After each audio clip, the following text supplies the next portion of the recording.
This is a regular meeting of the members of the State Liquor Authority. Present today are Chairman Bradley, Commissioner Ford, General Counsel Flug, Deputy Commissioner of Licensing Held, and myself, Secretary of Authority Donahue. We are going to call matters in the order they were signed in, first in Buffalo, then New York City, and then in Albany. When your matter is called, please come up to the podium, speak into the microphone so that the recording can pick up your voice. There are lots of matters on this calendar today, so please try to be as succinct as you can. Before we start with the matters in Buffalo, I think first the Deputy Commissioner of Licensing has an announcement to make. Yes, I do. Just to let everyone know, with the law changes that went into effect on 11/6, licensing has made some changes to the wholesale application. It is now a wholesale importer application, and there is also a separate application for manufacturers. There's all new instructions. And one of the other changes was regarding combining craft manufacturing licenses. And we have a short form application for current licensees who would like to combine their application. There is a benefit and there's some money savings. So check out our website because we've split all those types of applications. And going forward, start using the new ones, we'd encourage it. And I'll still accept the old ones just for now, okay? All right, that's all I have. And before we go to Buffalo, Counsel's Office has submitted a request for several summary suspensions. The first matter is Richmond OP 1287991. It's agenda item 2458I, Extasis Inc.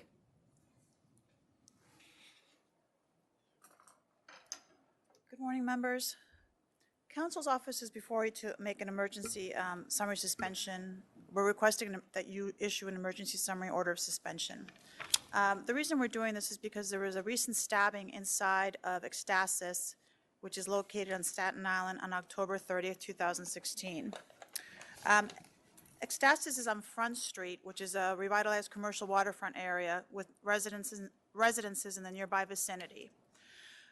When Mr. Reyes, licensee principal, attempted to obtain a license with the authority, he was issued a deficiency letter by the licensing board because he failed to submit a signed stipulation agreeing to certain community board stipulations. I'm informed by Community Board 1 on Staten Island that when new applicants want a license, they request that licensees have shortened operating hours. This is because the Community Board has no experience with the licensee principal. So Mr. Reyes agreed to the licensing board's requirement and signed a signature and said he agreed and abided and was agreeing and was going to abide to the shortened hours of operation. Those were Sunday to Thursday. He agreed to close at 1 a.m. and Friday and Saturday he agreed to close at 2 a.m. Also, the licensing conditions were that he would not have any dancing. It has come to Counsel's Office attention through conversations with the police department and various referrals that this unfortunate stabbing that occurred on October 30th occurred at 3:30 in the morning on a Sunday in a dance floor, which wasn't permitted. In addition, there have been numerous other incidents. There was one that occurred on October 22nd on a Saturday at 3:50 in the morning, where a male patron was struck in the arm with a beer bottle while he was leaving the licensed premise. The victim required surgery for his wounds. On Friday, on September 30th, 2016, at 2:45 a.m., a male patron robbed his ex-girlfriend directly in front of the licensed premise. On Saturday, August 20th, 2016, the licensee hosted a party where known gang members were attending, and at 3 in the morning, 2 patrons who were entering the premise were stabbed in the parking lot. One patron was first beaten up by 15 individuals, and then he was stabbed 4 times. The separate victim came to the aid of this first victim. He was also stabbed. Both victims were hospitalized. Both victims were not very cooperative with the police. The licensee did not produce any videos of what occurred. The detectives were able to obtain video from other sources, not the licensee. And it should be noted, for most of these incidents, the licensee has claimed that his video cameras, although they work, they don't record. In addition to this lack of cooperation with regard to videos, there was another incident on January 10, 2016 at 5:50 in the morning in front of the licensed premise where a victim was slashed in the face.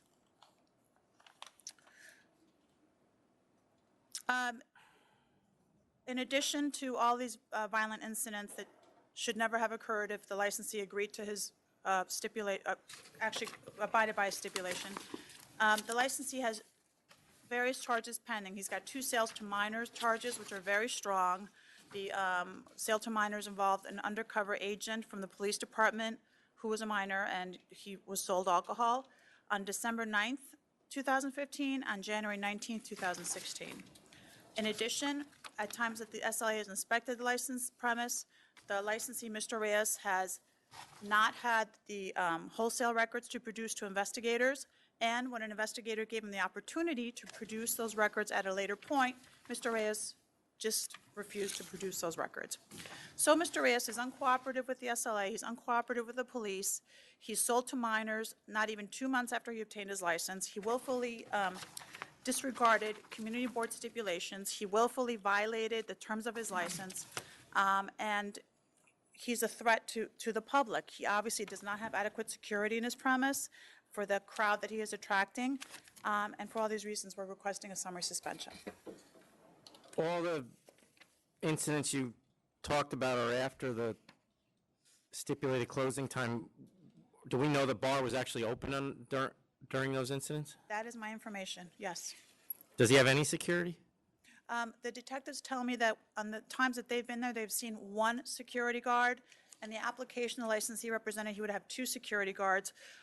Notwithstanding the fact that the Nightlife Association, recommends at least 1 security guard for 75 patrons, it's the authority's position that the crowd they're attracting requires more security than 1 security guard. Okay. So one stabbing anyway, and the rest was looting out front or in the parking lot. So is that correct? Yes. So we don't know certainly if for certain if it was if they were closed and just congregating outside, or whether was the bar still definitely open? Well, it's my information that they were open. For example, one of the incidents involving the security guard being hurt under the caption "Other Assaults and Robberies," that incident occurred at 5:23 a.m. when the security guard was trying to close the premise. So that was hours and hours after they were supposed to be closed. And it was my information from the detectives I spoke to that, at least with the incidents that they worked on, the place was still open.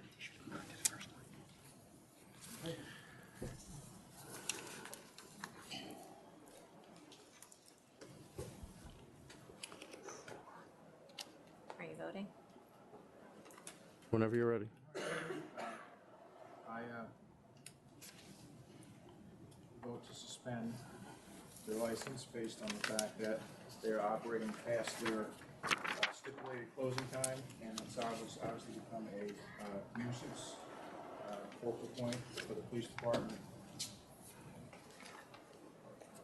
And I think we're lucky so far that no one's died yet, so I'm closing down. Yeah, it's clear that this establishment has become a threat to the public safety, and not to mention that they're having extreme difficulty abiding by the law, so I'll vote to summarily suspend as well. All right, the next matter is 2458J. It's also a request for summary suspension regarding Suffolk OP 1271084, 620 Waverly Avenue Corporation. Morning. This matter is being submitted to the members of the New York State Liquor Authority for consideration of an emergency summary order of suspension pursuant to 4013 of the State Administrative Procedure Act. Counsel's office is making this recommendation in light of new information contained in police referral and incident reports provided by the Suffolk County Police Department. More specifically, on October 30th, 2016, at 2:45 a.m., police officers responded to a call to licensed premises in connection with 3 patrons who were shot in the parking lot directly behind the establishment. All 3 victims were transported to local hospitals for non-life-threatening gunshot wounds.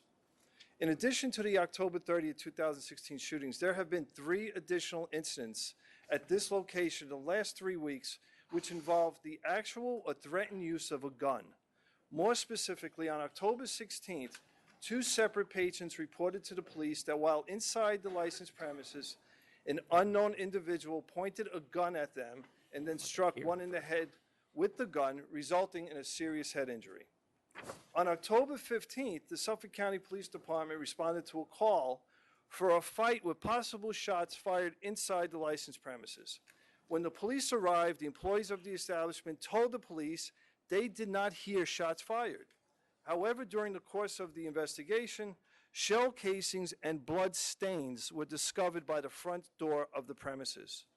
A short time later, a local hospital reported that a gunshot victim had been transported from the licensed establishment to their facility by a private vehicle.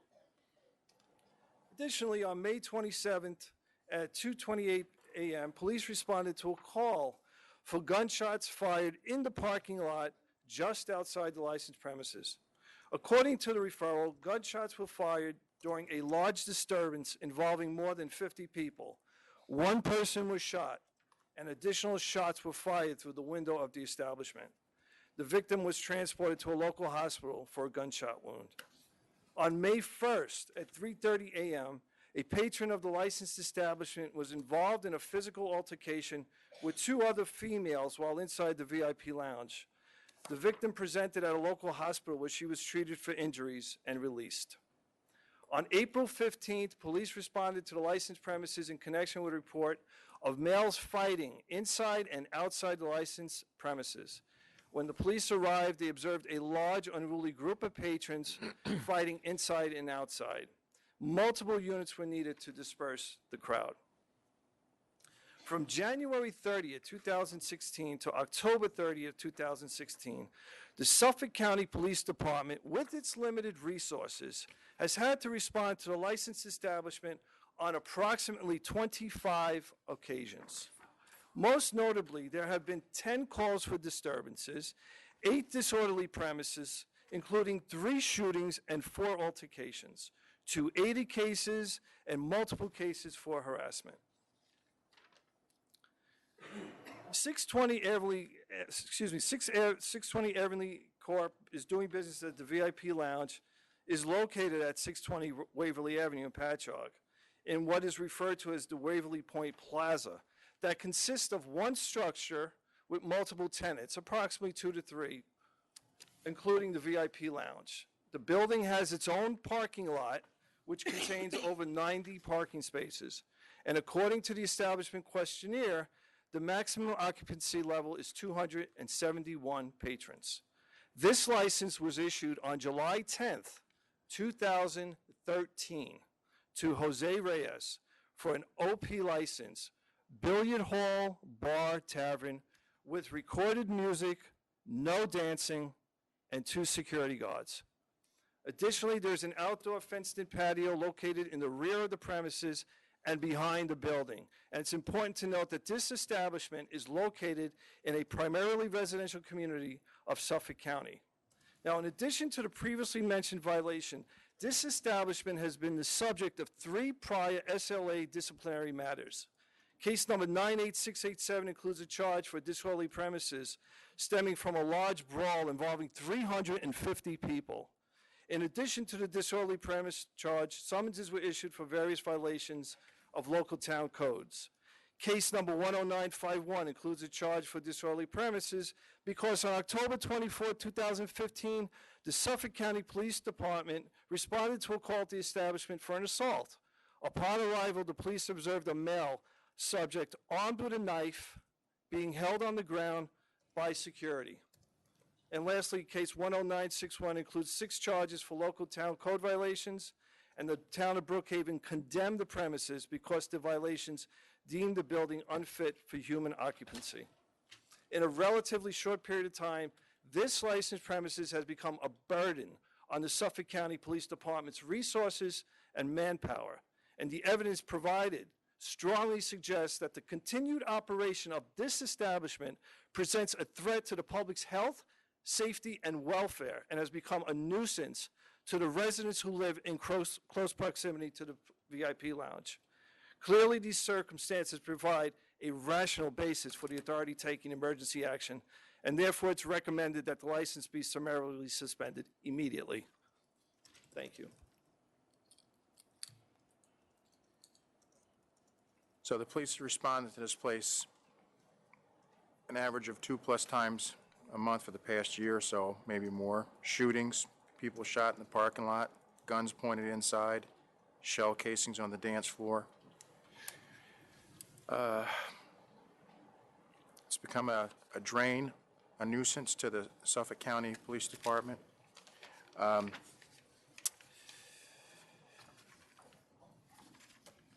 this person probably should have never had a license to begin with. That's my 2 cents. Chairman? No, I'm ready to vote. All right. I vote to summarily suspend this license immediately. Yeah, I think at this point, the public health, safety, and welfare requires an emergency suspension. It's obvious that not only based on their past history, but their most recent history, that this has become an extremely dangerous location, not just to the customers, but as council pointed out, it's in a residential neighborhood, and with bullets flying around a residential neighborhood, there's always the risk of other people getting shot that aren't even intended. So I vote to summarily suspend. Thank you. Thank you, counsel. All right, the next matter is 2458K. It's also a request for summary suspension regarding Queens OP 1268106, NYC Cloud9 Corporation. Morning, members. Robert F. Buckley for New York City Council's office. This is a location that was initially approved as a hookah lounge cafe in the confines of the 107th precinct. That's in Queens. It's self-described on the precinct's website as a area where mostly residential, 1- and 2-family houses, some apartments. Union Turnpike is a commercial thoroughfare where where this premises are located. It's a group of, appears to be about 11 stores. And the reason why I'm bringing that up is that the certificate of occupancy that was submitted from 60 years ago, which doesn't really indicate the occupancy. And when our investigator just visited this past weekend, Investigator Stravali, the licensee, Mr. Malik, indicated that his place of assembly permit had expired, which will allow him to have more than 75 people. Now, the reason why this matter has been referred to council's office and then to the members, there was a shooting this past 2 weekends ago. That'd be early Saturday morning, October 29th, about 4 o'clock. It was actually a well-publicized incident where a New York City Fire Department EMS lieutenant was shot 4 times, very seriously, obviously. Apparently not taking his life, but it apparently occurred at 4 in the morning after a brawl or a fight occurred inside the premises that spilled onto the street, and someone decided they wanted to end it by firing a gun. I don't know whether Mr. Leone, the person who was struck, was the intended target, but the fact remains that apparently there was the council is not clear how many people are in the location, how many people spilled out, but who knows what could have happened. And the inspector of the precinct indicates that this is the second shooting within 2016. There was another shooting on January 3rd, 2016. Again, same situation. Just 3:40 in the morning, a brawl, a fight occurs, and people are asked to leave, and somebody decided to take out a .45 caliber and fire 13 times, and unfortunately, only the person who was hit was only hit once, and apparently not life-threatening. Did that occur did the shooting itself occur in the premises, the second one? No, these shootings are occurring outside on the sidewalk of the street. Apparently, after incidents are occurring inside the location, again, since we're not clear how many people are inside the location or what the capacity of this location is legally, we don't know how many people are involved, and who knows, How late is this place licensed to stay open? Well, it's the legal hours. When they submitted the application, they indicated it was going to be self-managed by the principal, Right. no security, but there'd be a chef on duty from 4 to 12 or something like 4 that? to 4 to midnight, I believe it was. And they were going to be open till 4 a.m.? No, well, again, I don't think we asked any more for the hours, if I'm correct. So it's legal hours, 4 a.m. So there's no restriction, no stipulations as far as I could see as to on their letter of approval. But the fact remains also, there's other incidents where persons who are leaving the location are being apparently assaulted by bouncers. Apparently an employee was assaulted. And again, as you know, I don't have to remind the members, but we're not here really to adjudicate the charges, but really to indicate that this is a place that is apparently attracting people decide they want to use guns and other types of weapons or assaults to solve their problems, which is not acceptable anywhere. And this, again, this most recent was well publicized because, again, it was in an area where really it's not really a very high crime area. As well as the inspector of the precinct indicated, he called the licensee in for a licensed premises meeting just a few days before, and the licensee didn't appear. And then on October 30th, or the 31st, imagine, they called Mr. Malik in for an interview or meeting with the inspector, and Mr. Malik didn't appear, which would indicate really has no regard for how his premises operates. And again, there was an inspection this past weekend. They were still open and operating.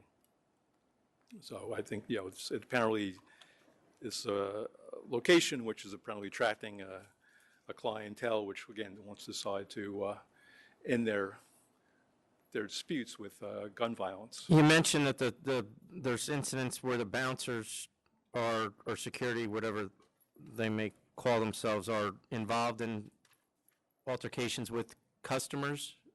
Are those?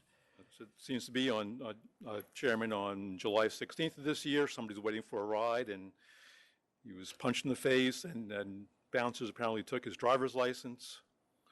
April 4th of 2015, somebody was leaving the location, or he was being apparently escorted out with a brother at 2:30 in the morning, and he says he was jumped by 4 bouncers, hit him in the face, and he lost vision in his left eye. And it took him 3 weeks to report the incident because he was being hospitalized. So the prior adverse history was all as a result of March inspection. So this location has been on the, let's say, the radar of the police department for quite a while. But again, it appears that the level of violence is Do they have what's the number of security guards that they currently have? Well, when investigator Stravali was there this past weekend, there were 2 security guards. In fact, one security guards I see from the paperwork he was even issued a summons, I believe, in October 2014, William Miller. So it's the same person apparently over the last few years. And it doesn't seem that the licensee has taken any steps, didn't take any steps after that January 30th incident to do anything. Doesn't indicate this from investigator Stravali's report that there was any metal detectors or wands or anything else or pat-downs. Okay. So people, again, apparently are bringing guns to this location, and, if they brought a gun in, if they had a gun outside, they could have a gun inside, and who knows what could happen if somebody decided they wanted to fire inside a crowded location. Okay. All right. Well, this place has had, 2 shootings this year. It looks like, Commissioner Ford, there was also a shooting in June of 2014. It's just the 911 reports are not particularly clear as to that, but apparently it's just not, Well- and there's also reports of shots fired from 911. Shots fired, yeah. I have that in a separate category, okay? Shots fired, 88 911 calls, and a few more beyond that. A man punched. An employee there, Mr. Singh, it looks like, was punched and had his jaw broken by an unknown male. And the licensee, Mr. Malik, has failed to appear for a requested meeting with the police department twice. So Correct. maybe this will get his attention. I vote to summarily suspend his license immediately. I also vote to summarily suspend, not just because of the 2 shootings that clearly are connected to the location, but the lack of cooperation with the police, as well as the other violent incidents that occurred at the location, many of which include employees of the location. It's clear that the public health, safety, and welfare requires some summary suspension at this time. Did I sign that? Chairman, Okay, yeah. Commissioner Ford, good day. Thank you.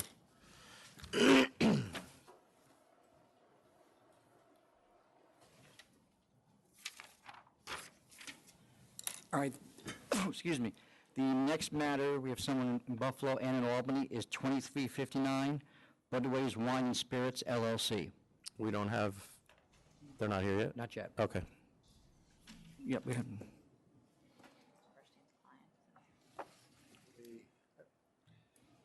Good morning, I'm Bob Romano. I'm here with Barry Donahue and Frank Budway. And I'd just Chairman, member of the board, good morning. Good morning, everybody. morning. I'd just like to start, and Mr. Donahue will take over, that I did hand in last week to the authority an article in the Buffalo News about Mr. Budway. Mr. Budway is an iconic figure in Buffalo. His supermarket is an iconic store. It attracts about 13,000 residents per week at this location. He's got an ideal spot, I believe 80 feet away from his the main supermarket, which he has graciously turned over to the employees over the past year and a half, I believe. In doing so, is focusing his efforts on this store with his partner. The 4 closest stores are all showing increases in sales, according to the... So I don't mean to interrupt you, but we got a long day in front of us, so I don't want to rehash what we already did. What's new? New is the emphasis on the not opening of Oliver Street, which is 1.3 miles away. That is now a year out. It is a escape house. It is not a liquor store. It will never, at least in the near future, be a liquor store.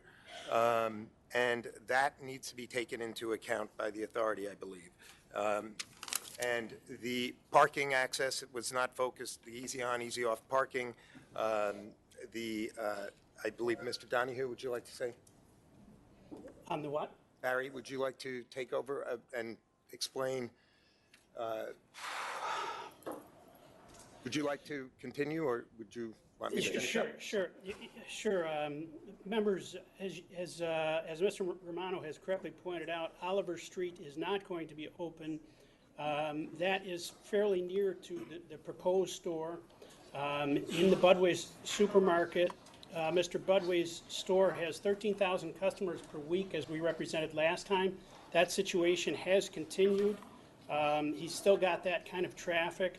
Mr. Budway had at one time years ago led a group advocating to have supermarkets in New York be permitted to sell New York wines within the supermarkets. That effort failed, but if he's granted this license here, it's his intention to have 25% of his SKUs in the liquor store be New York product. We are in Niagara County here at this location, and in Niagara County there are many quality wineries that we could acquire product from, and it's his intention to promote that aspect of the business.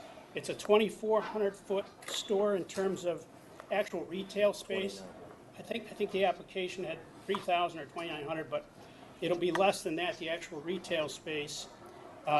When we initially made the application, over a 2-week period, we were able to get 1,000 signatures of people who are desiring this level of convenience.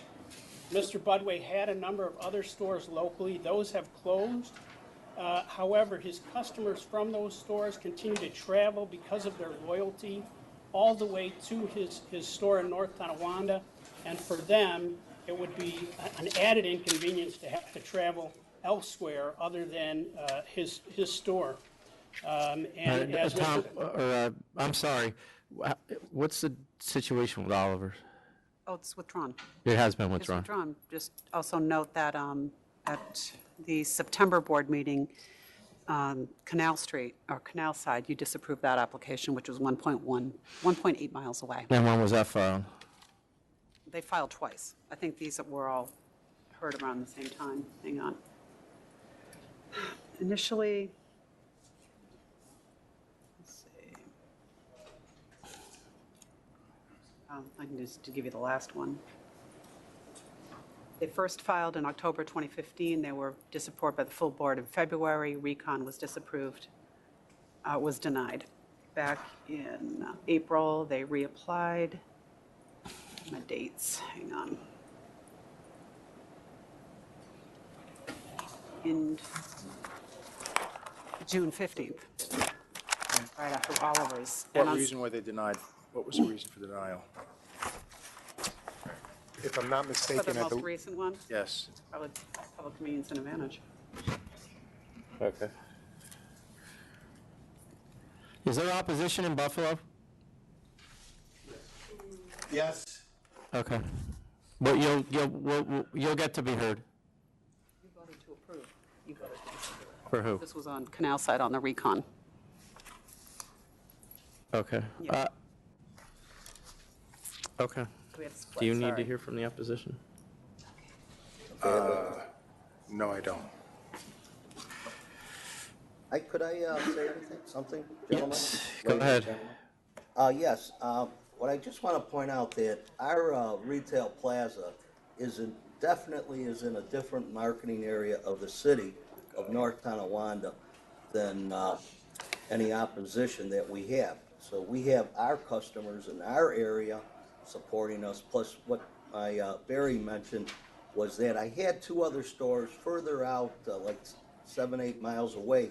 Those customers are coming to our center to shop because they like what we have in the retail supermarket. So this would be a great convenience for them to also participate with buying their liquor and wine. And thank you for your time again today. Okay. Maybe I do want to hear that. Okay, well, can we hear from the opposition? Commissioner Ford would like to hear from.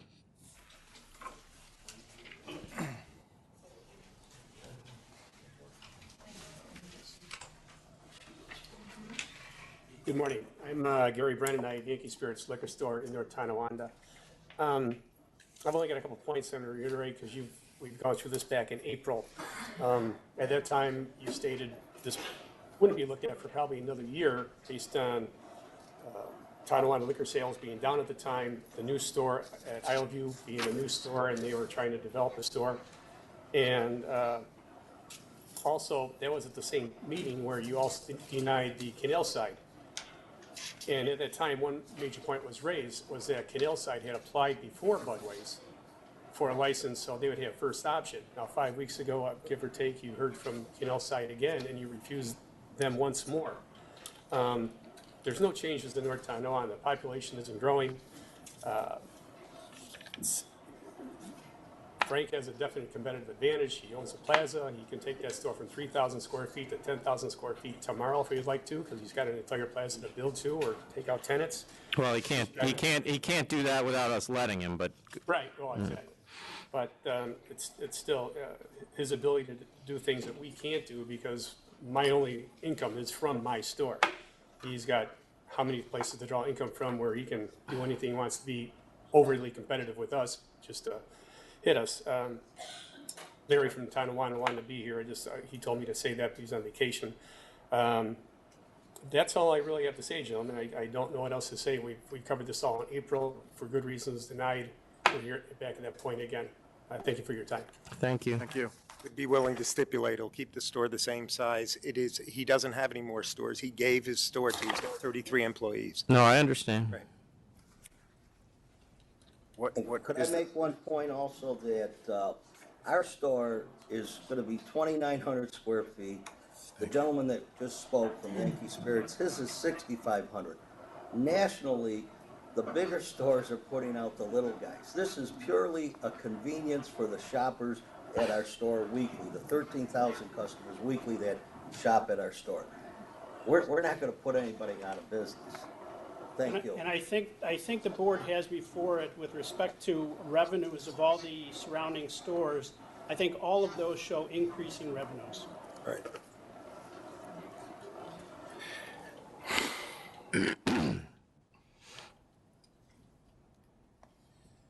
I'm ready to. Okay. All right.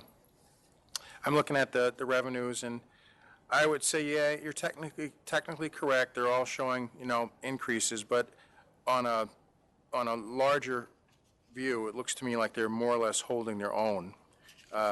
So I don't see any adverse history for the two applicants. The other stores seem to be sustaining their business. You got tons of signatures of support, including from Mayor Pappas, Senator Ort, and North Tonawanda City Council. So I vote to approve, as I think I did before. Is that correct? You approved on Canal Side, sorry, that wasn't Canal Side, split. all right. Initially, it was disapproved by the other commissioner. and you- I, on the other hand, am voting to deny. I realize there has been a change and that Oliver Street is not opening, but that was not the only reason that we denied the license initially.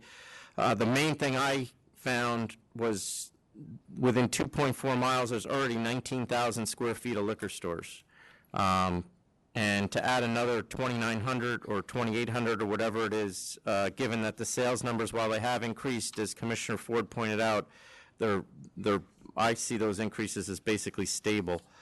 I just don't see the public convenience and advantage. I realize that this is a public convenience and advantage to the shoppers at your plaza, but I don't see it as a public convenience and advantage to the entire community, given the number of square feet of liquor store that's currently there and the fact that the population of the town is, from what I can tell, stagnant. So I'm going to vote to disapprove. Thank you.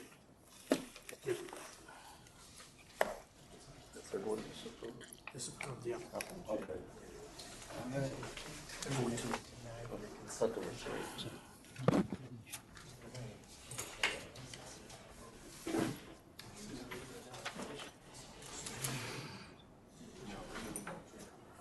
have to check later. The next item is 2363, Golden Star Liquor and Wine LLC.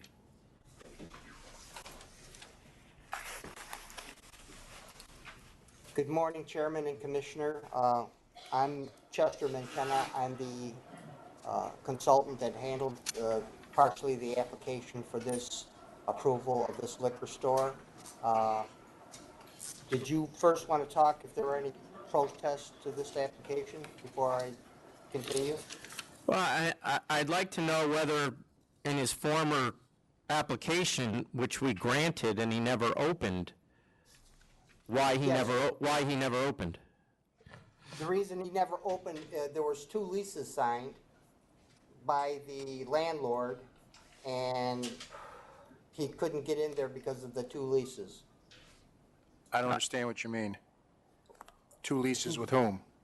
With the landlord at that premise. So he wasn't able, the landlord kept the lease going with another person at that location in the signing of both leases. So both leases were signed.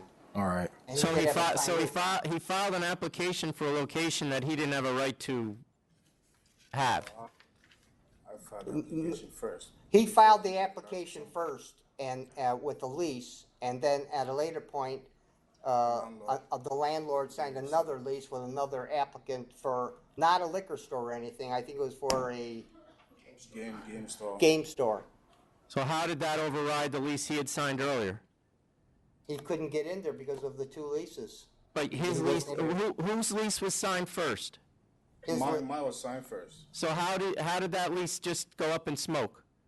When I was waiting to come to the board hearing, I waited for like 2 months or 3 months before I came to the hearing, and he signed another lease with a different tenant. Is he there? Yeah, he's there right now. No, He has- is the former landlord there with you? No. I mean, I don't need to hear from the opposition unless you do. No, I don't. I'm good. So you were waiting for this other, you were waiting to get your license here, and you didn't start paying on the lease, and he just ripped it up and signed a new lease. Is that basically what you're saying? Yes, because I gave me the down payment and everything. And he gave me 2 months to get the liquor licenses. So the time that I was waiting, and he gave it out to somebody different to sign the lease. And when I asked him, he said as soon as I get the liquor licenses, the person is going to move out. So he was like just lying to me. All right. We would have went to that location if Oh, the lease went through. We Lease would was- be more than happy to stay in North Tonawanda. Yeah, but when was it signed as opposed to when the license was issued? he was looking it up.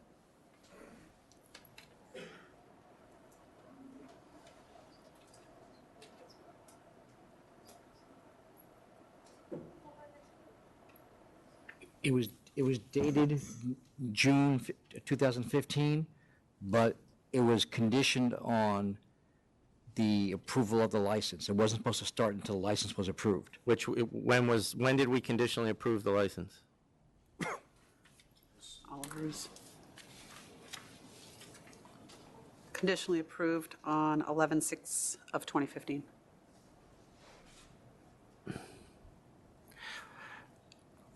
Did he know when he was at that board hearing that his lease had been basically overridden?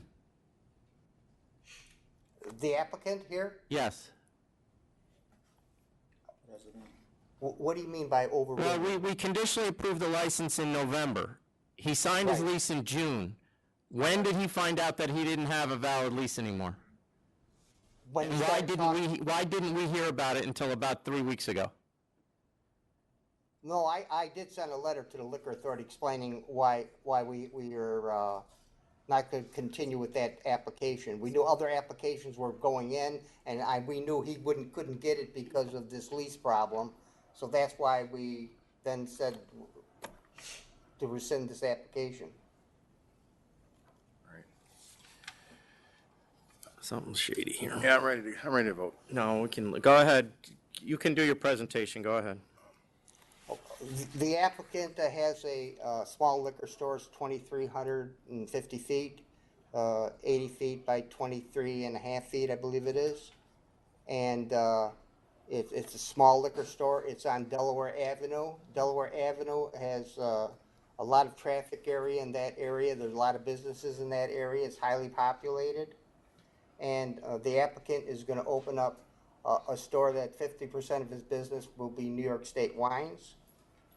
There was at one time Premier Liquor, who was one of the largest liquor stores in the area, that was there approximately a year and a half ago.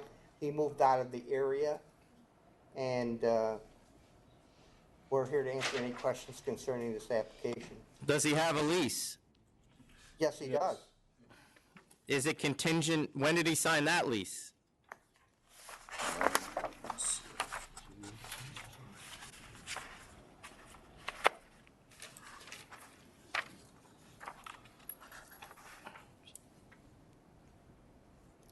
July of 2016?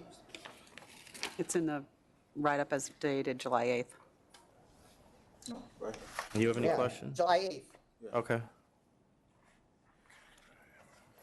you have any questions, Commissioner? No, I don't. All right,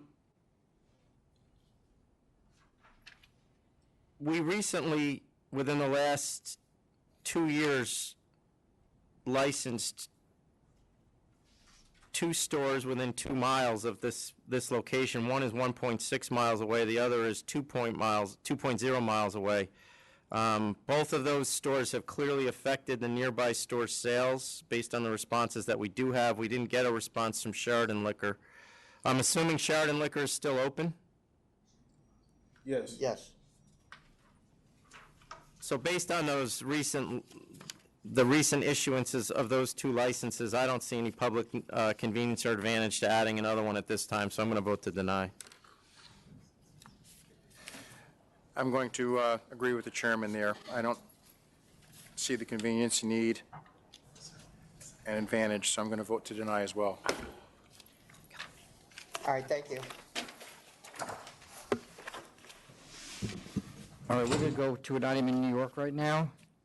2402, BJ's Wholesale Club, Inc. It's in your stack if you had already pulled it. It's a disciplinary. Should have been the first one in New York.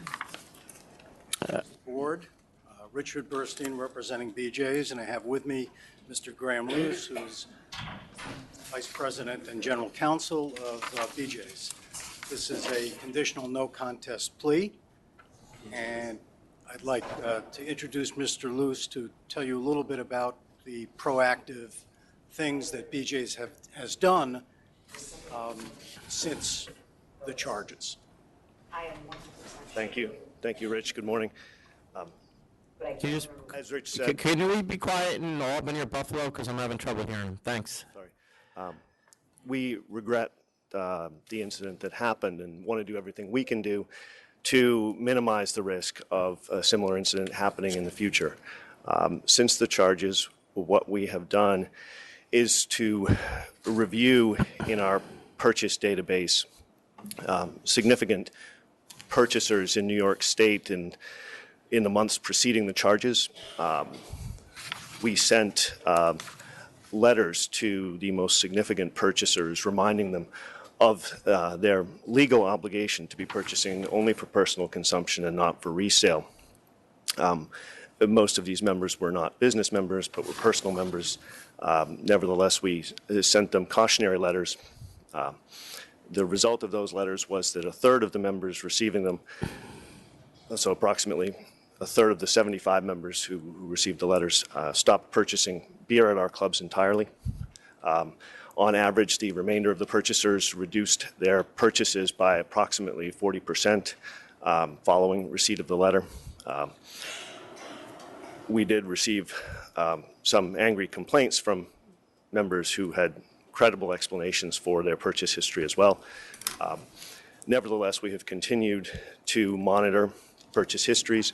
We sent another round of warning letters just 2 weeks ago, and we terminated 8 members who continued to show, after receiving the first warning letter, purchases of amounts that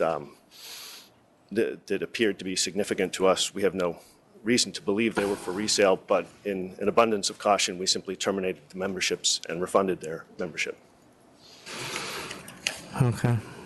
And I appreciate the efforts you're making, but given the size of your company and the resources at your disposal, I would hope that those efforts, one, go throughout the state, and two, that you perhaps increase those efforts. And I don't, I'm not going to tell you how to do your business, but I know a lot of these individuals who are buying for resale are buying on corporate credit cards for their businesses, and I'm sure you can identify what is a corporate credit card and what isn't. To me, this is a serious problem. We've got significant complaints from beer wholesalers regarding these things. I realize you're not doing it intentionally, and if someone pays in cash, there's only so many questions you can ask.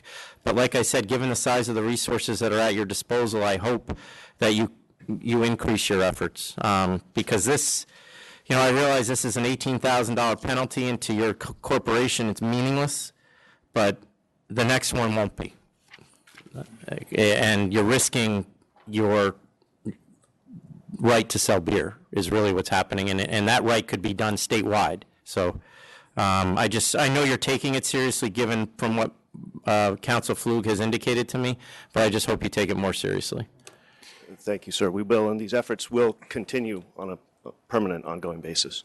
I just to add to that, I appreciate the fact that you've taken upon yourself to scrub your list here and see what else is going on, look for other incidences, and deal with it proactively, so we're not standing here again like this anytime soon. So I'll vote to accept the offer. I vote to accept as well. Thank you. You're welcome. Okay, going back to Buffalo. It's item 2360, Four Corners Liquor Incorporated.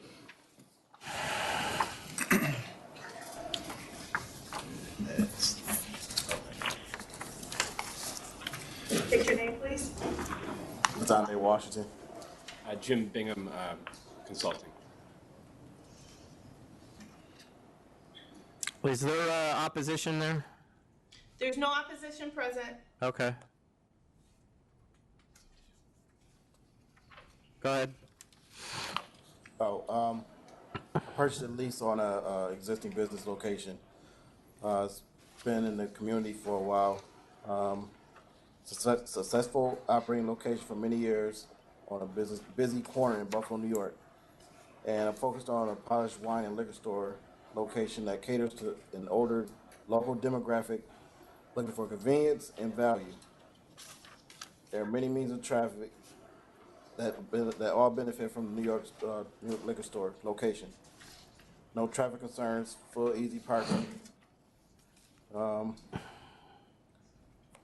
I I have experience in the computer industry, and I've always wanted to open a liquor store as a career change, which provides a comfortable complement to the quality of my life and the community. This concept pairs well with the demographic and the surrounding communities that rely on public transportation. We will offer a wide selection of products, unique with no other competition serving the same concept in the area.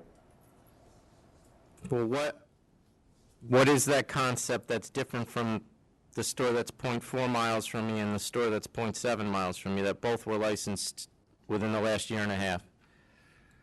Well, I have a full parking lot available for, I don't have to worry about parking on the street or anybody, holding up traffic. Do they not have, they don't have parking? The one that's the closest, the one for, on Ontario, you have to park on the street to go to that one. Okay. And there's a traffic light actually right there at the corner. So, it's kind of an inconvenience for customers if they want to go there. But like I said, I have the, the parking lot. People can come in.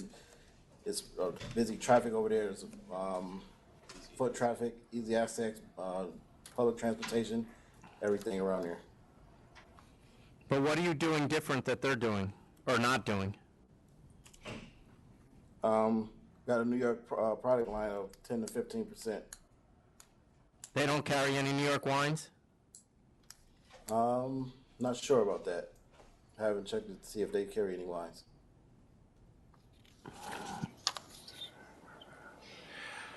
Of the 827 square feet, how much of that is retail space? Approximately.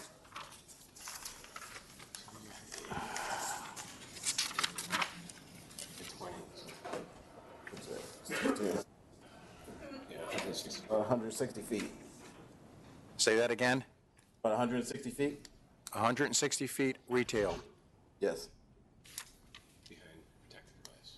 It's behind protective glass.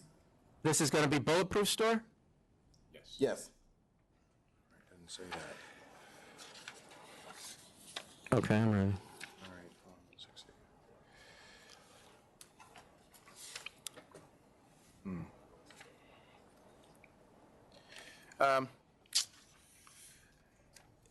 I was looking at your pictures just real quickly before we vote here. It looks like it's a garage or something like that. Is the front door going to be that door up the stairs? No, the door is going to be actually. That's the ramp. Oh yeah, I'm sorry. Yes, it will be. It says main entrance. Yes. Yep. I'm sorry. Looking at this wrong. Is that the side of a building or the front of it? I'm trying to get a better That's the picture. front. Okay.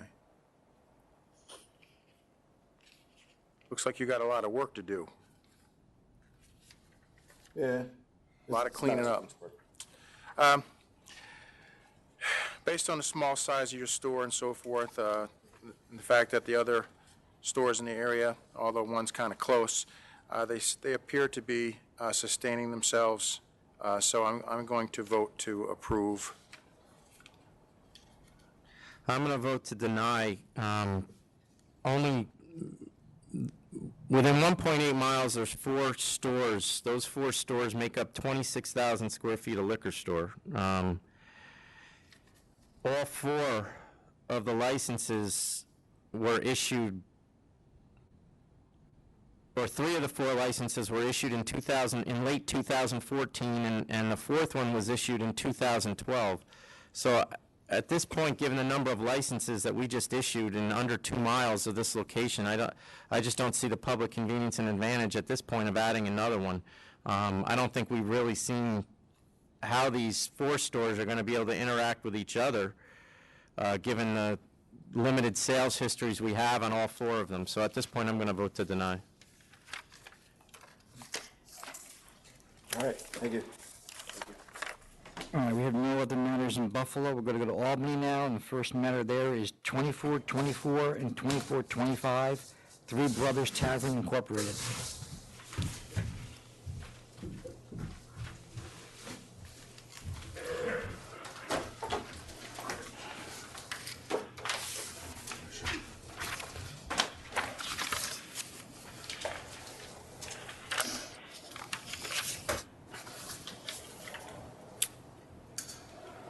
Go ahead. Good morning. My name is Alexandra Burstein for Nolan and Heller, and I have with me John Turner, who is the licensed principal of Three Brothers Tavern, Inc. This is a disciplinary proceeding, and we had entered a conditional no contest plea in the amount of $4,500 with the condition that all staff attend ATAP training. And in addition to that condition, I just wanted to briefly highlight a number of the other things that the licensee is doing and continuing to do to promote the food side of his business and to ensure that the disciplinary issues that we are facing today do not happen again. Mr. Turner has replaced all of the staff at his premises, including the manager, who he believed was not adequately supervising the premises, and most importantly, he is now spending a great deal of time there to personally supervise it to make sure that these things do not happen again. He is also putting a lot of money into renovating the dining room in his premises to further promote the food side of the business, and has recently partnered with a local grocery store to appear on the back of their receipt, as well as a number of food delivery services, including Melio, Eat24, Eat Street, and Grubhub, to further promote the delivery aspect of his business. And further, as you can see, which should be attached to the conditional no contest, we have received a letter of support from both the mayor and the police chief of Cohoes, indicating their continued support for this business to operate in the city. And I would like to just introduce Mr. Turner to just say a few words to you. Hi, how are you today? Thank you for your time. My name is John Turner, and I appreciate everything, the opportunity to come here and explain that I am doing everything possible to ensure that I have no more issues, and I wanted to make sure that I do this right, and I'm doing everything that I can. And well, I mean, I don't know what gave you the wake-up call here, because you've got a history going back to 2014 of the disorderly premises, so, and you were fined $6,500 for that. And it seems to have continued, because that fine was paid in July of 2015, and then in August, it started up again of 2015, continuing right on through this year. So I'm glad you're making all these changes, but I don't know that $4,500 is going to be sufficient for me. So given the past history and the fact that we have three separate disorderly premises charges, one of which was an assault over the last 12 months. So I would point out respectfully, this is a very small establishment. We're not talking about a massive premises. This is a small, very local business. Mr. Turner has completely revamped his staff. He has increased security. He is closing earlier on. I heard all that, counsel, but the $6,500 didn't give. The last time we charged him $6,500, he didn't get the message. That's the way I'm reading this. So in order for him to get the message, it's going to have to be higher than $4,500. So if you have another offer in mind, I'm certainly listening. If you would like me to make it, then I can do that. If $4,500 is not sufficient for you, then we would respectfully request that we make another payment of $6,500, commensurate with the first payment, and we believe that combined with all of the other efforts that Mr. Turner is undertaking should be sufficient given the circumstances. I'll take $6,500. In light of the letter of support from the police chief and the mayor, I'll take $6,500 as well. Thank you. Thank you. thank you. All right, the next matter in Albany is 2428 Urban Park Management Company Incorporated.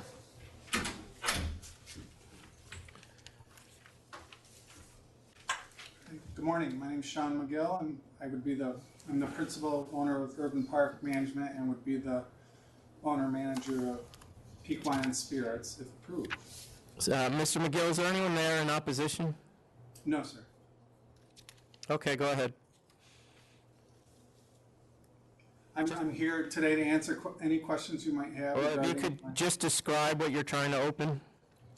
Oh, sure. I recently went back to college, and the final class I took was a small entrepreneur business class, capstone study, and to come up with a small business opportunity. And at the end of upon completing it, when I graduated, I had a nice plan for in small town of Marathon, which is real close to Greek Peak Ski Resort, and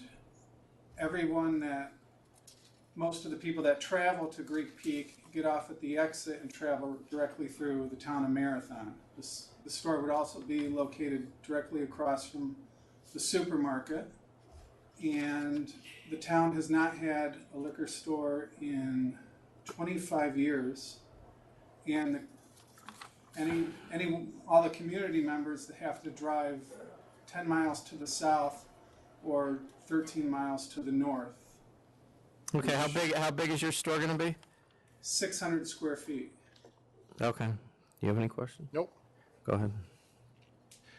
I looked at this, and your location is correct. You're right next to 81 on the way to Greek Peak. Closest store is almost 9 miles away. I don't see any objections. I have no problem with it at all. I approve.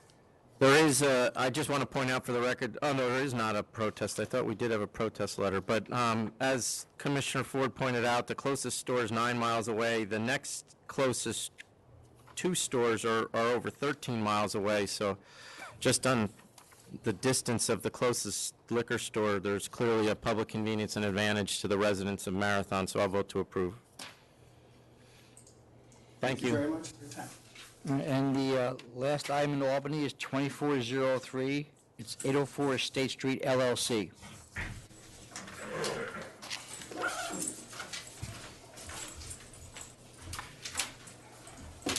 Hello, my name is Mark Bonner. I am the owner of 804 State Street LLC. This is State Street Wine and Liquor.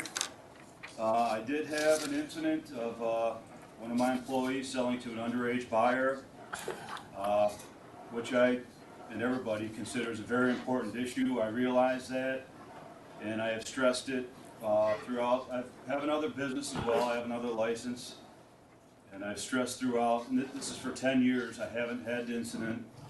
I've been checked several times per year, and I do stress that everybody should show identification.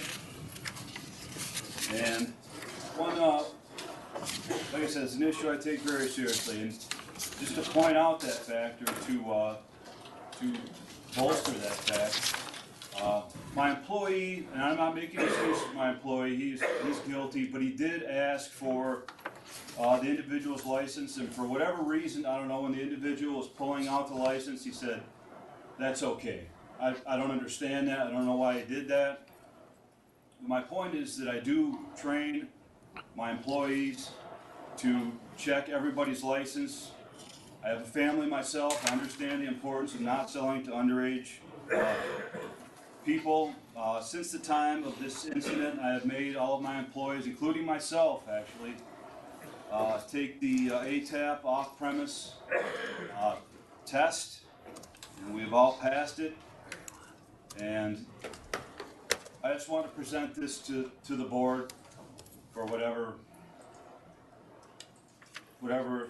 situation it may be, that I'm trying to be an honest person. Okay. And take it very seriously, okay? Okay, well, I see the offer, which is the general offer for this type of violation is $3,500. I'll accept. Accepted. Okay?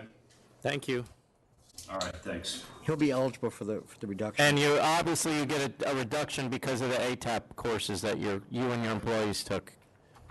Okay, how do I go about You'll get a letter from the Secretary's office explaining all that. Okay. All right.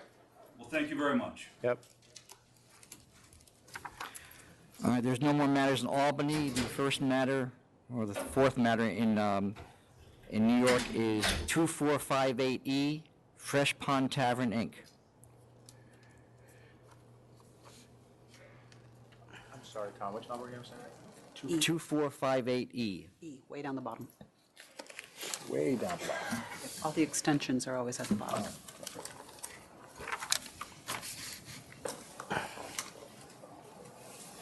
I'll get the hang of this.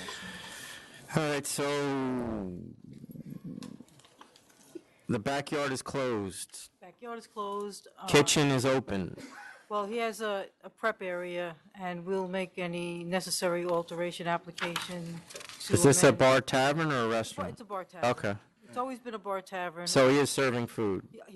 Has always been serving food from a prep area that he had from day one. It just And- wasn't, it was a limited menu or something like that. It's always been a limited menu. He thought that he was going to be able to put in a kitchen, but things didn't work out, and so the kitchen was never fully operable. Okay, I'll accept.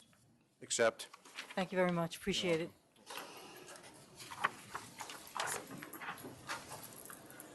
Another liquor store. Did you hit? Accept, yes. Sorry, Tom. The next item is 2431 Anison Enterprise, Inc.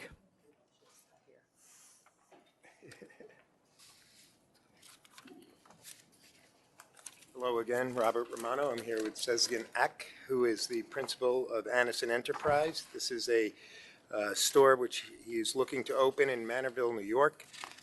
We believe that it will serve the public convenience and advantage, given that the proximity of this store and a new shopping center. Okay, just could I stop you there? Is there any opposition here? Okay, go ahead. Music to my ears. Given this is a new strip center, easy access parking, and it is easy access, extremely easy access from Sunrise Highway West, which is not available currently. This area is growing in population, also seasonally. It's sort of the gateway area of Long Island to the North Fork as well as the Hamptons, right before Riverhead. Mr. Ack is looking to make a change in his life, going from, he's been driving trucks for years, has just recently got married, is looking to move into this full-time. As a matter of fact, there is a loan which he got from a former employer who owns a trucking company he had worked for years ago. The four closest stores, are showing strong sales figures. I believe 3 of the 4 are showing increases. The other, I believe, is going up slightly. There is significant distance, contrary to what rang up on the proximity report, which I had a hard time pinpointing. There is significant distance, especially when given driving, not as the crow flies, but driving to the 4 closest stores. For these reasons, as well as others, I ask that you approve. I believe it is to the public convenience and advantage. So I see you point out that the population has increased 17 to 28% since 2000. I'll go with 2000 to what? What year are we talking about? 2016? 15, I think. 15? What do you have there? No, this is the 17 and a half. Okay. But again, population's been going up. I think virtue of the fact that there is no opposition here. Well, we did have opposition. They're just not here. One was from someone who lives a mile from the Right. premise, but they do not. What you mentioned that the distances are, you had trouble figuring out. I can show you my map. I tried to the best I could do, and Well, we have that the closest store is 2 miles. Are you saying it's more than that? I have it. I do have it as 2 miles. However, when you're driving, it comes at approximately. The second closest store is actually closer driving. That's 5.5 and 7 miles, over 7 miles for the. You have Center Spirits is 5.7 miles away. 7 minutes, excuse me. Oh, okay. 7 minutes. But again, those are the only store that's on the north side of Sunrise Highway that would potentially, and I don't believe it would potentially be affected by this, would be M&S Wine and Spirits. Their sales are. I mean, I'm not worried about the store being affected. I'm more concerned about whether there's demand. Right. But he also will be doing minimum 25%, you stipulate minimum 25% New York product SKUs. And what else is in that plaza he's going in? There is a pizza place, there's a still, it looks, they're negotiating right now, and I believe shortly we'll be signing with CBS, and then there's a additional space which is looking for a tenant. I tried to find it. I know. Google. Can you point out to me where this is on this? So that's the address. Right there, right on there. So. There's a gas station right there. Right behind the gas station. So it's behind here. This is kind of maybe the old man. There's an entrance on the service road. There's another entrance on this road. Thank you. I'm good.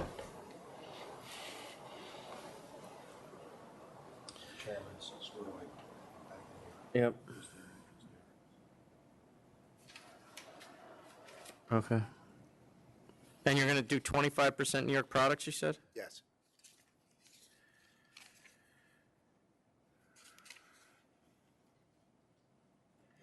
Okay. All right.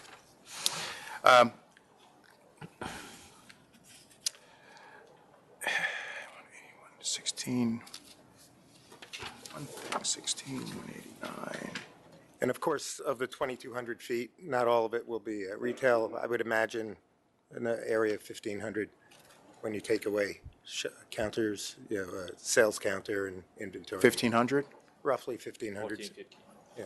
You willing to commit to that? All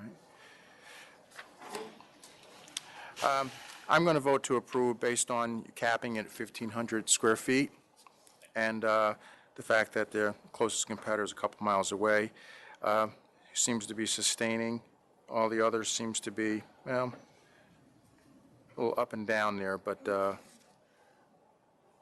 I vote to approve based on 25% New York State products, at least 25%.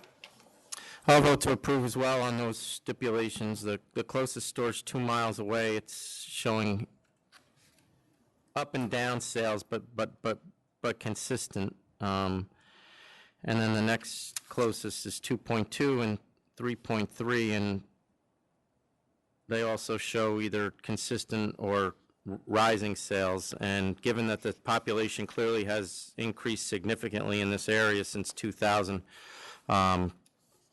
I'll vote to approve under the 25% stipulation in New York products and 1,500 square feet of retail space. Thank you very much. Thank you for your time. All right, the next item is 2443 NY Wines and Spirits, Inc.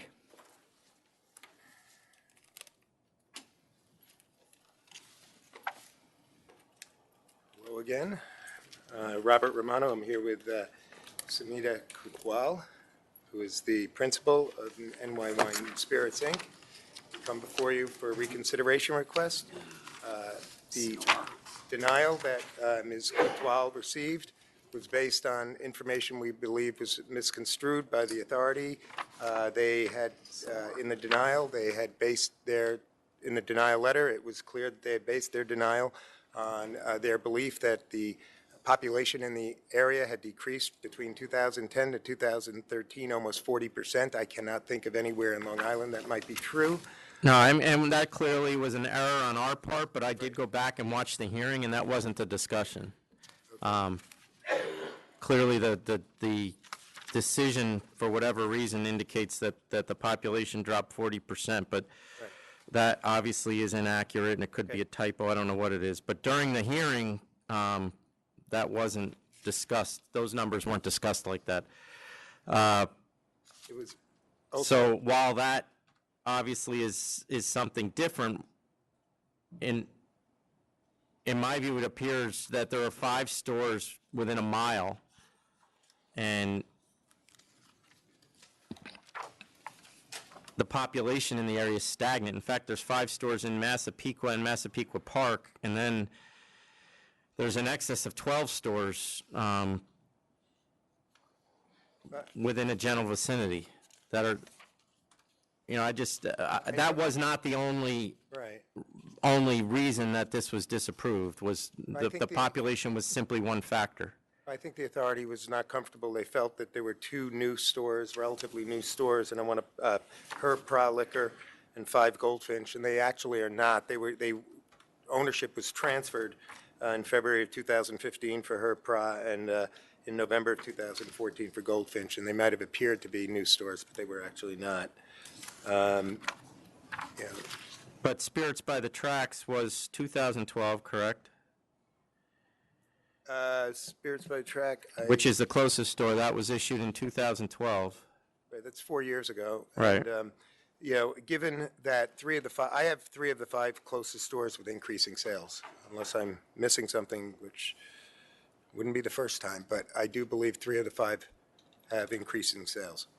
And one. Well, the one you're pointing out as increasing is actually only a partial year. So it went from April of 2000, the ones I have went from April of, Hair Prob went from April of 2014, that sale, to the end of the year, and then the next year was a full year, so I don't know the, But Her Pra was not a new store. That's one. I get that, Right. but you can't call that increasing sales. It was only 8 months. The first report was only 8 months of sales. And they did 2 million, over 2 million. Yes. If I'm not mistaken. So I have two of the closest increasing, Right. two of the four. Right. Well, again, and one focus that was not placed on the initial presentation was the focus on biodynamic, organic, biodynamic, and New York products. And if you'd like to state what you would be willing to stipulate to, I think it would be. Good morning. So basically, we want to open this store because we want to diversify our inventory in the store. Currently, if you look at any of these four closest stores, they're not really selling many varieties of organic or New York State wines and liquors. So our main focus, our 40% of our SKUs will be New York State and organic wines and liquors. And our store is, will Do you have any experience with organic biodynamic wines and I did do liquors? some research. I have a whole list of New York State, organic, and I've been researching it. And I did go to the closest four stores, and I did ask them, and mostly they only had one. They had Frey. So my whole point is, if somebody does want to get something different that is New York State, that is organic, you know, nowadays organic's very big because everybody wants to be healthy, everybody doesn't want to put chemicals in their body, and so on. So it's the new and upcoming trend. And also, we're planning to have like wine sommeliers come in, besides just wine tasting, to educate our consumers on how they can pair their dinners with their wines, what, you know, how they can, what different tastes of wines there are. So we're planning to have that at least once a month. When you say were, who are you talking about? Pardon, I'm sorry. When you say Me, were, I mean, like, are you quitting your job? I am not quitting my job, no. So who's going to run it? I'm going to have a manager run it.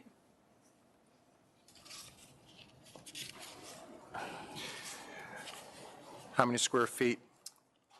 The whole store is 1,800 square feet, but we're not going to be using the whole store for inventory, 1,200 or less even. See, you keep saying were, and I keep Oh. getting nervous because your husband owns a liquor store. Okay, no, because I mean, I'm not going to be there all the time. I'm going to have a manager, so I can't. Have you hired that manager already? I've hired a So when you say were, who are we talking about?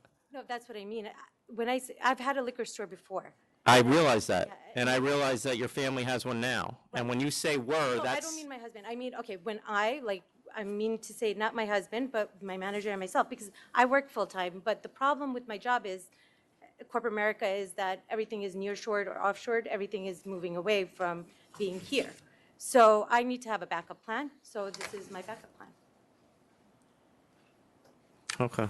I don't believe I've heard, at least none of my clients have ever stated that they're willing to stipulate a 40% figure before. And I don't know that I'm comfortable with that number, because that's a significant commitment, and given the level of competition that we all know exists in this county with liquor stores, I don't know that I would ever ask anybody to do 40%. I didn't come up with it. Yeah. She actually volunteered and said that was her intention, that's her business model. Right, And- so we said we would do a conditional, where we'd have condition that we would have, Stipulation. stipulation, sorry, that we would have that 40% SKUs.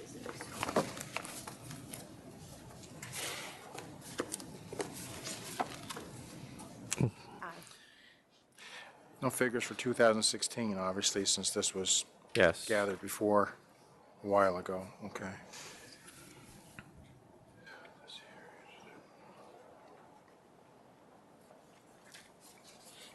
You ready? Yep. All right.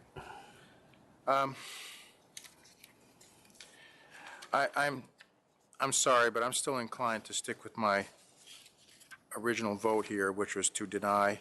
I just think there's 1, 2, 3, 5 stores within a mile. 13,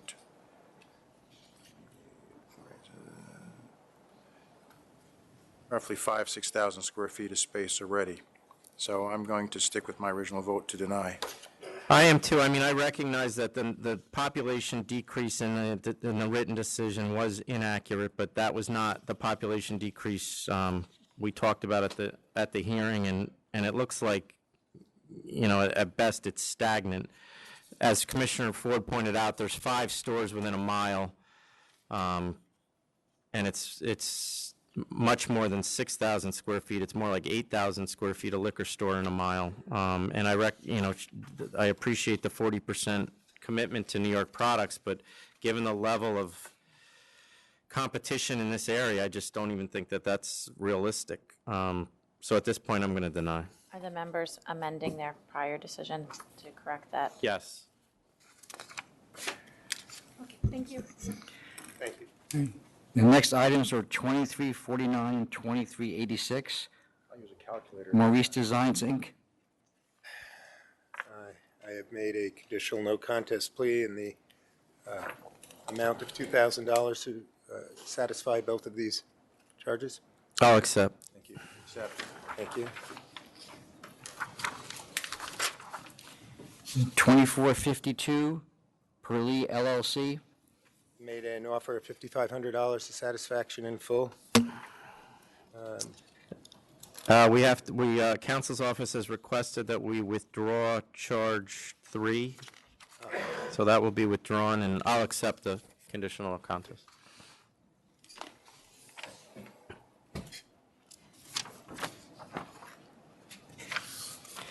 The next item, He accepts. I'm sorry. Okay. The next item is 2351, Stevie G Productions Holding Corp.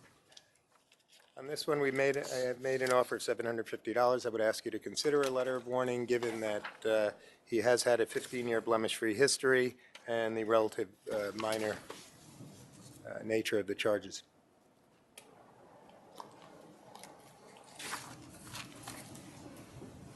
I'll give him $250 for the history. 15 years, no priors. I would go with the 250 as well. Thank you very much, everyone. Have a nice day.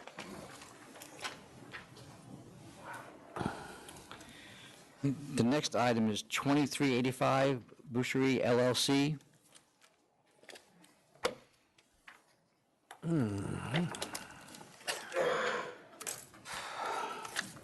Morning, Mr. Chairman, Commissioner Ford, Donald Bernstein, on behalf of the applicant, and with me is Mr. Emil Stefkov, who is the sole owner of the applicant. This is an application for a new full-on premises license for a new French restaurant that Mr. Stefkov is in the process of building as we speak, located at 99 7th Avenue South in the Village, in a rather busy area. The premises have been licensed for many years. We almost got past the 500-foot rule, but it's only been licensed since 1995. But it has been used commercially for many, many years. It was a nightclub many years ago, the Nut Club. It was a playhouse for a number of years. And for the past 20 years, it has been both a nightclub as well as the restaurant. The last iteration was the Garage, which in the community board meetings, we heard some not that great things about. A number of the restaurants were sort of pleased that the Garage was closing and very enthusiastic that a French brasserie of this level was coming into a neighborhood that sorely needs it. We've attached the menu. It is a very full menu. The kitchen is run by a chef who has a great amount of experience, last working as the chef de cuisine of Pastis. I just want to address a couple of concerns that I suspect you have with regard to Mr. Stefkov by talking about the team that he has assembled, as well as some very proactive steps to ensure that at all times this, as well as his other 4 restaurants, will always be in compliance with law. Mr. Stefkov first opened Olio at 3 Greenwich Avenue. It's been open since July of 2010. That is an Italian restaurant with the Sidewalk Cafe, probably among all of his restaurants, the most similar to the concept here. Of course, this one will be French, but that is Italian sit-down restaurant with a Sidewalk Cafe. In the 6 years of operation, Olio has not had any violations at the authority whatsoever. And in fact, the manager at Olio of the past number of years is coming to Boucherie to open and manage that restaurant. So we have someone with experience running an operation that has not had any violations. You're aware of the Why Not Cafe venues that he opened at 14 Christopher Street and on Orchard Street. That concept didn't work As a result of issues with one of them, as you well know, his license, his beer and wine license, was canceled about a year and a half ago, but it has since been approved again and shortly will reopen as Wa Sushi. The Why Not Cafe on Christopher Street is also being rebranded as a restaurant, Dominique Bistro, and a sushi restaurant on the ground level. I think one thing that my client learned is what he can do and what he can't do, and operating a more formal restaurant or even informal restaurant is something that he is able to do. And he has now assembled a team. This is now going to be his 5th restaurant. He is turning into a serious restaurant operator and has assembled a staff, including a number of managers, public relations consultants, and others to create and perfect his brands. And I think it's very clear that he has learned from his past errors. He has suffered significant consequences that have been quite costly as a result of that. I can tell you in my 6 years working with Emil, because I was with him from the start, and I have to say we've had our disagreements on certain issues, that I see a different man, different operator, and a different staff of operation that later than he should have understands what it means to have a liquor license. And we've been very proactive with respect to that, and I want to talk about that briefly. Scott Wexler of Ostroff Associates has, for more than 30 years, been the director of the Empire State Restaurant and Tavern Association and runs seminars for licensed establishments on what they have to do, how do they comply with the law, what to avoid. I suggested that Emil speak with Scott and arrange to hire him to train his staff. He did so, and Scott is here, and will be running a number of seminars. The first one was last Friday. This past Friday, he did a 3-hour seminar with Emil and with about 7 or 8 of his management staff to tell them what does it mean to be holding a liquor license. And the management staff is here. They're not going to speak, but I'd like to have them stand up, the people that are Emil's managers and assistant managers, if you can stand up. And these people were all trained by Scott. They all attended them. We're going to continue to do that to make sure that there is no question about what the law permits and what it does not permit. Could Mr. Wexler come up and describe what that training entailed?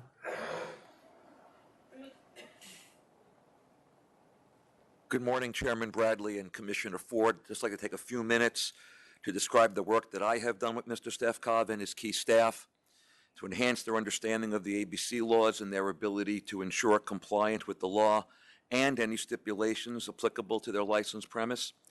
I met with Mr. Stefkov several weeks ago to discuss his application before you today in his existing restaurants. We visited each of the locations so I could see each operation. Mr. Stefkov requested I conducted a seminar for his key personnel so they'd better understand and carry out their responsibilities. On Friday, November 4th, he convened his key staff. During this 3-hour session, we covered all the important aspects of the law, including preventing sales to underage and visibly intoxicated persons, maintaining an orderly premises that does not impede the quality of life of their neighbors, and compliant with the stipulations on their licensed premises, in addition to the other topics in our seminar's curriculum. Because the session was comprised only of Mr. Stefkov's staff, we were able to discuss the law in general and focus on the specific locations they operate. Mr. Stefkov and his staff were fully engaged in the seminar, and there was a great deal of participation and collaboration amongst the group. On numerous occasions during my presentation, the conversation focused on how these responsibilities could be effectively carried out, which led to a number of policies being developed and agreed to be implemented in the existing restaurants and boucherie, the applicant before you today, if it's approved. For example, Mr. Stefkov and his team decided that their entire staff need to have an understanding of the laws and stipulations applicable to the premises and requested that I provide such training for them. In addition, given the importance of compliance with the stipulations agreed to for each of the premises, they decided to post in plain view of their employees and make compliance with these stipulations a condition of employment. Another step they agreed to was to establish a good neighbor policy and to encourage their patrons to respect the community when coming and going from their establishments. I can report they all had a very positive attitude about their responsibilities, and that Mr. Stefkov set the tone by insisting they follow the law, the stipulations, and my advice. Thank you, Mr. Wexler. What are the hours? The hours are the I mean, same hours. this is a big place. That's why I'm. The hours are the same as the prior restaurant, 1 a.m., 2 a.m. close. So and 1 a.m. during the week, 2 a.m. on weekends, correct. And that's Friday, Saturday? Yes. And outdoors? Outdoors, I think, was 10 and 11. Yeah. Close the doors 10 p.m. This was the stipulations from the liquor committee, and 11 to close the sidewalk. Hey, let me just cut to the chase for a second Sorry, here. 11 and 12. 12 for the Sidewalk Cafe Friday or Saturday. 12 for the Sidewalk Cafe. Yeah, that I'm just pulling from the stipulation that contains 21 points drafted by the Community Board SLA Committee that they voted to approve, and that we signed.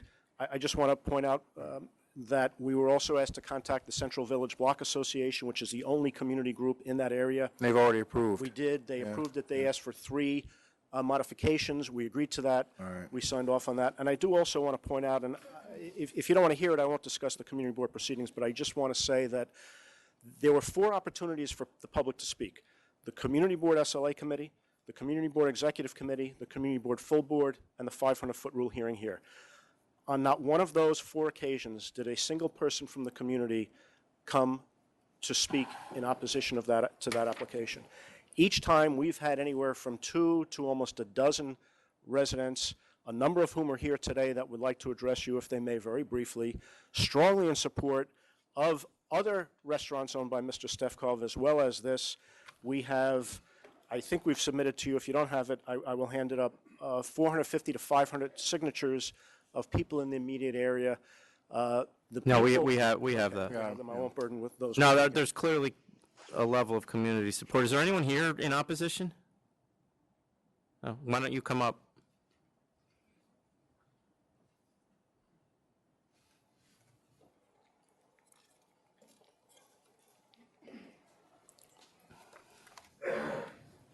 Morning, my name is Augustine Hope. I'm president of the West Village Residents Association. I'm just here to say that we strongly oppose this based on the past history of this applicant.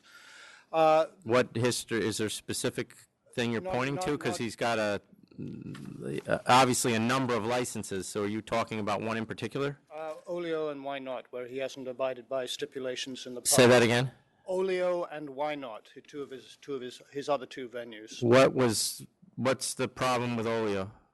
I wasn't at the CB2 meeting. I was out of town, so I'm not aware of the specific problems. I'm hoping that Carter Booth is here and can talk to it. I'm here simply to ask that the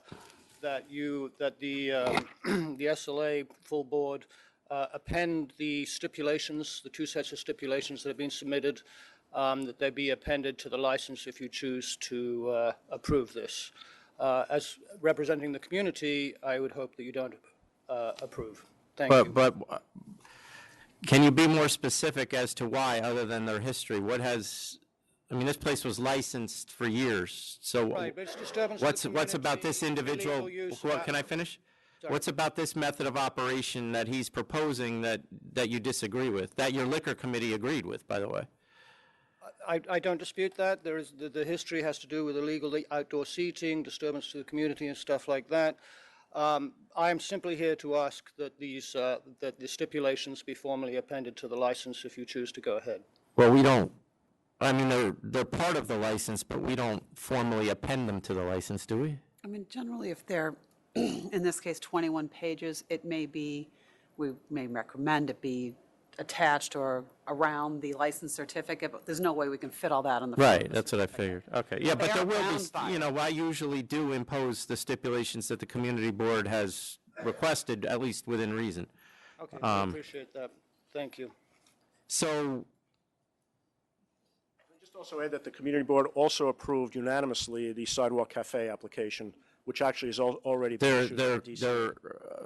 the smaller subcommittee approved it. The full community board, which is... The full community board approved the Sidewalk Cafe, but opposed the liquor license? Yes, by a vote of 43 to nothing, they approved the Sidewalk Cafe with 42 tables and 84 seats. If I can hand that out for you. Okay. So then we need to talk about music.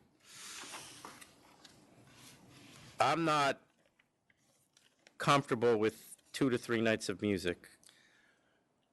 Mr. Chairman, we can. I realize we can it's get rid of that. live. We can get rid of that. We told the community board we will abide by any stipulations you ask of us. We said we would like to have the 2 or 3 nights a week, but if it bothers you, we won't do it. They said we're okay with it. If, Mr. Chairman, you have a problem with that, we will get rid of it.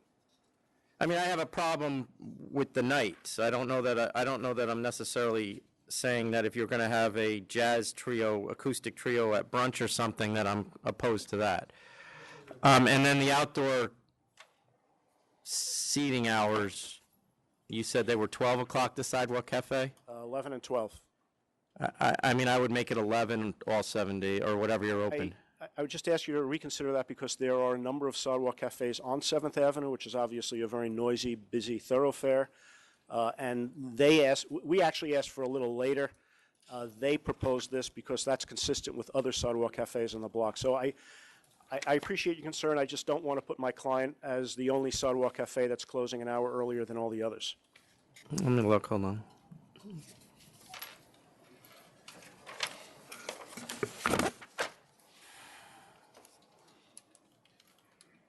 So you're willing to give up live music altogether? If you tell us that as a condition of approval that that would be necessary. Yeah. But if it's not part of our just keep it as a short. Okay. All right. So I mean, I'm not, as I said, comfortable with the 2 to 3 times a week, but I would, on holiday brunch or weekend brunches, permit acoustic, no more than 3 acoustic ensembles, which is what you asked for. No amplification, no amplifiers, no drums, percussion, anything like that. And no music before 10 a.m., which is what the community board asked for. Right. I don't know anybody who wants to hear music before 10 a.m. anyway, so, you know. You ready to go, Chairman? Yes. Based on the stipulations the chairman just mentioned, plus all the others here, you know, we'd like to add those to the official record. And based on the fact that you have hundreds of signatures in support, I vote to approve the application. Commissioner, just to, so I'm clear, for the outdoor seating, are you going with 11 or 12? I was about to tell you that. Okay. Commissioner Ford was voting, though, so I want to make sure. I know.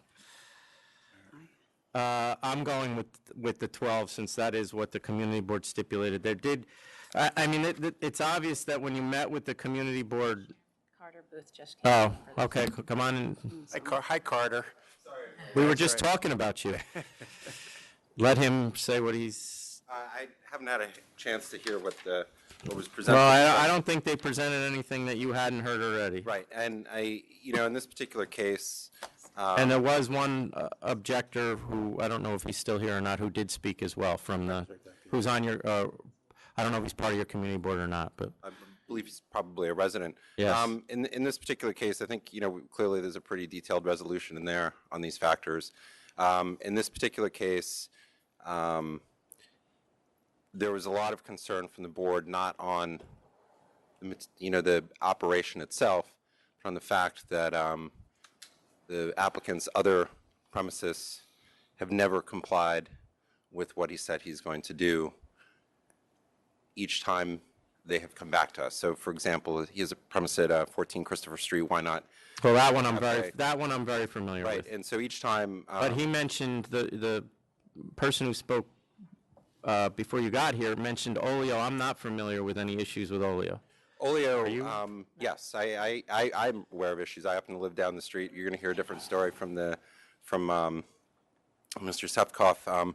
But they used to keep their sidewalk cafe out all night, people sitting out there all night. He said it was in one short period of time when he was traveling, which is not the case. And I mean, it's, that situation has been rectified. But the concern here is that this space is so large, its seating is upwards around 400 people. And the concern is that it will not operate in the way what's presented in front of you. And that's not a reason to disapprove a license, but we've seen this over and over, that the board was in a position that we don't feel comfortable giving a positive recommendation. And so No, that I leaves us understand, in a difficult I spot. understand that, and given the experience with Why Not, which I recall not very fondly, but he did get a license after that for that same location. It's actually a different Why Not. No, There's two. no, I'm aware of that, but we Okay, did yeah. cancel one, Right. the art gallery. Yes.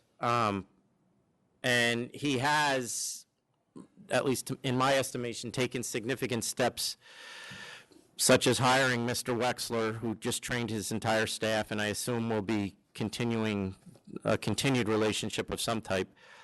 So he has done things to rectify the level of, I don't want to say ignorance, but certainly ignoring of stipulations and the law for that matter. But I don't know that the history is so negative, and given the fact that this location, if it was not licensed previously, I would have a major issue with this, but this has been licensed for well over 25 years. And you clearly have very specific stipulations in order, every one of which I intend to implement, and it actually makes some even more stringent. Do you have a copy of the stipulations? I have, separate? I have 21 that you submitted, I believe. There's a completed form which the applicant actually had signed, which I. We have that too. No, we do. So the only thing I'm changing on the stipulations is that I'm not allowing music 2 to 3 nights a week. I'm basically saying you can do it on weekends and holidays for brunch, not before 10 a.m., and it has to be acoustic, no more than the jazz trios, which is what he asked for. Other than that, every stipulation that you've implemented, I'm implementing as part of the license, and we take it from there. It is a big place, and he seems to be taking it seriously, but based on that, I'm going to approve the license with those stipulations. Thank you. Thank you. Commissioner Ford, your Ditto. Now, were you doing sidewalks all midnight or 11, and then Friday and Saturday midnight? I'm doing the stipulation, whatever. Whatever's the Yeah. stipulation. Okay. All right, thank you. Good luck. Thank you. All right, the next item is 2439 Omega Wines and Spirits Corp.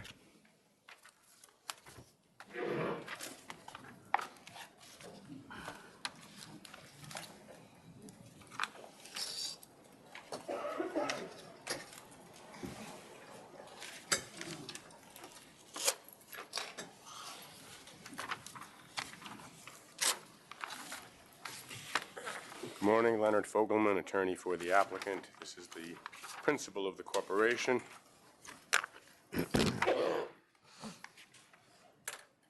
This gentleman, We have some opposition, so why don't we let them go first?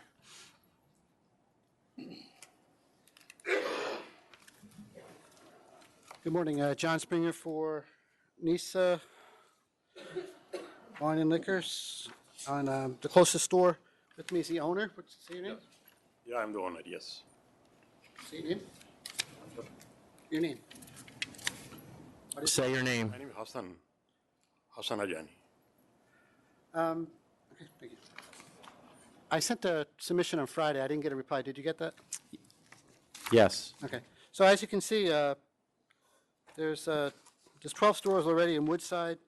And most of them are relatively recent, either transfers or new.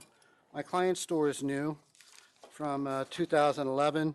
The second closest store is from 2014. The third closest store is from 2014. The fourth closest store is from 2012. And the fifth closest store was 2014. So I'm not following you there.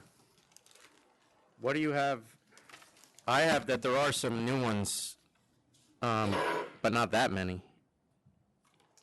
DNS Liquor Corp. you have as a new store? It may have been a transfer, but Oh, well, a transfer doesn't. well, but the There was point a is liquor store before that, right? the point is that there's a lot of turnover in this area, and the reason is that they're not doing well. If you look, Or they're doing so well that the person decided they can make money by selling it. Yeah, that would be one view of it, but that's not my view. Yeah. And that's not Of what. course it's not. And that's not what I'm hearing from the, from the people Okay. on the street. My client store is just 750 feet away on the same street. He's got declining gross sales of under $360,000. The numbers, if you look at the second map I gave you, the existing stores are spread out nicely, which, as they should be, and that was done presumably for a reason. You don't want to bunch up stores and saturate the area. But there's no significant increase in the population.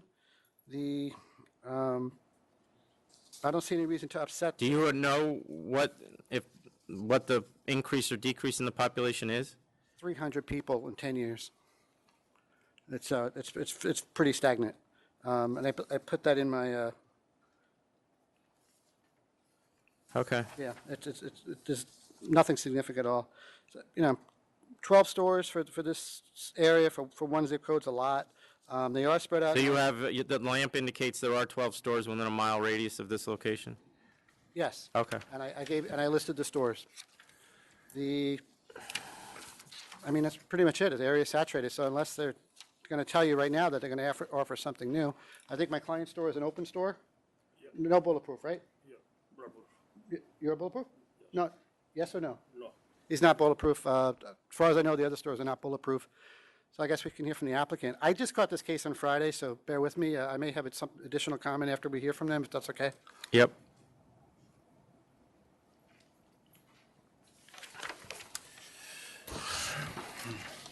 Okay.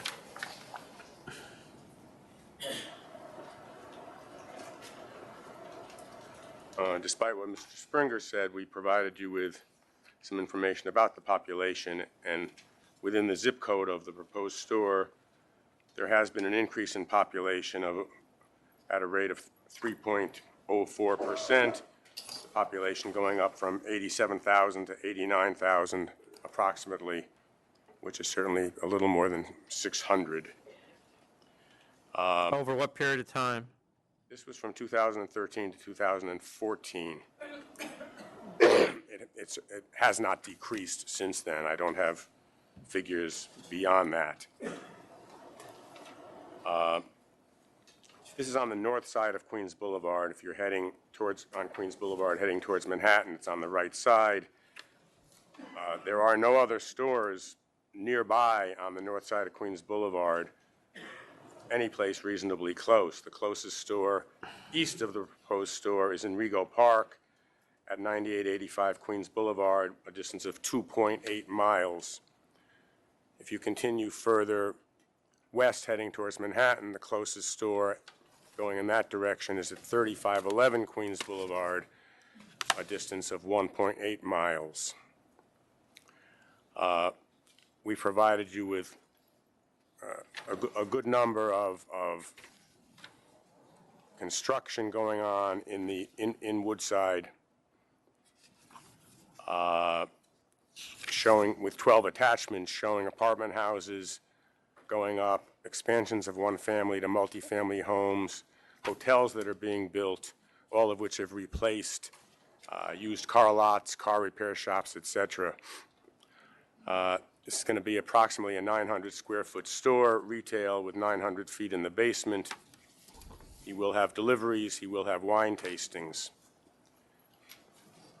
The closest store, represented by Mr. Springer, as I said in my letter, aside from a drop in sales from 2012 to 2013, the sales have been rather steady, with projected sales for 2016 appearing to be over projected sales for 2016 appearing to be over the 2015 sales when you take into account the end of the year in November and December sales that are obviously expected.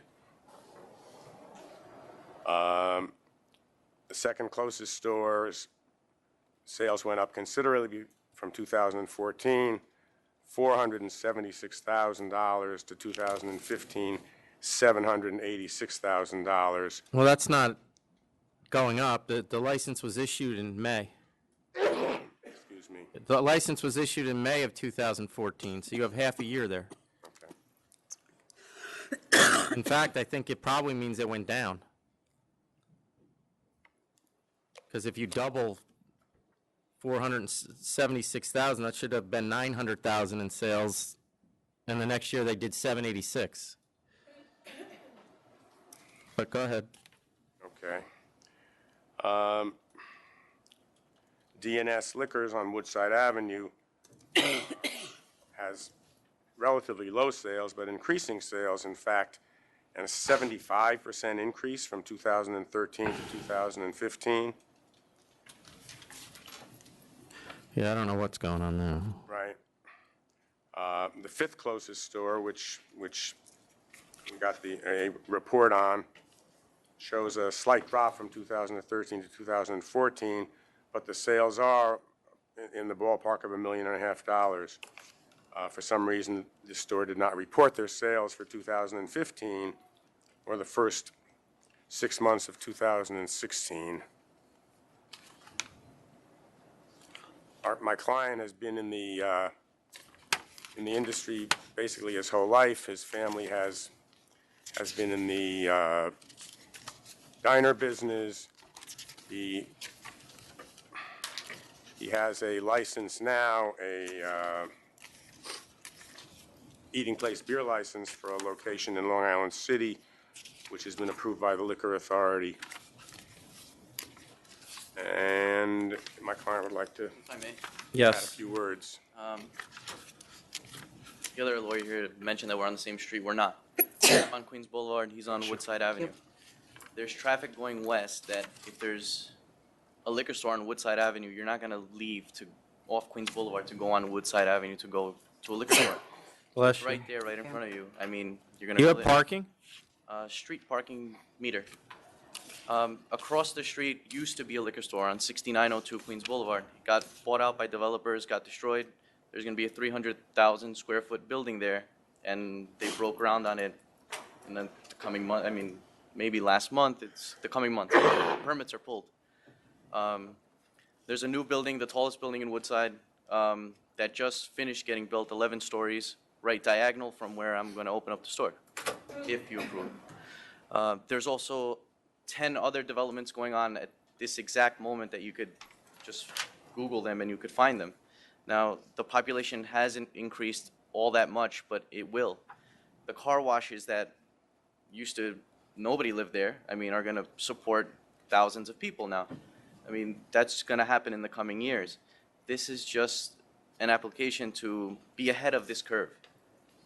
I mean, if I could get approved for this liquor license now, I'm sure in 5-6 years from now, there's gonna be a lot more licenses to come. If you look at the Exhibit B I submitted, it gives a list of 12 construction sites, several of which are right on top of my client's prospective location. And each of those, I submitted paperwork that showed the size and scope of each of those. Have you been in these other liquor stores, the four closest? Either of you? Just two. Which two? United on Queens Boulevard, the one that just opened in May, and the one on Broadway, I think. 70, got the address. 7320? Yes. So that one's clearly not bulletproof. Are you aware of any of these being bulletproof? No, I'm not, but I think none of them offer delivery, so that's something that I would bring to the Does your table. client offer delivery? He also does wine tasting. I currently offer delivery at my diner. I mean, insured delivery. It's a little bit different than regular delivery. My delivery guys are insured. If they get into an accident, this and that, they're fully covered. They're not just random guys from the street on a bicycle. No, I get it. 16. Yes.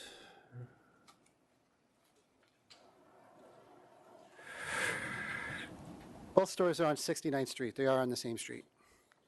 The new building, this tallest building, What are you what did you just say? The both stores, meaning your client's store and the applicant, are both on the same street? yeah, 69th Street. They're on the corner of Queens Boulevard and 69th. But they're across Queens Boulevard from each other. No, they're not. They're on the same side. They're on the same side. Then, Mr. Fogelman, what are you saying? I'm saying that is 100% incorrect. My client happens to be on the corner of 69th and Queens Boulevard, on Queens Boulevard. Not from the store in. He's one store in from the corner of 69th. If you're traveling towards the city on Queens Boulevard and you make a right on 69th, he's one store off, you get to the corner, there's another store, you make a right, you travel several blocks before you get to Woodside Avenue, and that's where he is. Okay. So is that what, accurate? I don't know. I thought he was on the corner, but he's one store in off of 69th, and it's 700 feet away, on the same side of Queens Boulevard. It's not on the opposite side. But you're further down towards Woodside. Yeah. Okay. Yeah, we're on the corner of Woodside. further up. Further up, north. His store is north of this store. When you Right, get to I got it. 69th, you're now traveling north, and you eventually get to Woodside Avenue, which is where this store is. Right. Not eventually, 700 feet. I mean, Mr. Fogelman and I both don't live particularly far from here, and I don't even know where Woodside Avenue is. I don't think I've Okay, ever it's a major road. been on. It runs parallel with Queens Boulevard. It's a major road. Because you probably always go on Queens Boulevard. My client's sales are down significantly from 2012 levels, and he's already geared up in a position for this new construction in the area. Okay. Okay. My client's sales are down significantly from 2012 levels.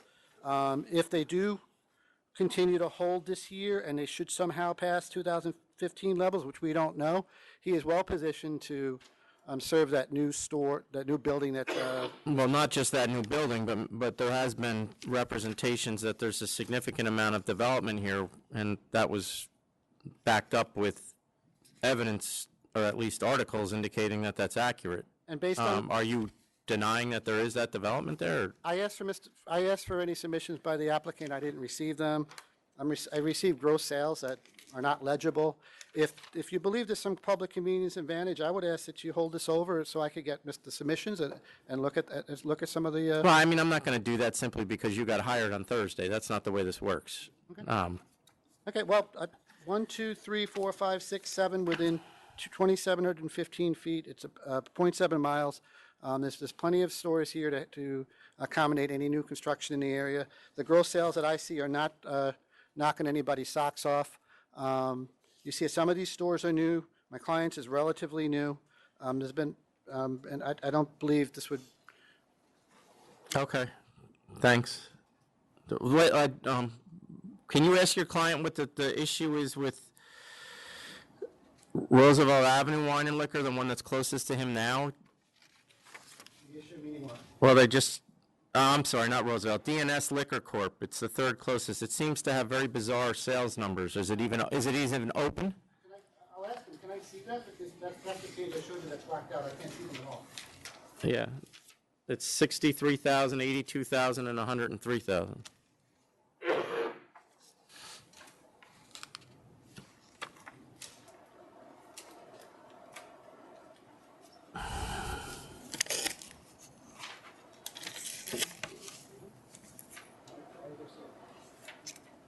Just to add, I would do at least 25% New York State products in the store. I don't know if that adds to anything, but I mean, I'm willing to do that in the store. He doesn't know? No, but they got the license in 2014, so they're showing 137, which is not knocking anybody's socks off. No, well, that shouldn't even be, that's not even paying their rent, and you and I both know it, so.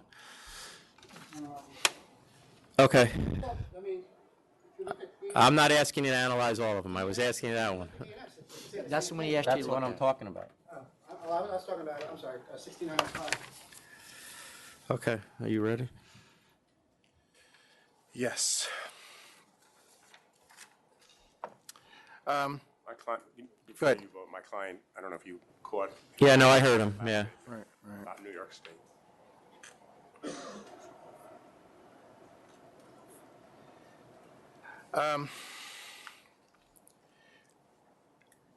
My concerns are looking at the other stores in the vicinity, and I mean, their distance and measurement away from the proposed location is in feet. And there's 5 stores, and it looks like at least, I mean, Mr. Nice is over here, the Liquors and Wines. I mean, if we extrapolate from what he did in first 6 months of 2016, he might have a better year than he had in 2015, but still all the others seem to be declining. So I'm going to vote to deny. I'll vote to deny as well. We did issue 2 new licenses. So two of the 4 closest were just issued within the last year, or one was in the last year, the other was in the last 2 years. And the second and third closest stores are just really seem to be struggling, or their sales numbers aren't accurate, because I don't know how they would be open with these sales numbers, but they seem to both be struggling. So there are 5 stores within 0.7 miles. I recognize that the development that clearly is occurring here, and I just don't think right now, given that a lot of it seems proposed development or just beginning, that there's a need for another store in this location right now. And the lack of parking is also a concern, because all of the articles that you did submit pointed out right now that this is not a pedestrian community. So while street parking obviously is helpful, having parking or a parking area would be much more convenient to the public. So given the presentation that's here right now and the location, I don't see the public convenience and advantage, so I'm going to vote to disapprove. Yep, thank you. Can we take a 2-minute? Oh, sorry. Old habits.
muted? Yes, not anymore. Okay. So you haven't been in them? Not in the recent, I just was brought on board last week to help consult with what they think is their needs towards the Jewish community. Okay. So I'm still familiarizing myself. So does anyone know if any of these closest stores are bulletproof? From what I recall when I was there, no. You have Open floor plans? open floor plans, smaller boutique, a couple of them are a little bit larger in size, maybe 2,000 square foot from what it looks like, Okay. whereas they're looking at about 1,000. 2,100 square feet. And we're also looking to, my client is looking to specialize in wines that they don't necessarily carry, having a large, Have you ever been in the stores? have I been in the stores? The other stores? The closest stores, have you been in them? I personally have not been in them, but So how do you know what they're carrying? I was told that this is what they were carrying. I had, For me, I did web searches. yeah, All right. he informed us as to what, So what aren't they carrying that you're going to carry?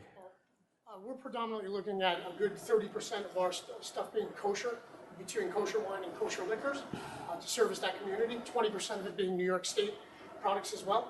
And you're telling me these other stores don't? They do, but not that much. I mean, you're looking at your traditional Manischewitz, you're looking at your Kedem, you're looking at Barnura, Barkan, the things that every other store gets, is they're getting them through the biggest producers, but you do have other people out there that you can purchase a lot of kosher product from nowadays. It's 30 to 50 wineries from Israel alone that you can bring in, and nobody in that area has any of that stuff. Maybe one or two items here and there. traditionally, the kosher keeping community that resides in Gowanus has been traveling 20, 30 minutes outside of the neighborhood to meet their needs because the local stores are not carrying a product sufficient for them.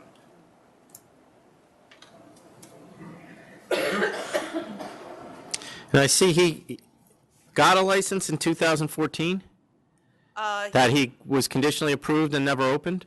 Correct. He was. What is different about this one, that he's going to ask us to vote a license for him and then come back to us and tell us that he can't open? In the 2014 license, he was looking to actually purchase a wine store from a currently licensed operator. And at kind of the near end of that deal, the seller became uncooperative and the deal fell apart, which is why. Well, that's it. So do we have a lease for this premise? Yes. It's signed? Yes. Is he paying rent yet? No, because he has not moved into the space because the landlord was doing some renovations. Those renovations are almost complete, so he will start to be paying rent shortly.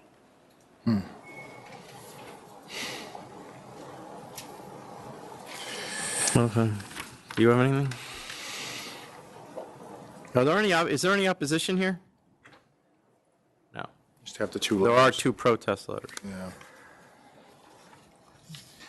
Trying to confirm this. Smith and Vine says they're only 1 block away.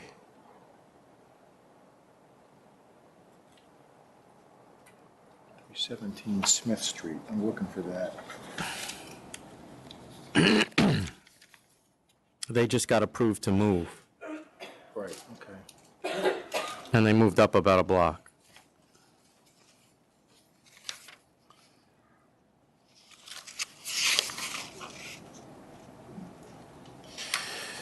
And my client is not looking to cannibalize somebody else's pre-existing business. We're looking to offer things that those businesses don't currently offer. I got to tell you, I just find it just, not that I don't believe you, I just find it a little bit hard to believe that another store in the same community wouldn't carry, the same level of kosher wines and things like that. Spoken to, and my client has spoken to and met with a person who heads a Jewish organization in the area, and they have communicated to him that this isn't a need that's being met, that they travel for their wine that they purchase, as well as their community is traveling as well. You do find that in the kosher community quite a bit because they want to find the wines they're looking for, and most people just don't carry them. So they do travel quite a bit, all over, out to the Bronx, to Queens, wherever it is that they can get their best products, Yeah. best prices. You don't have any letters of support from anyone to help you out with that case, do you? I don't see any in the application, so. We have letters of support that we're getting that we can submit to. We don't have this isn't a installment plan. I understand. Let me just. I'm ready. Yeah, all right. I can provide you with the Iyun Center, which is a Jewish community organization. Yeah.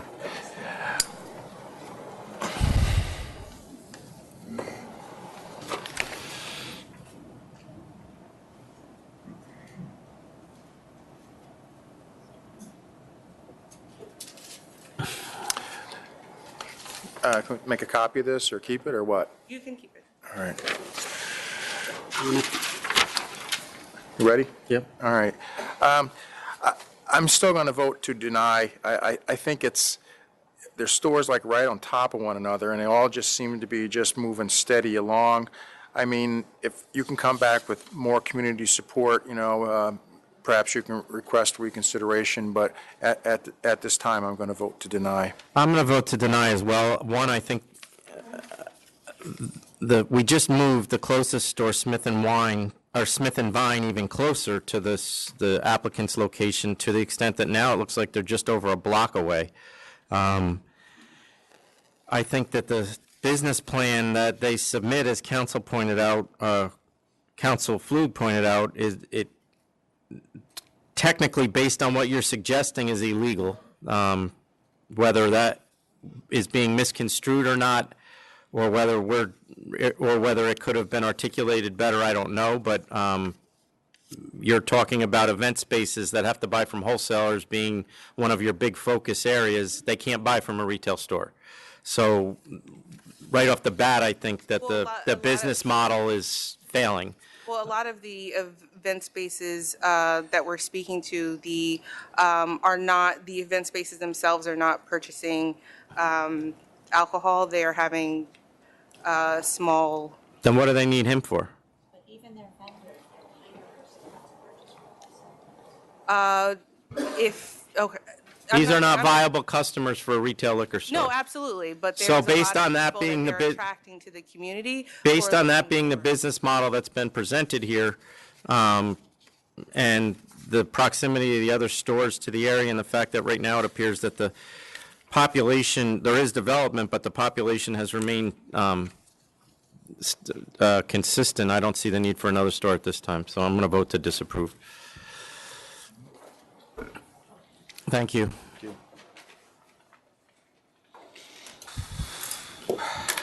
Next item, 2453, Rivers Edge Wine and Spirits. Just to clarify, this is a licensing board disapproval. Martin Mailer of Mail and Buscemi. Hold on one second. 2453? Okay, go ahead. This is first of all, I'd like to thank the chairman for allowing this thing to be reconsidered. It was denied by the License Bureau, and as my first sentence of the request for reconsideration indicates, no one is arguing the fact that technically there was an availing going on when this lady decided to work at a liquor store upstate. The uniqueness of the request is as follows. This is a woman that has been in the industry her entire life, but from 2010 on, she's had just an extraordinary run of bad luck.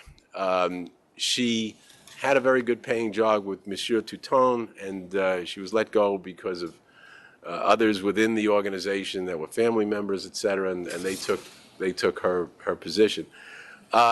She, for a while, lived on the savings that she made, and she attempted to open up her own wholesale business, but money being tight and difference of opinion with the people that she hooked up with, that also had to end, and she really was at the end of her rope. She had, by this time, lost her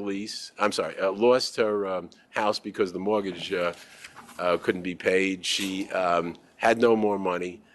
And a landlord came by who knew her and said to her, look, there's a business in an area that's not doing too well. I know what your background is. Maybe you can work something out with these people.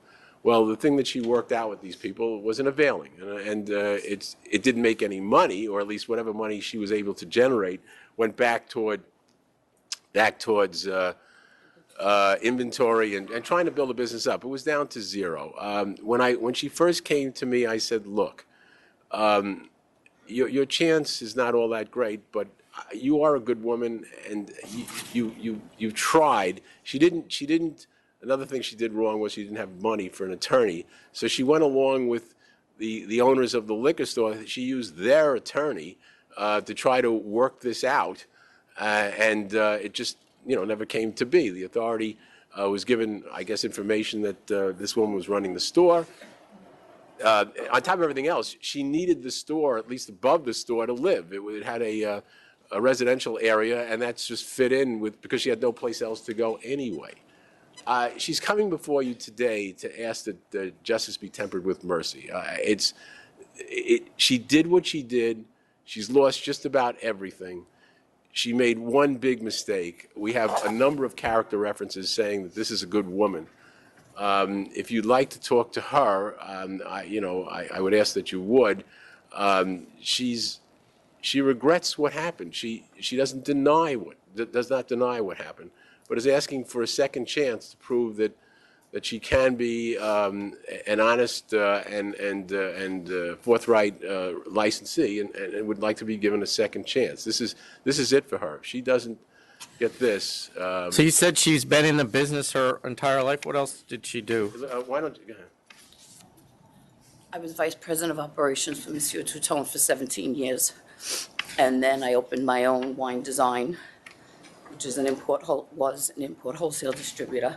But I didn't have enough funds to continue to grow. So I had to let that go, and I had nothing. I lost my home in October, and this came to me, and I said, I can manage it. I managed a $130 million company. I could manage a liquor store. I did not know that it was against the law, that I was doing anything wrong, because I didn't have the money for an attorney to protect myself. Where's your financing coming from to put this up now? I had a car accident, and I received monies from that. That's right, I Now read I have that. monies to go forward, yes. Okay. I was in a car accident after. A couple of years ago, right? Yeah, okay, all right.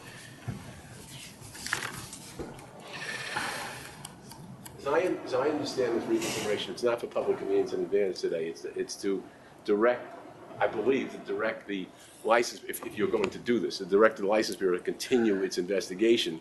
And then I guess we'd have to come back up here for public convenience and advantage as well. I mean. But that's what I'm trying to figure out. Didn't we reject this on character and fitness grounds? Wasn't the full application here before? No, this application was not. No, this was denied by the License Bureau based on the availing. Yes.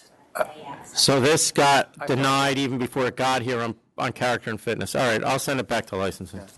Thank you for clarifying that, Counsel, because I was thinking it was we'd seen this before, too. Okay? No. You saw Yes. Deer Park when you canceled them. Gotcha. You saw the place before when you Yeah, so canceled. I'm okay sending it to licensing. All right. Okay, granted request. Yeah. The next item is 2432 Gateway Wines and Liquors. Martin Mailer, Buscemi again. This is more of a traditional application in the sense that when these two people came to my office, I couldn't believe this. I mean, this is Brooklyn. This is, as the crow flies, the closest store is 0.6 of a mile away. There's opposition. Do you want? Just put your name on the record and your clients' names. Again, put your name on. Winsome Pringle. Everton Pier. Okay.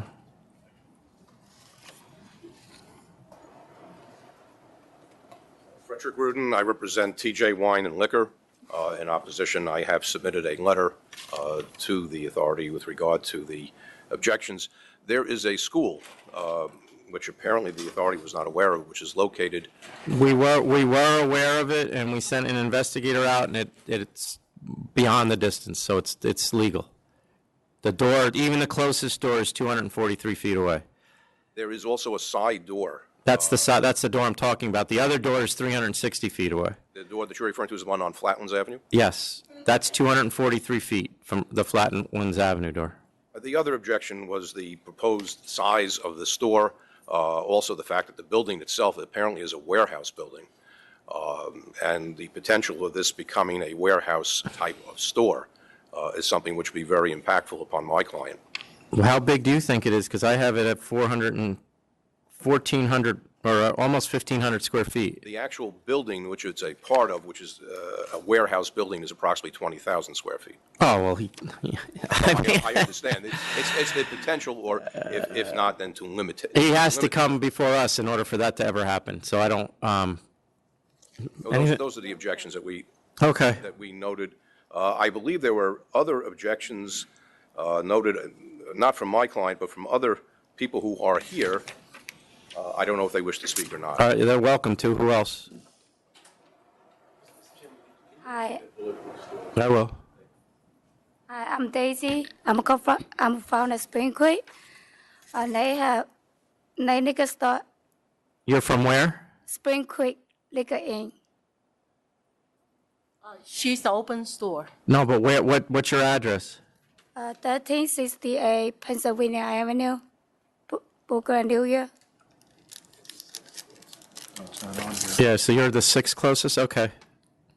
Because next door is a huge store around the area, and the school is close across the. The school's, legally, it's far enough, the But school. then they have 3 schools inside it. 3 schools. A junior high, high school, a special education department, 3 schools, huge school. Okay. Because if they open a huge store around the area, they have too much alcohol around the school. The kids not safe. Okay. Thank you. That's I worry about. Okay. Thank you. Who else? Can I talk to? I'm from TJ Wine Liquor. I'm concerned about this store. The picture showing the store right next door is 2 big, huge loading dock there. And once the gate closed out and nobody knows how many liquors gonna unload it in this store. And you see the building is whole block building. It's 20,000 square feet. No one knows how big they're gonna expand it later. No, I do. We don't know. Okay, that's what we worry Because if they about do it. go and expand it and we are not aware of it, then they lose a license. So I don't know that they're going to jeopardize a business because of that. Just yeah, because the building is big doesn't mean they can use it all. But we have no right to access the building, and we don't know when. Yeah, the but I building- do. Oh, okay. My name is Olivia Holly, and I'm a resident from that area. The reason why I object to this liquor store opening is also because of the school. And I hear you saying that the school is far enough apart, away from the proposed site. However, there's no parking in that area. It's very narrow streets, and so one of my concerns is that you're going to have cars trying to find parking while you have children crossing around to get to school. The other part of it is there are no crossing guards in that area. So although there's a school there and it's far away, there are no crossing guards near that school. So that's another concern for me. Okay, thank you. Thank you. Can you tell me, sir, if you're aware, how many of the stores are bulletproof in the area? I do not know how many other stores are bulletproof. Is your client store? It's not. No. I believe at least 2 of them. Are your clients aware of? No, they aren't, but I believe it's 2. But forgetting about that, getting back to what I was saying, and it's part of the presentation that I made in writing, what was stated here is exactly what's wrong with the process. The process here is 4 existing stores come in and they protest. They have an absolute right to protest, but they're usually full of misinformation. The fact that somebody said that it wasn't on the lamp, I self-certified this application. I put down in the application that there was the school was 240 feet away, and I even knew that door wasn't. But Mr. Mailer, you and I have discussed this before, and I recognize your frustration with the process. But as I pointed out initially when we started talking about the school, my people went out already and had measured it, which means you did put it on the lamp. So the fact that someone says you didn't if I'm doing my job properly, it doesn't matter what they say. I agree with you, but I'm just trying to give you the overall picture of what's going on. This whole surmise and conjecture relating to the type of store that will have a big warehouse. No, I get it. I mean, we have 924 square feet. What it is, it's very tall. So the ground floor, there's no basement. The ground floor will have 924 square feet. There's going to be a stair constructed, which will go up to a mezzanine, and that will be about 500 square feet, and that will house the supplies, the inventory of the store. So their storage is the mezzanine. Correct. And what nobody has said, and what I found absolutely astounding, other than the fact that there's no store within 3,200, as the crow flies, within 3,200 square feet, but in reality it's more like a mile because you have to traverse streets and to get to where you're going, is the fact that there's an explosion of buildings that have taken place across the street from here. I showed you pictures of this. I gave you articles of this. It's absolutely incredible. This is one of the last things that Mayor Bloomberg did in terms of for affordable housing in Brooklyn. There are going to be 4,000 to 5,000 new residential units, of which there are hundreds that have been built already. This is a brand new area. This is an area that doesn't have any existing store anywhere near the area. The TJ's is a store that does 1.6 million. It's not even in the same area code as this application. If ever an area cried for a liquor store, this is it. There's no other stores in the area. They plan on having some specialties, like there's a Caribbean population that's over there, and they're from the Caribbean themselves, and they're going to have about 10, maybe 20% of their items are going to be related to the islands. And they're going to see, I mean, they are going to carry the standard brands, and they're going to see if things like New York State products are warranted in the area, but they can't judge it just quite yet because they haven't opened. But please. Are they, they're a couple? Well, they know each other through business, but they're not married or All these pictures of buildings are new construction? Absolutely. It's incredible. There's a thing called the Gateway Mall that's just down the block from there. That's where they've got all of the big stores, I believe Best Buy and I think a Home Depot's in there. I list all the stores in my presentation. Where are these pictures taken from? I took them. So where were they taken from? Right, they're taken right across from where this place is. That's looking across Flatlands Avenue. Okay. Yeah. Their store is right over here, and I just took the shot. This is the school, by the way. Okay. Right? And all of this is on this side of the street. That's on the other side of the street, and going down the premises. This is Edmonds Avenue right there. All right, so all of this is right here. Okay, but we got it, only because no one can hear you. Yeah, sorry. These are two hardworking people that are going to make a go of something, and they're not going to interfere with the other stores. The other stores are in other areas. They're not looking for their business. They're looking for the business that will be generated as a result of all this residential buildup, in addition to the commercial buildup of the area. And they don't have a large store. It's only 924 square feet of selling space. So then, and I think we need to also address, Mr. Pringle has some history. It doesn't look like it's recent, the last one being in 2009, but Trax Cafe? That was his business? That was your business? Miss Brent, yeah. But you part didn't you sell it? Where did you? I mean, they're just sales to mine. There's a sale to minor. There's failure to supervise, disorderly premises. Do you still have that business, or it's closed? No. It's, and then she also applied for a Brooklyn liquor store, which was disapproved. Am I reading that right? Yeah, because there were two churches or something, I believe, within. What was a material misrepresentation? Yeah. The rep, they had a rep. They didn't have an attorney, and he didn't include the churches. I mean, that's insane, but he didn't. So the include that. application was disapproved because of, the misrepresentation was the omission of the church? Okay. Can we check that? Oh, you look at me? Aren't you the head of licensing? Not at the moment. Easily All distracted. right. What did you want me to look up? Well, I'll take his representation and.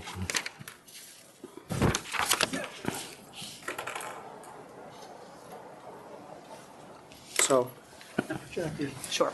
is all of this right here to do with? For tracks. Okay, to see who that is on.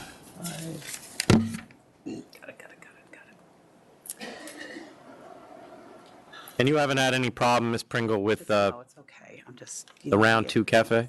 Is that just a catering place, or? Email, but that's all right. So those tracks is the, How far is that from here?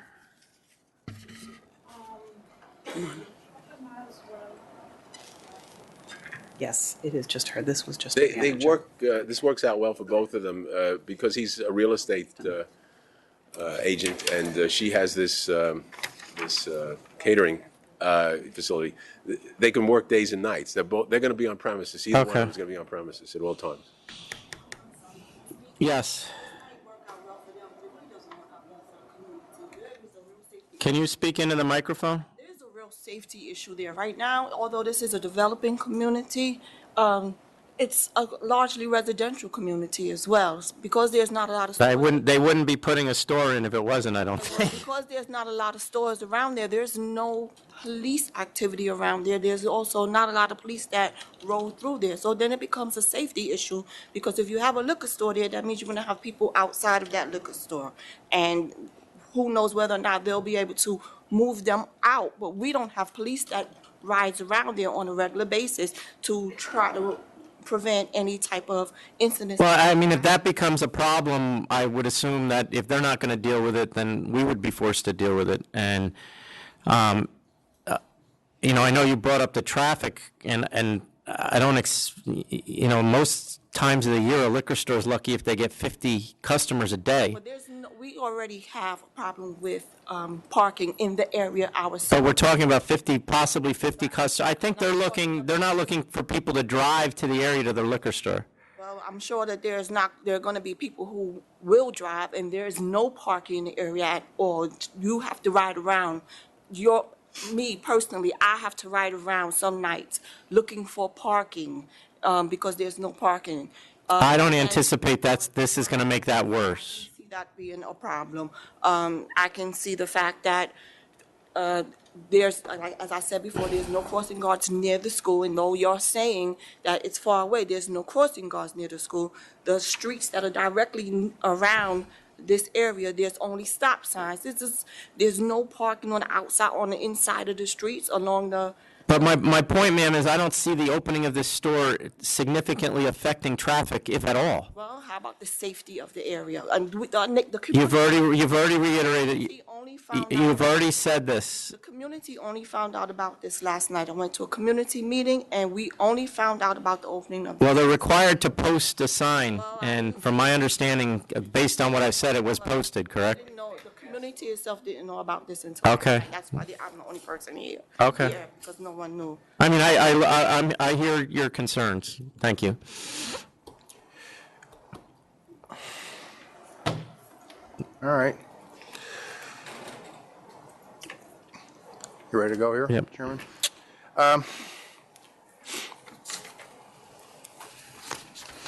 Again, the school is not an official issue because we went out and measured it, and it's far enough away. I don't really see this as a traffic issue. I do think that with the additional growth in the area, I think there's going to be some, I think most of your business is going to be within walking distance, not driving distance, so. I indicated that in my letter, too. Let me finish, counsel. No, I'm All sorry. right, that's right. Your closest competitor seems to be up and down, but maybe okay. I'm going to vote to approve. I'm going to vote to approve as well. As Mr. Merrill points out, the closest store is 0.8 miles, which is in Brooklyn, a significant distance away. I recognize the community is concerned about traffic. I don't see this affecting traffic at all. I believe most of the customers will be walking or nearby residents, and the fact is the two closest stores, which are both 0.8 miles away, where their sales are flat, I really don't think that these, given the distance, I don't see how this store really would affect their sales. So I'm going to vote to approve. There's obviously a concern about the square footage of the store, so I'm going to hold them to 1485, which is what you submitted. That's all we got. And 900 retail. 900, yeah, 924. 924 retail. Yeah, okay. So under those, so I'll vote to approve. Thank you very much. Thank you.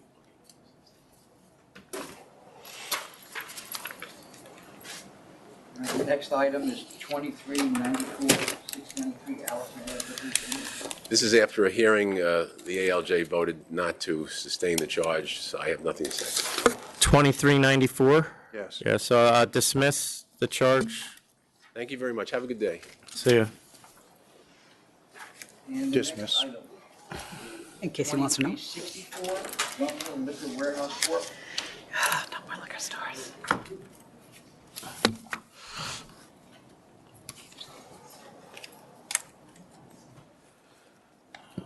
Good No, afternoon. I got It's, 4,500. What do you? Francis Buscemi for the Oh, it's 2 floors. applicant. With me today is Eric Ikolov, the principal of the applicant, and Lenny Samus, who's manager. All right. This is a, So let me stop you there. The protests, let them come up.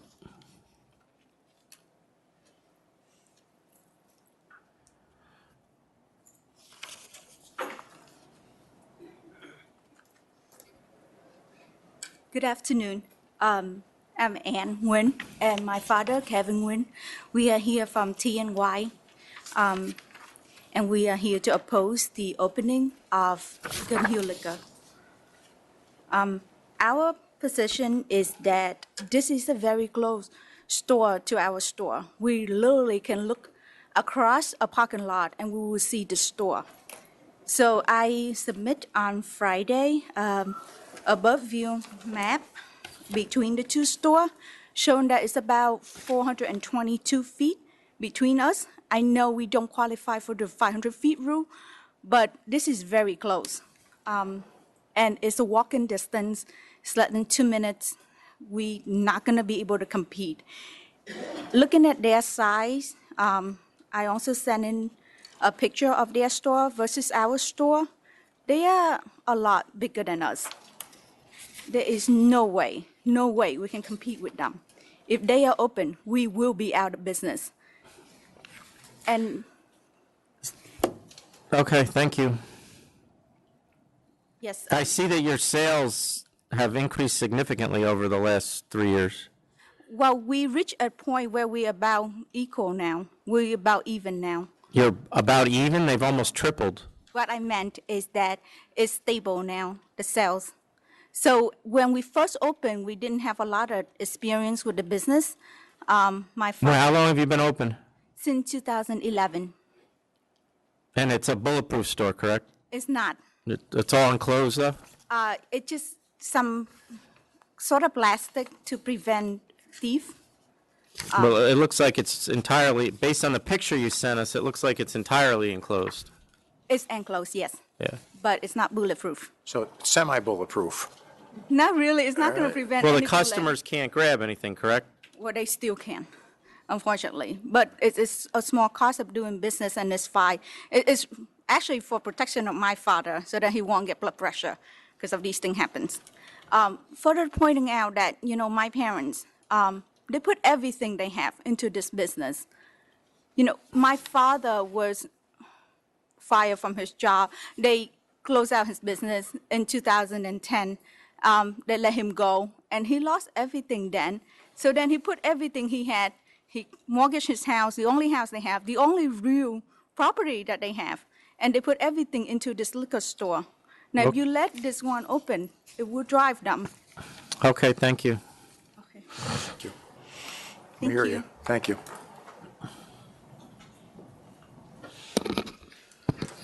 I'd like to explain the concept that the applicant has. This is, Well, I mean, first explain to me why they need to be 400 feet away. well, this is directly next door to a BJ's Wholesale Club.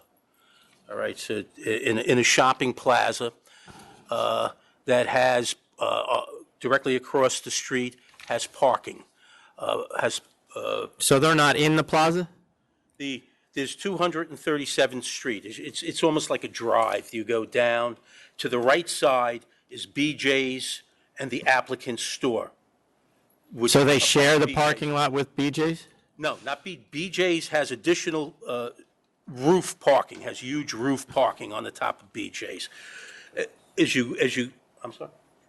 Yeah, which they can use. It's a valet system, I believe, but on the other side of 237th is a shopping plaza with parking which is available for this store as well. So it's like a drive. You go down, you make a left, you go into the parking lot, Okay. and then our store is directly across from that.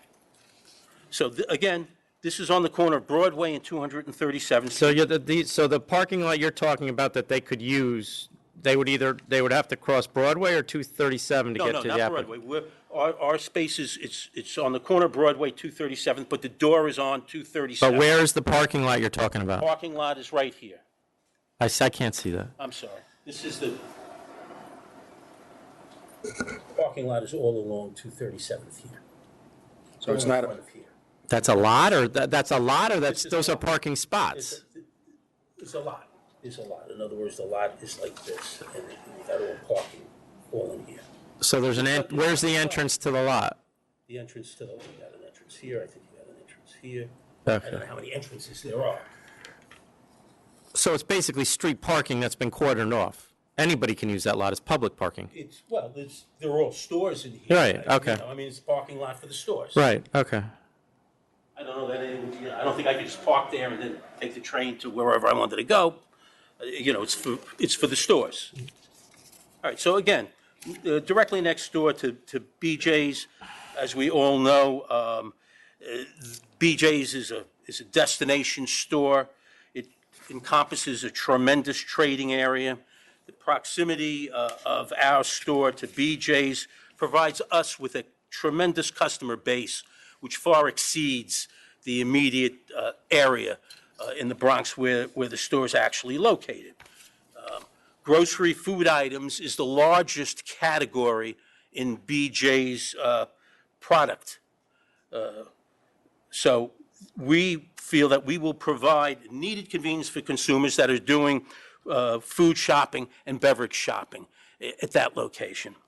We want to have a dedicated tasting area for wine and spirits tastings. We want to have a certified wine expert on premises to provide tastings and seminars on a weekly basis. The applicant's manager, Mr. Samus, is very experienced in the American whiskey and single malt categories of spirits. We want to have an extensive line of those, as well as an extensive selection of New York State wines and spirits. We've got at present approximately 65 distilleries in New York State. Mr. Samus is familiar with that. We're going to have a tremendous number of SKUs in the New York State spirits category, as well as in the wineries in New York State are Northern Long Island, Finger Lakes. numbers. State. Numbers. It's more than 350 wineries in New York State. And again, a tremendous amount of SKUs from many of those wineries. I don't think there are that many wineries in New York State. I have a list. Yes, there are almost 400 wineries in Yeah. Oh, okay. Yes, I was surprised to hear it too. Okay. Now, the surrounding stores, which I want to get to, they just do not carry any kind of product line of that nature. This store is not going to be carrying small-size container spirits. No nips, no half pints. That's not what we're looking to do. As far as your everyday wines, your Yellowtails and Mondavi and other everyday type product, this is only going to be carried in 1.5 liter sizes. The store intends to have a computer kiosk for customers. All the wines are going to be in, all the type brands will be in the kiosk. Customers can go to the kiosk for information on pairing wines with foods. Customers will also have the benefit of a carry-out service to their cars, to the parking lot. Unlike most of the stores in this area, this is not a bulletproof store. What other stores are bulletproof besides? And again, there's a little discrepancy to what I list as the 4 closest stores and what the authority obtained sales figures on. I list T&Y, and I did this by the closest, the shortest driving distance from our store to the surrounding other liquor stores. T&Y is the closest, 0.1 of a mile away. That's a bulletproof store.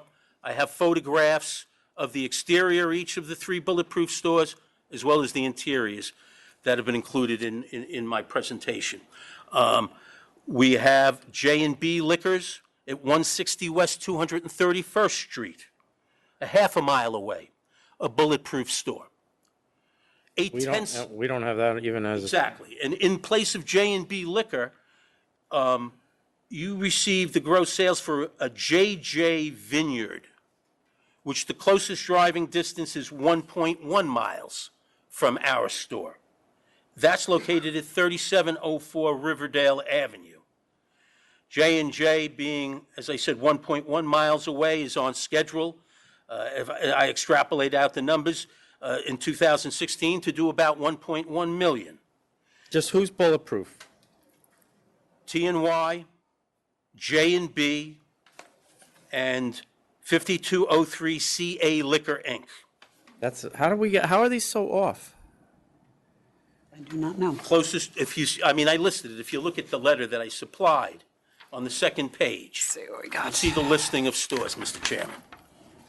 T&Y, 0.1 of a mile, 231 Spirits. That's the only open store of the 4 closest. So those 4 right there that you've listed are all bulletproof? No, 3 out of the 4. Number 2, 231 Spirits, Inc. is not bulletproof. That's the only open store, and that's on schedule to do about $1.4 million this year.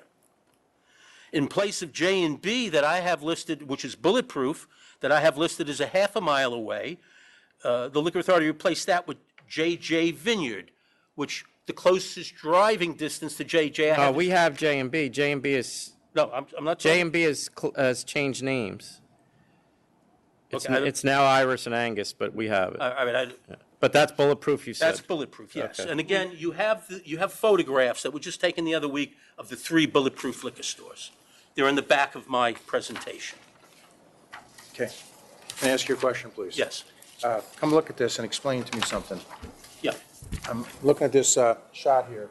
So this is obviously old, so I guess BJ's is someplace in here now, or where, that construction?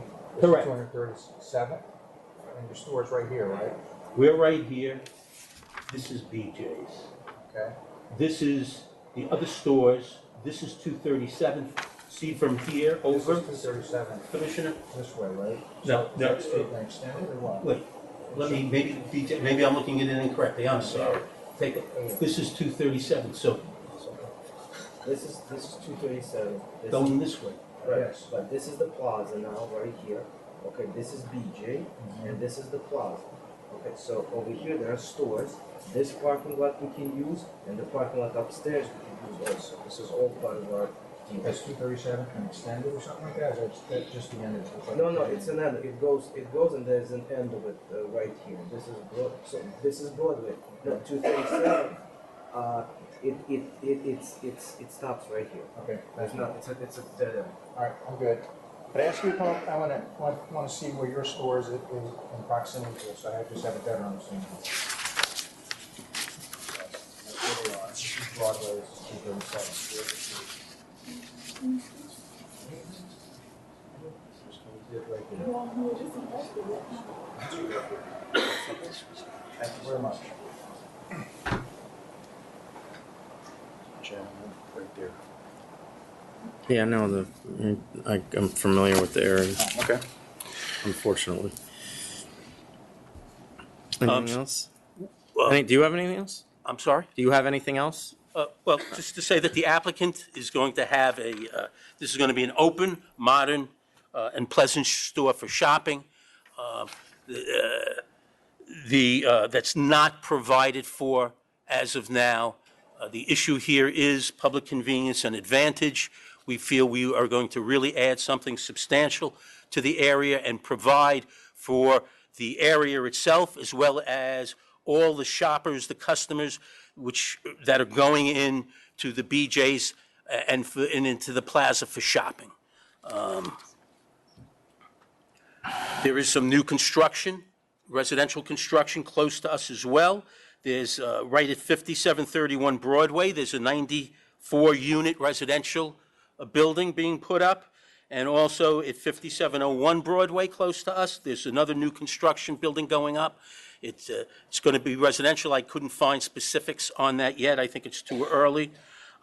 Demographics in the area, I simply went to a 1-mile radius within just 1 mile, and obviously the draw from BJ's is going to be much, much larger than that. But just within a 1-mile radius, we have almost 40,000 people living.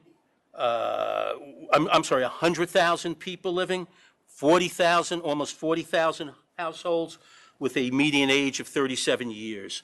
Within a very short period of time, we also have 380 signatures that were obtained the other day. I'm sorry, I just received these yesterday, but within a matter of 6 hours, standing outside of the store, 380 people signed a petition for.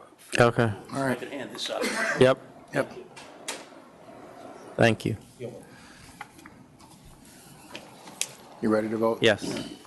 I'm looking at the sheer size of the store. You're 4,500 square feet.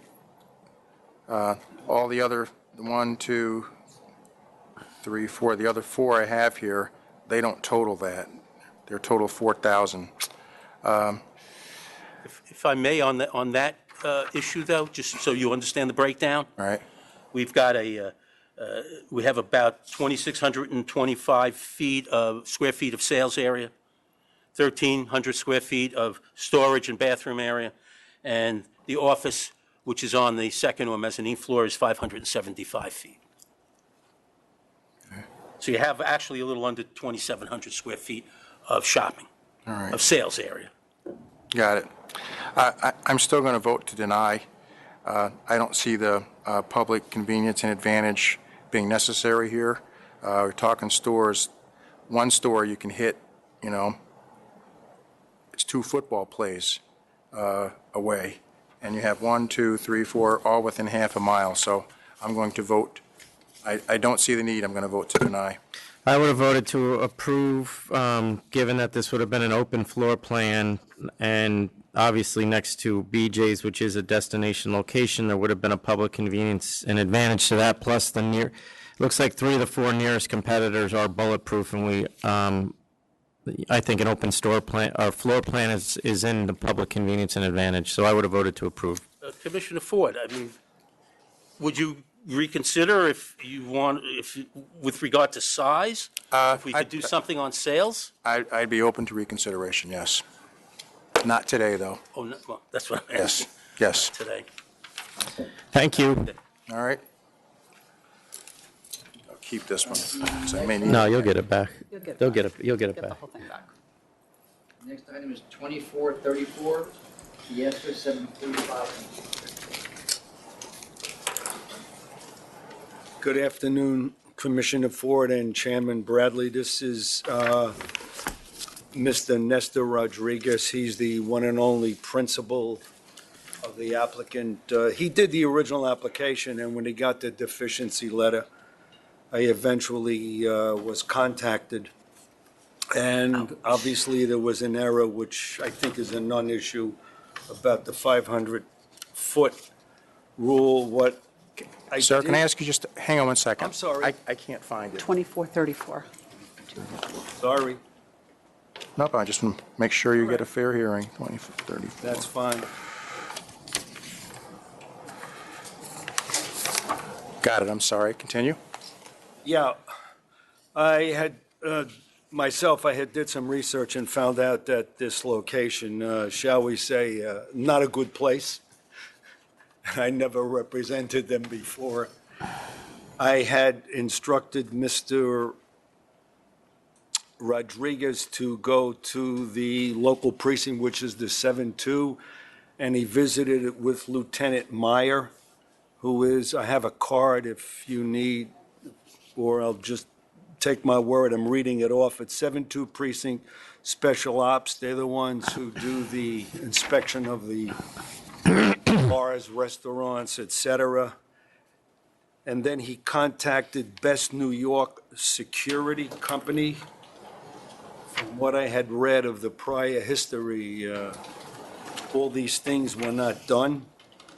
And hopefully, if he gets the approval, he intends to, he has a scanner which he intends to purchase. And there is a menu that was sent in, which is small. It's not a large place. I believe the max capacity is 66. What he's hoping to do, should he be successful, is to expand from the limited menu into a decent menu, other than, you know, the usual wings, franks, et cetera.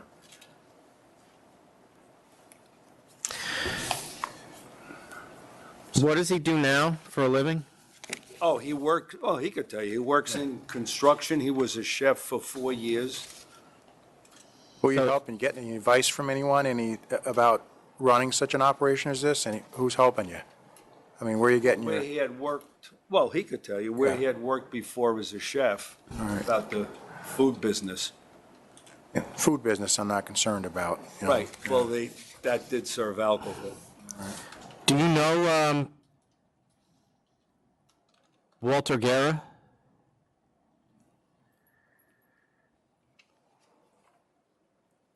From what I was told, Chairman, he serviced his car at a tire location, which is 2 doors away from the applicant, Fiesta 745. The same landlord owns about 4 or 5 buildings, I'm told.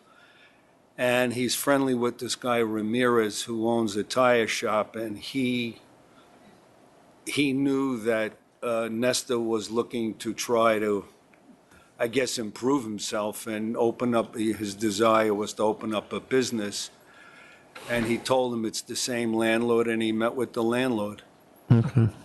I mean, here's my issue is, one, he's very, very young. Correct. Has very little to no experience in running a place, and the place he's decided to pick in order to open a business has a history as long as my leg. You're right. And he's looking to open the same exact type of business with the same method of operation. And What do you, well, yes, he wants to have a DJ. He wants to have live and recorded music.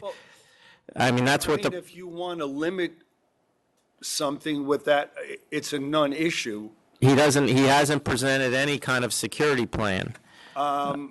We have. And we just denied a license at this exact spot in June for these exact reasons. I have the paperwork from Best New York Security. It's the one he sought to do it. If you need them to come in to give a plan, that would be fine. I think when I take all of those things into consideration, whether they came in or not, I don't know that it's going to decrease my concerns.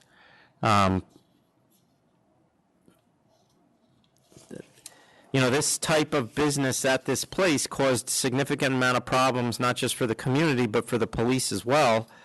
And he has no, you said he was a cook, but that really isn't, in my mind, experience in this I industry. understand that. And like I said, the type of place he looks like he's running is, it's not going to be a quiet neighborhood bar with a DJ. That just doesn't exist. Well, that's why he had went to the 7-2 precinct, and that's why he sought out a security company. So, I mean, does he get penalized because he's young and inexperienced? No, but when you take that in conjunction with what he chose, where he chose to do this, yes. And I don't care if he's young, it's the inexperienced part. There's many 18-year-olds that could come in here and say, I've been working in a club for 6 years. Yeah. And they're 24 at that point. Right, but he has not, and that's the truth. I mean, you're not going to lie about it.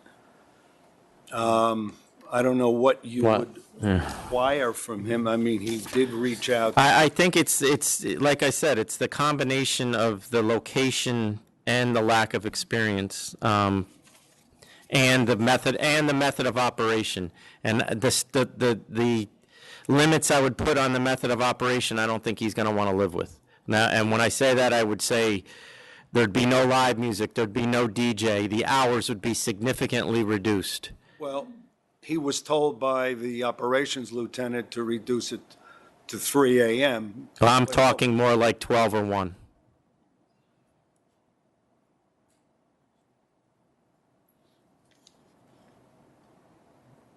I mean, the better, and I'm not saying that I would turn him down for any license. I'm saying I would turn him down for this license. No, I understand that. I think he would consent to 1 o'clock, to 1 a.m. And I don't even know where Commissioner Ford is. My concerns are pretty much the same as the chairman's. I mean, the place has a pretty terrible history, and I'm not sure exactly what you're going to do different than what's here. And I'm not holding your age against you. I don't mean it like that, but it looks like you're taking over a tough property. How long has this place been closed? It's been closed since, I have no idea. No, I'm asking us now. I Sorry. wouldn't know. That's cancellation. It's March. March. So just since the beginning of this year, earlier this year, okay.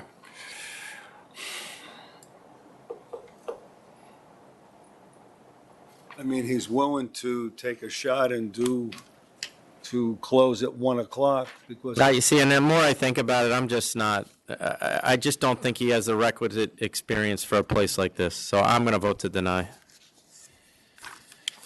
Then I'm going to vote to deny as well. Would you be open to reconsideration if I come up with something better with respect to a plan? I mean, what needs to change is the method of operation, and I think that really you need to reapply in order to do that, because he has basically replicated the method of operation of the person we canceled, and also the other one that we denied, who did have some level of experience more than he does. So I think that, I think the safest thing to do is look for another location, but. All right, thank you. That's what I think as well, yeah. The next item is 2345 Elephant Casino Bar Lounge Incorporated. Yeah, Mr. Cesari did the hearing. I'm just standing up because he's going to have surgery. So the letter of controversy was submitted, and You don't have that, Chairman? There was apparently was a letter. it was mailed on October 7th. But it was never scanned in. Say that again? There was something submitted to the hearing bureau, a letter of controversy, submitted to the hearing bureau. It was never scanned into the system.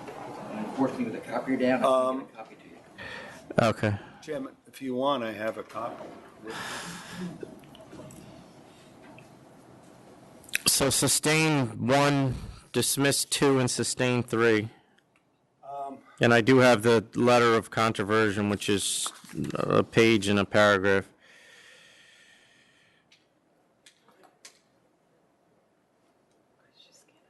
From what I read, the one that was sustained. 1 and 3 are sustained. Right. And I don't, agree with his, Well, I think it is, you know, that you hire a security company, and if the guys they bring in aren't licensed, they're still working for you. So sustain 1, dismiss 2, and sustain 3.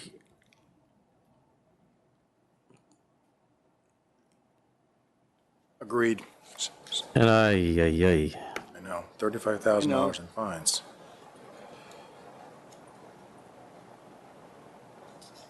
So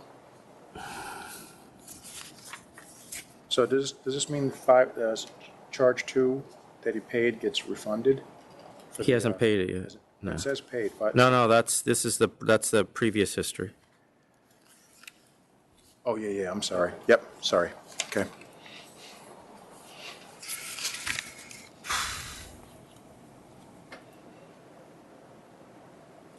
Good? Yep, go ahead. Charge 1, 3 sustained, dismiss 2. And then we have a fine.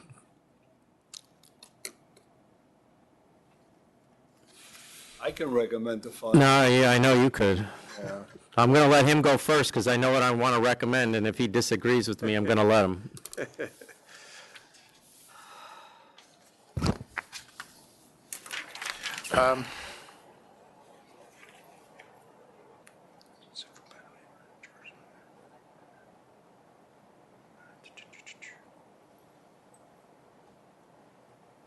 Can I rely on your experience and expertise? Cancel and bond. All right. You wouldn't reconsider that? No. Cancel and bond.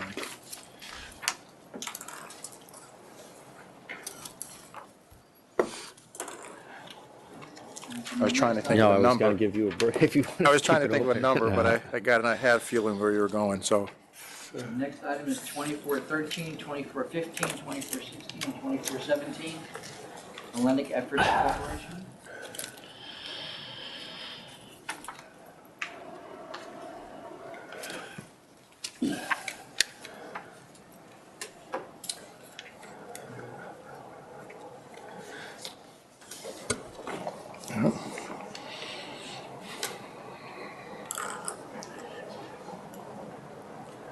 How are you? Good afternoon, Mr. Chairman, Commissioner Ford, Council, Deputy Commissioner, and Mr. Secretary. I'll begin when the members are ready to hear from me. Yeah, we're ready. First of all, I'm representing Hellenic Efforts Corp. Standing beside me is James Palumbus, who is a principal of the licensee since its founding, since he was a partner founding it 20 years ago. Originally it was founded, there was no license for 2 years. It was a pool hall and it was not permissible at that time. 2 years later, in 98, there was a wine license. 2 years after that, and since then it has been an on-premise liquor license. My client and I are very grateful to the authority for the emergency stay of the cancellation.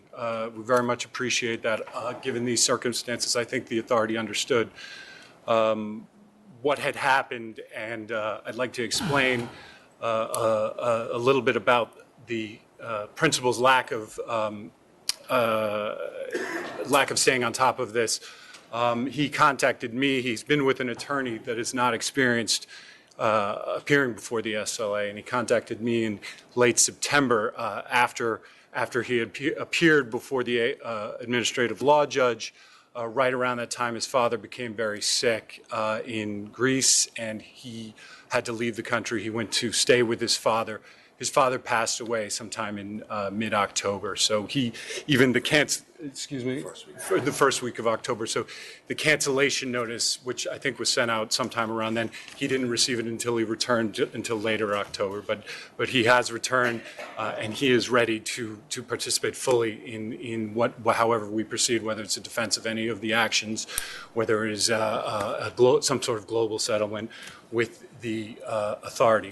My first and most important request of the authority is that it rescind the cancellation that has been stayed. It is the result of a fine that was issued because of a default The licensee was expected to appear on one of the actions the authority brought. The former attorney somehow conflated that notice of pleading with another one, as the charges were the same, the pregnancy sign and the security. Those two charges were on for one notice of pleading and on another notice of pleading. He conflated the two. They did not attend that default.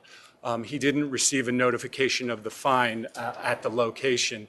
As he explains to me, the mail is. I'm not following you. So he had two notices of pleading, and he thought that he had a fine in one and didn't get the fine in the other one? Correct. Do we have, what was the other case? The case. Is it that sale of minor? Okay, I got it. That was a default too? I don't believe that's correct, counsel. The case that's before you, there was a $2,600 fine that was not paid. Right. And when But I'm trying to figure out what the other case was. The other case is 3 charges. Counsel Flug is correct to say that there was an underage. Among those, there was. So he didn't, but he did not default on those. Well, he did not default. We didn't show up on September 27th when you imposed a $10,000 fine for the charges. No. We're getting off space here. You had a fine of $2,600 that he defaulted on the charge. That's correct. You're trying to tell me that, or at least the way I'm hearing you, is you're saying that he defaulted on it because he got that case mixed up with another one that was going on at the same time. What happened was, yes, the notice of pleading that he received. Was that other case, did he respond to that case or did he default on it? The case that he confused it with, Yes. he did respond to that case. He attended a hearing with the administrative law judge. The findings were sustained on. And that was the $5,000 penalty? No, that, go ahead, excuse me. It was a cancellation. You had, No, I understand that, but do you understand what he's saying to me is that the 2,600 case got defaulted on because there was one going on at the same time. That one that was going on at the same time is not one of these pending ones. It was one that got adjudicated. Correct. It was adjudicated, and you imposed a $10,000 fine. I can give you the digits of the. We're going to take 2 minutes.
proceed? Yes. I apologize for the confusion. The result in my client's failure to attend the hearing and to pay previous fine, as you know, is now cancellation. We applied for an emergency stay of that cancellation, and counsel's office indicated that the authority would consider such a stay if we paid $10,000 plus $2,600, which my client has done right around the time we asked for it. In response to counsel's request, we made a payment of $12,600. Okay. So we have done that. I'm sorry to confuse matters even further, but there is an additional pending case separate and apart from anything I've discussed so far. That is case number 112739. I've dealt with Mr. Buckley on that, and he's adjourned it until December. So that's not even on That's not the on calendar today. today. So this, whatever happens here, isn't going to deal with that. What's that case? Well, that is the failure to maintain the emergency lighting. So the lighting, the emergency lighting. It's was just dim. one charge lighting? The one charge, and one light was dim. The following Monday, they replaced that light. So that problem. Hold on one second. The notice of pleading has 3 charges. I'm sorry. Billiards, the second, display the signs, and charge 3, do not conform to the application. I'm sorry, Ms. Luke. What you're referring to is what brought us here on September 27th. That's already been before the board, and. Oh, I'm sorry. You know what? He's correct. That's 110549. Right. Following what I've mentioned now was the incident with the dim exit light, which has been resolved. All right. I mentioned it because in our discussion, I wonder if we can. No, I can't just because it's not on, so I'm not going to, because this is confusing enough as it is. So we're going to deal with what's in front of us. Okay. That you're going to have to deal with at another date. I am willing to reconsider this, and I'm not going to open the default because I just don't. I know you gave an explanation. I just don't think it's sufficient to reopen it. But I will accept the $12,600.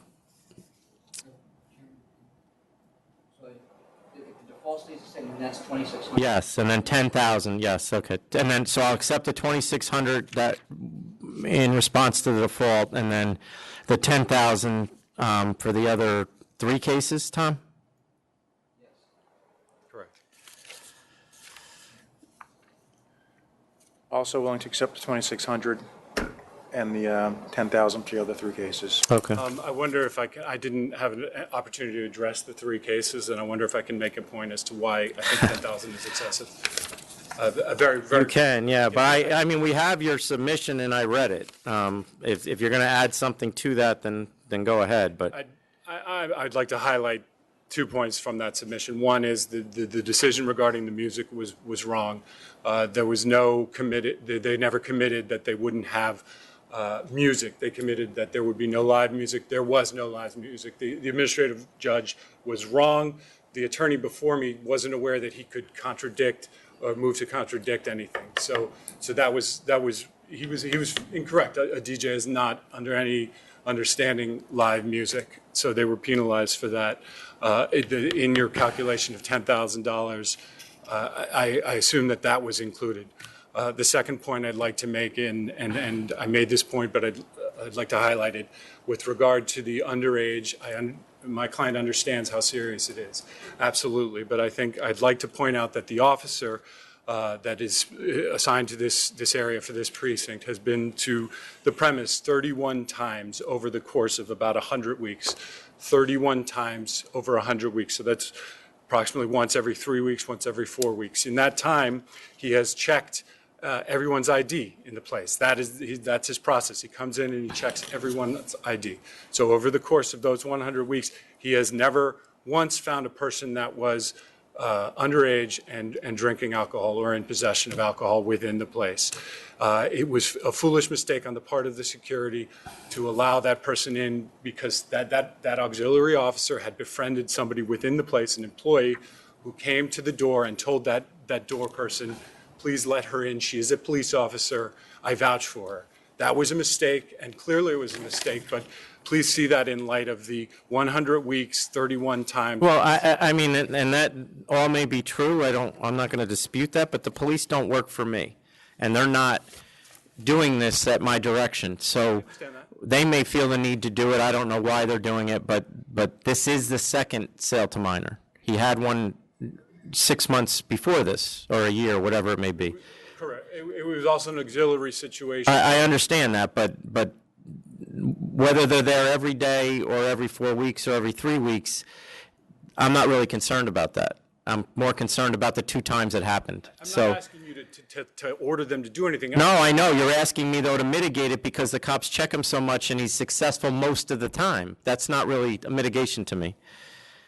So, I like I said, I read your submission. I'm going to stick with the 10,000. And if you want to, the 3 charges on the 10,000 are sustained charges after hearing. So you're welcome to appeal them. I mean, that's all I can tell you. I think it's clear it's incorrect. I don't. The previous attorney did just failed to do a contradiction. I think it would have been accepted. I have to think there's no rational basis to say that a DJ is live music. Nobody believes that to be the case. I don't believe. So there was no failure to follow what had been represented. Well, and we have a process that you can fight that. This isn't the place for that. So I'm going to stick with my 10,000. 10,000 it is. Thank you. The next item is 2389. It's a request for a ruling for the Main Street concessions and vending.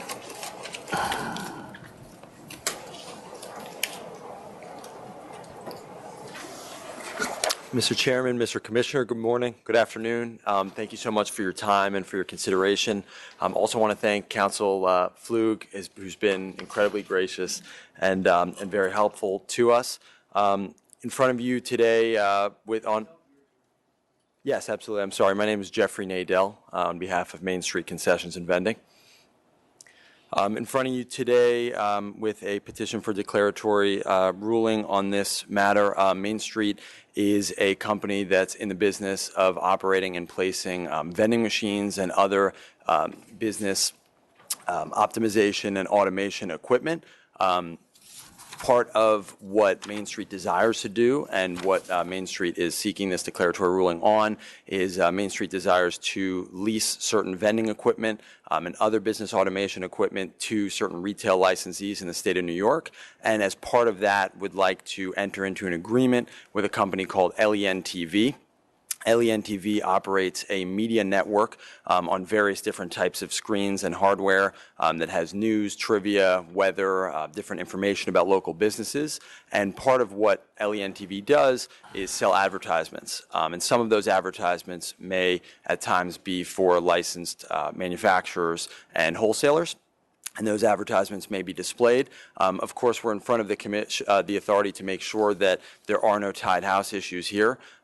We feel very strongly that there aren't, that the structure complies with the law. There's no knowledge or discretion on Main Street's behalf of any of the advertisements or content that's displayed.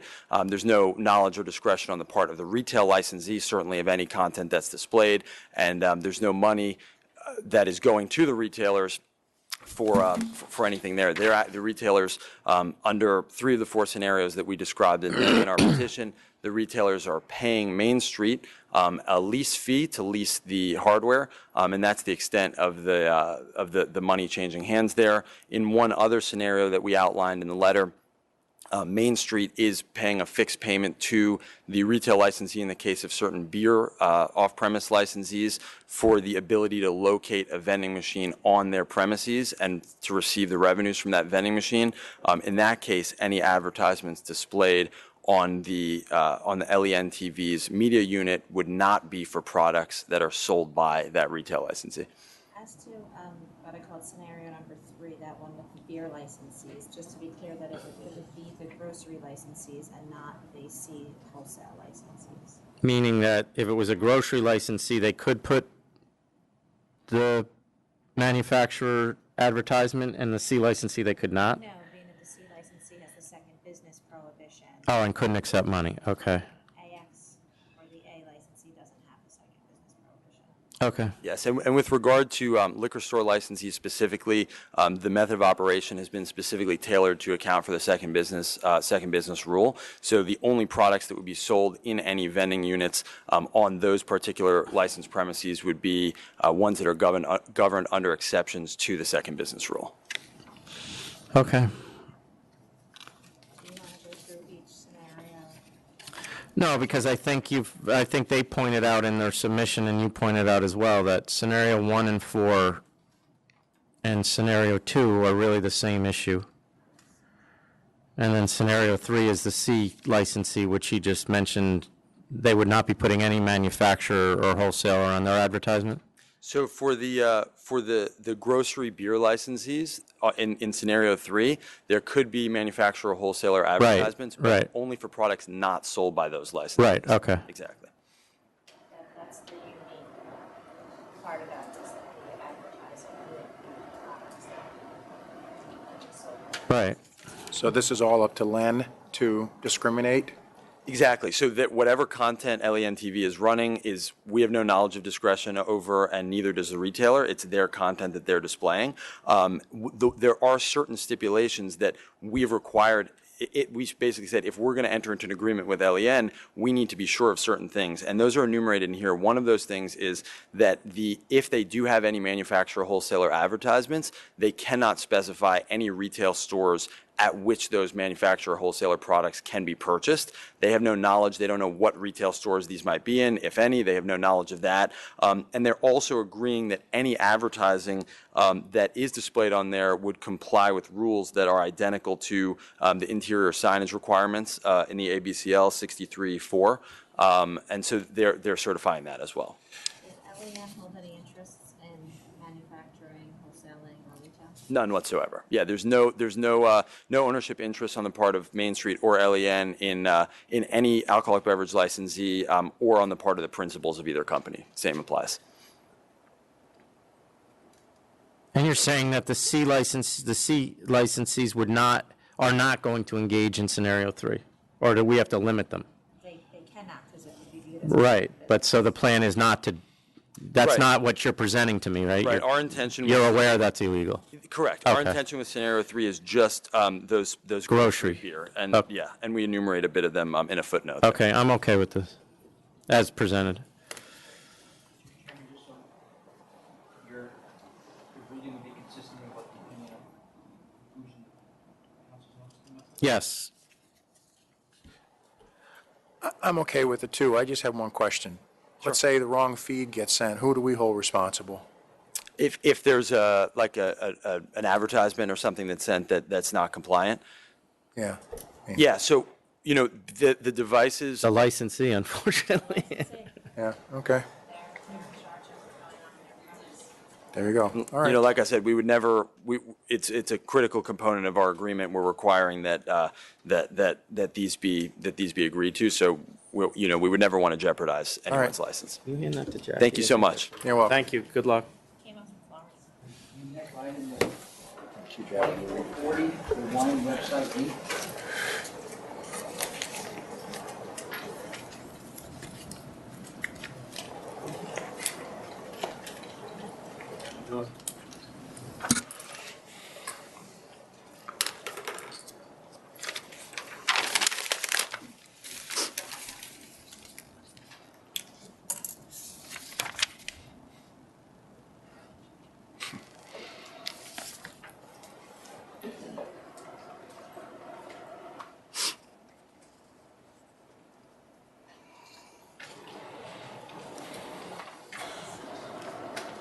Are there any protesters here?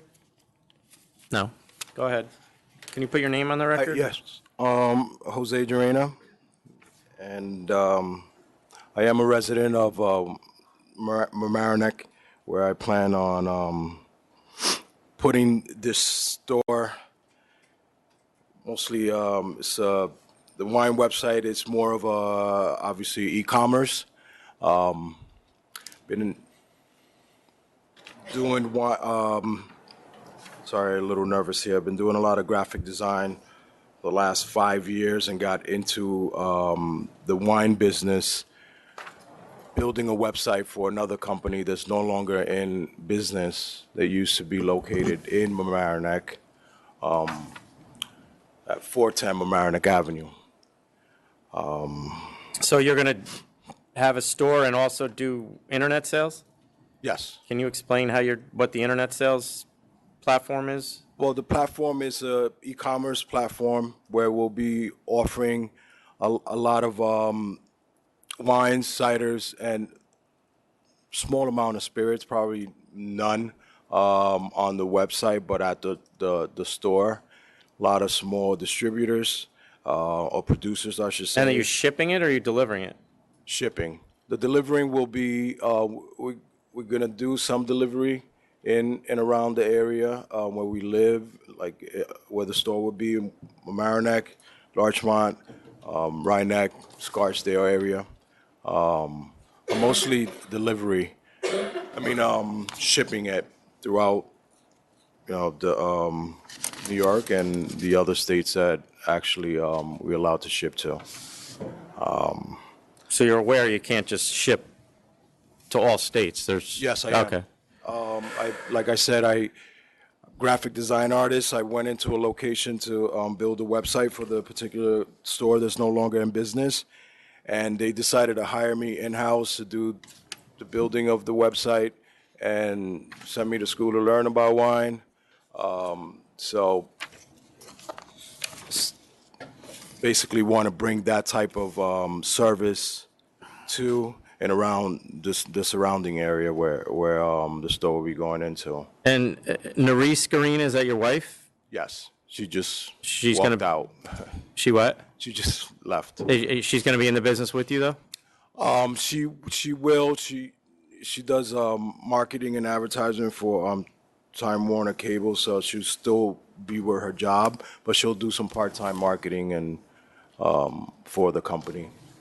What percentage of your sales or revenues do you anticipate will be in the store versus e-commerce?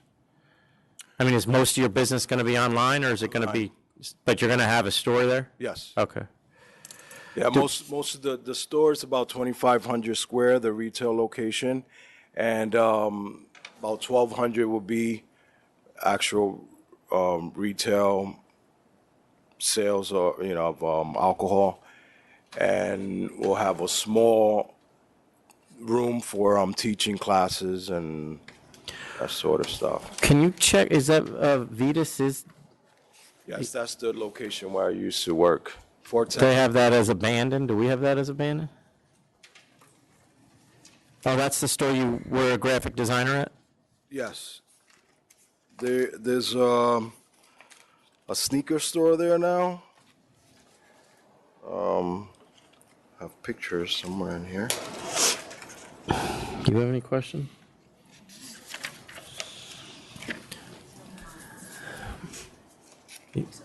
Nothing? So, it's still open as far as your records are concerned? Could I show you Yeah. the picture? No, I mean, I'll take his. 410. Yeah, but.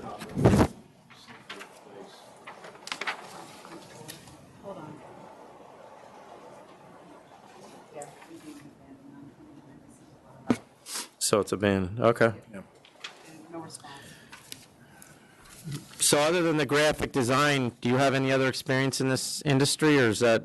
Well, I worked, excuse me, I worked at the location for about 4 years. Oh, okay. So I did most of the fulfillment as far as like the orders that came in, doing a lot of the shipping, processing, the design of the website, and pretty much every day, day-to-day business, operational stuff.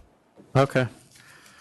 All right, well, seeing that the closest store is no longer in existence. And then the next closest store is 0.7 miles away and seems to have increasing sales. Plus that your method of operation, the majority of your sales hopefully would be on the internet. Yes. I see that there would be a public convenience and advantage, and I will approve. Same here. I approve. Thank you. All right. The next item is 2437, 8522 Jamaica Avenue Corp.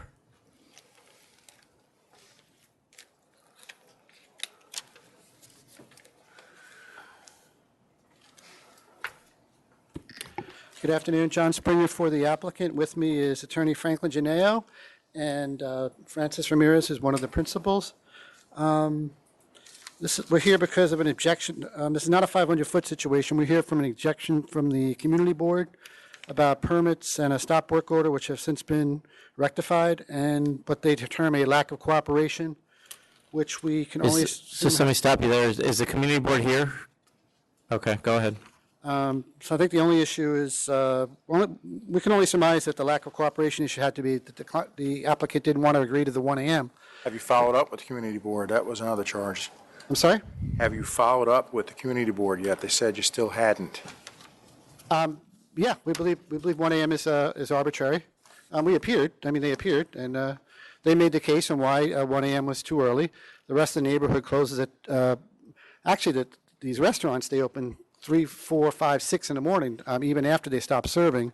And my client tends to stay open regardless of what the ultimate hour for cutting off alcohol sales and consumption is, because that's the type of neighborhood it is.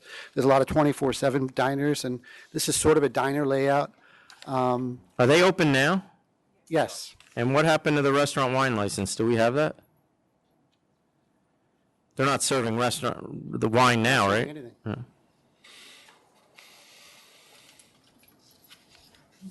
Is that still listed as active? I don't know. That's why I'm asking. I'm not sure. In any event, Mr. Oh, it just expired? Okay. Mrs. Ramirez's father, he's been involved in 30 different restaurants over the years. He had multiple licenses. None of them had a 1 a.m. restriction on them. We just think it's too early. We know your general feeling about restaurants and service hours, but this is a unique neighborhood, and they would be at a severe competitive disadvantage if they had too early of a time for restricting alcohol. No, there's no dancing, no licensed security guards, no live music, no outside area, no DJ, no karaoke, nothing that's going to attract necessarily a party crowd.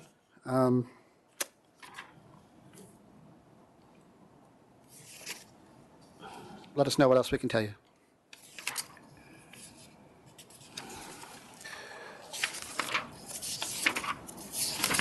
All the proper permits have been obtained by DOB? Yes. And the stop work order was lifted. The landlord actually paid a $400 fine in June for that stop work order. So that issue is totally moot and resolved.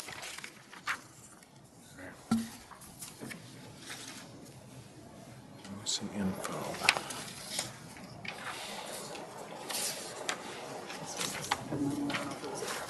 I got it. Yep. Thank you.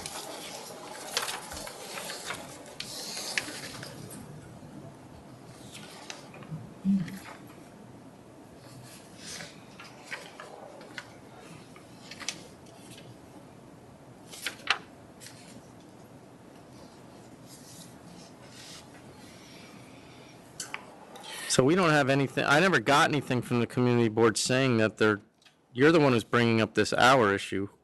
And that's all we can assume. The lack of cooperation, they submitted. So that's what you're saying is when they say lack of cooperation, that they mean that you wouldn't. That's what we believe it to mean. Because they did appear, they did submit the materials that they had requested. It wasn't, there's no general objection from the community board that's been stated about traffic or noise or quality of life in that particular neighborhood at late at night. They have a pre-printed form that they want you to sign. So it's not like they do it on a case-by-case basis. They want you to agree to 1 a.m. And if you don't agree to 1 a.m., they're going to oppose you.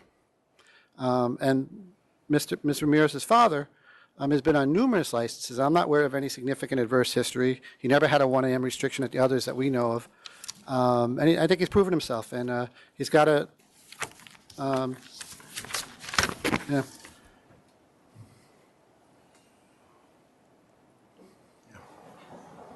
You ready? Yep. Yeah. I vote to approve.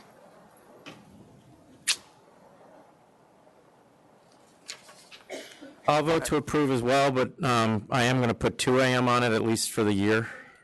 You can come back in a year if you want more, but. Okay, thank you very much. I mean, they obviously have concerns. I don't, clearly they're not with this operator because of his history, which is very clean, and he's clearly held numerous licenses before, but they obviously are concerned about hours in the neighborhood, so I will impose 2 as long as Commissioner Ford agrees to it, and then come back in a year if you need more. Thank you. For the record, to clarify, that's on the alcohol service, not the food can continue later. Oh, yeah, you can stay open 24 you. hours. Thank you. All right. The next item is 2430 SNS Wine and Spirits, Inc.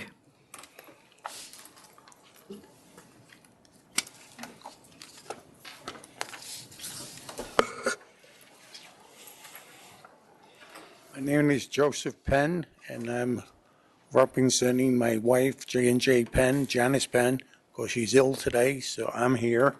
And this is the applicant, Mr. Santini. He's one of the principals. And basically, we believe that public advantage and convenience will be served. I think there are some protesters here, so maybe they should go first. Yeah, they are going to go first. Thank Okay, you. thank you. Come up.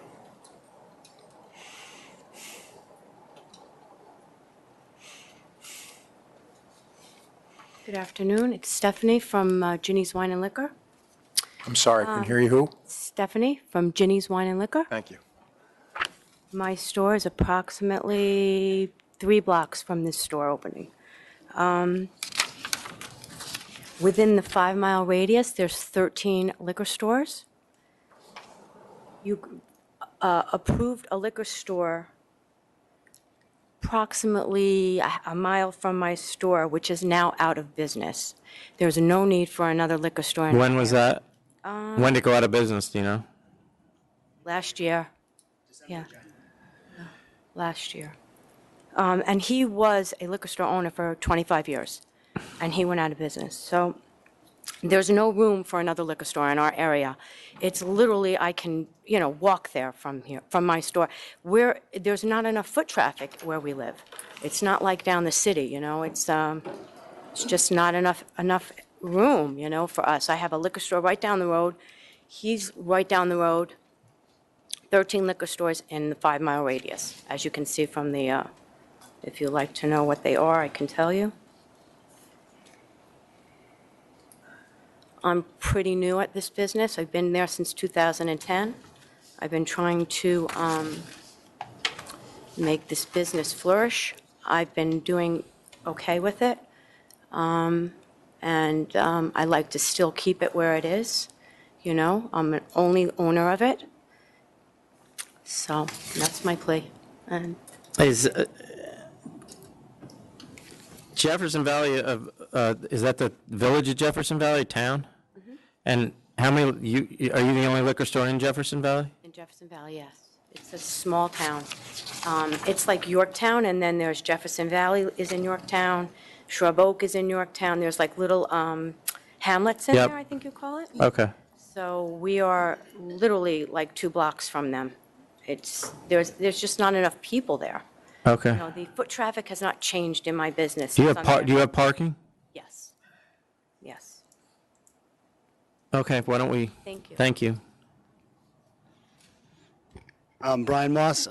Uncorked is my liquor store. Basically, I am one of the, second closest stores geographically. How far would you say you are? I think I'm 2.9 miles. Okay. And I'm 3.1 miles from her. Basically, you can tell by mine, Route 6 Wines and Liquors is a store. I basically only been at this location for going to be a year and probably like a week. I basically purchased the store as it was failing.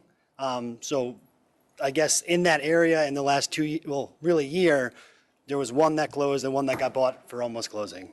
I don't know if you're familiar with the area at all, but it's kind of like the middle ground of two areas, the Mohegan, Jefferson, Yorktown, Somers, Mayapack, Carmel, and this is kind of like the limbo in between. She starts one side, I start the other side. So again, there's just a lot of stores there. I don't know what the other stores do, really minus hers and myself, but I know that I'm not even green yet in my own store that I just purchased. Uncork Cork, New York, which is the store that closed, tried to come in being like a bigger undercut kind of, and it took 2 years, but he pretty much failed almost from the beginning. So that's pretty much my. Okay. All right. Thank you. Thank you.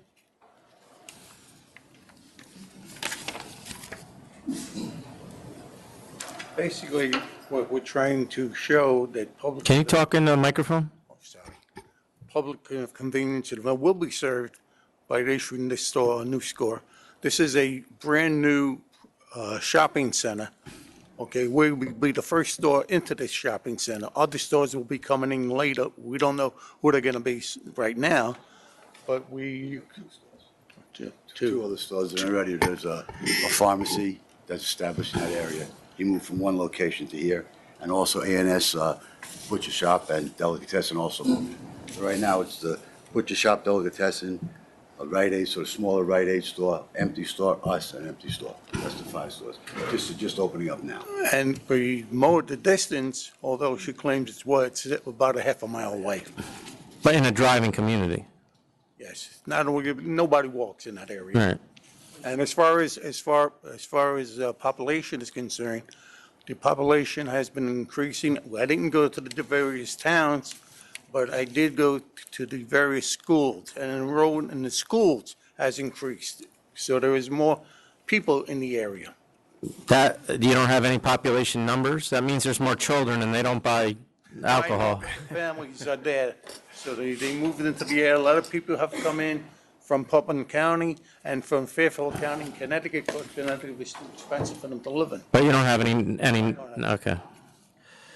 There's plenty of parking. What are you doing that your competitors aren't Experience, doing? My experience in the industry, I had a license from 86 to 2000, sold it, moved up from the Bronx to up to Putnam County. What license did you have? Dave's Discount Wine and Liquors in the Bronx, 2444 Eastchester Road, from 86 to 90. So then I moved up to, my family built a business. We have an ice skating center with a bar and restaurant in it, which I run that for the past 10 years. Then a friend of mine just opened up a store 5 years ago in Brewster, which I've been managing. And what I've done with that store is came from basically nothing, an empty store, boutique wines, all the new thing now, bourbons are big, high-scale bourbons, boutique bourbons. We support all Long Island wines, Finger Lake wines. We bring all the New York products into that store. Fridays, we have wine tastings every Friday. I have the salesman come in and do my wine tastings, some Saturdays also. So I'm bringing a different feel into the liquor business and wine business, obviously. Wines is my specialty more than the liquors, but like I'm going on track with also New York State distilleries. There's a couple of Taconic, Hudson, all into those like craft bourbons, craft liquors. Also, we support the ciders, apple orchards all around. We're bringing that in our store as well. Of your 1,300 square feet, how much of it Okay, we would have be devoted square feet. to We're probably gonna retail? knock off about 400 back for storage. We're gonna build a wall, so about 900 retail space. About 900, you're saying? So before I even go any further, I have a problem with your application. And someone else just confirmed that the problem I thought existed does exist. You just mentioned that you previously were licensed, but it's nowhere on the application. Oh, it was so long ago. Like I said, from 80, it was. That's not the way it works. My ignorance, sorry. Now, when did you say, what was the name of it and when? Dave's Discount Wine and Liquors. I opened up, I believe, 86 to, I was there 12 years, so 86 to 98. Now it's Syringe Wine. I sold the store. Now it's Syringe Wines and Liquors. That's over 12, 15 years ago. I get it, but Okay, there's a direct question that asks that. Wasn't trying to hide it, that's for sure. So we got that. But I mean, you know, in spite of that, which is a problem,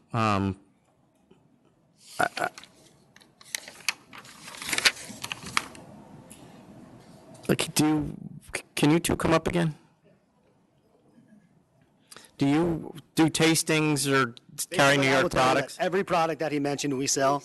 One at a time. Yep, Go I ahead. do basically almost every Friday night. I have something open with a sales rep or myself, and then one Saturday a month I do like a grand tasting. There's another liquor store right next to me that does, and there's nothing that we do the same. Okay, you know, and yeah. And I do too, of course. And I carry Taconic, I carry Millbrook, I carry plenty of New York State wines, New York State bourbons, all of them. Okay. Do you draw any traffic from the mall at your store? Not really, because the mall goes that way and Right. kind of, it's been, you know, the mall really is just up and coming. I don't know if you've ever because been they there. haven't- Never been there? Clearly, you've never been there. It's All been right. a mess. All right. And, you know, like I said, the area is not that populated. All right. My foot traffic has not changed. Okay, thank you. Do you have anything else you want to add, sir? Because we're going to vote. Two other things. There is a lot of construction going on Route 6. The Avalon condominium complex is being built, which will be 200 units. There's proposed hotel across the street from our location, and also right behind is a big plot of land, which is 200 more homes being proposed within the next 2 or 3 years. All right, thank you. All right, thank you. Ready? Yep. All right. I'm going to, excuse me, I'm going to vote to deny. I just see the two closest stores kind of flatlining, and the others, well, decreased a bit, the next couple, so I don't really see the need at this point. I'm going to vote to deny as well. There already is a store in the hamlet or village of Jefferson Valley. Say again? A mile away. It's half a mile away, but it's a very small community that, as Commissioner Ford pointed out, the sales of the closest stores in some cases are rising, but they're not significant increases. And, you know, there was a blatant omission on the application. Well, it is a blatant omission. And whether it's negligence or purposeful, it's still a blatant omission that's extremely important in our review of the application. So it's not just on, because it's important, because if there's a history with that store, we need to know about it. And the only reason I think it is negligent is because you offered it up without being asked. So I realize it was a mistake, but at any rate, it's a big mistake. So I'm going to vote to deny based on public convenience as well as character and fitness. Thank you. I just want to make something clear. I think you're saying public advantage and convenience, but yet you're going back to protecting licensed leads. Sir, there are people that can come in here and argue that to me, but with the application you just put forth, you can't. I'm just trying to. There was a blatant omission about a previous license. That's, for lack of a better word, alcohol law ABC. At one time, you also had applications to go back 20 years in history. All I can tell you is what the application says. 5 years back. So That's if not you're what gonna- it says for licenses and history. If you're going to criticize, I'm certainly open to criticism, but not based on this. You're not in a position to criticize anybody. Next item is 2435, Fat Pig Incorporated. Oh, boy.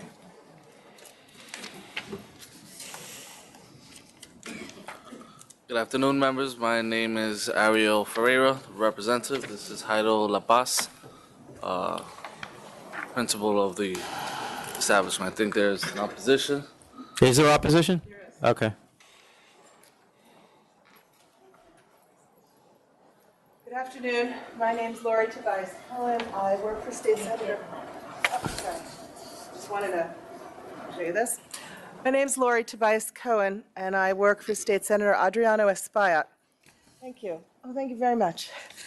What we have here is a poster depicting the original 22 on full liquor license on premises locations in the area of the proposed moratorium legislation designed. Before we get into anything, if you want to make an argument regarding whether this is appropriate for the neighborhood or not, that's certainly welcome.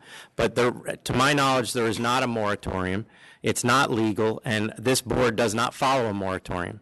I understand. I'm just sharing with you a procedure under which the community board was making decisions in part about whether to grant or not grant their support for new on-premise liquor licenses within the zone here designated. And are you saying that's based on the proposed moratorium? It is definitely based on the proposed moratorium. It was done in support of the moratorium, and that I'm sure the Community Board 12 submitted their resolution last early winter, 2016, indicating that. If not, sir, I can provide you with it. But see, this is what I'm trying to say to you. That resolution, because it's asking for a moratorium, which legally I have no power to enforce, Right. is meaningless. While I'm trying. These are taken on a case-by-case basis. Fine, I can speak to that as well. Well, that's the only thing we're interested in, is what the problem is with this location, these operators, and this method of operation. When it becomes law, if it becomes law, I certainly will follow it. But right now, it is not. Not a problem. We're objecting to this license because it does not meet the 500-foot rule. It will not provide a public convenience or advantage. The area is oversaturated with restaurants and clubs. Sir, to the extent that you're not able or willing to, or able to take this into account as proposed legislation, at least notice the concentration of places where one can sit and imbibe. Inwood household income averages $38,000 a year. The proliferation of upscale restaurants and clubs does not serve the local neighborhood nor the public interest. They are too expensive for the majority of this mostly residential neighborhood. We're concerned about the outdoor space. There's a patio behind the building in question, and we're concerned that it will be used by the restaurant, and the patio abuts on what is purely a residential street, Thayer Street.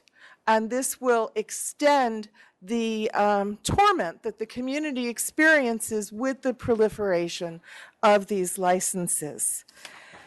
This is a public safety concern as well. This section of Dyckman between the Henry Hudson Highway and the Harlem River Drive, that's where their access ramps are. It's the connecting thoroughfare to nightlife locations in Inwood, and it is plagued with double parking and illegal valet parking for many of the restaurants and clubs in the area.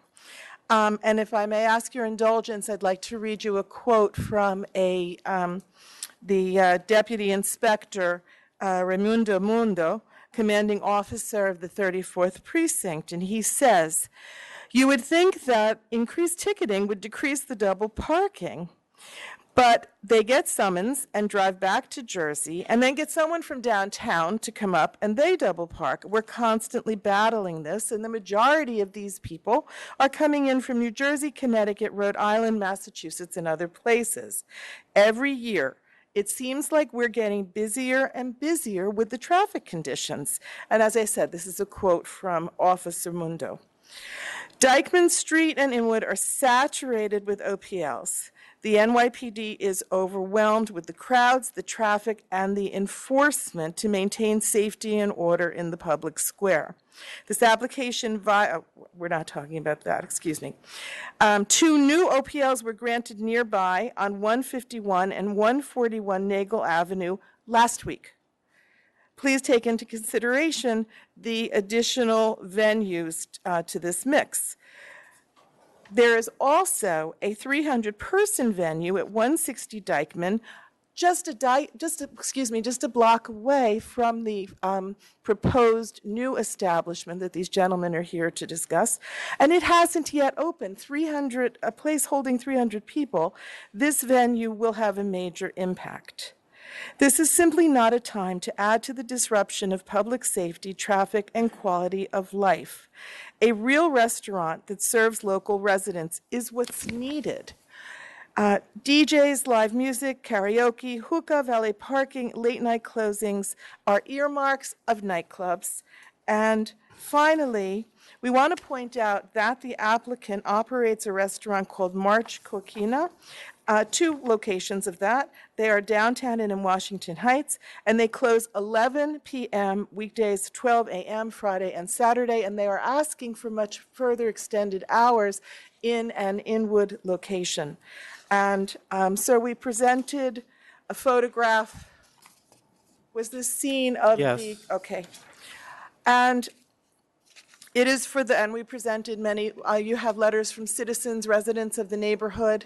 So the question I have is one of the questions I have is you're mentioning quality of life, DJs, live music, karaoke, hookah, valet parking, and late night closings. And I'm looking at their application and they haven't asked for any of that. The experience in the neighborhood has been that places that ask for full liquor licenses and start off as restaurants quickly become nightclub-type venues. And to my knowledge, and maybe I'm not reading the application properly, so correct me if I'm wrong, they're not asking for outdoor seating.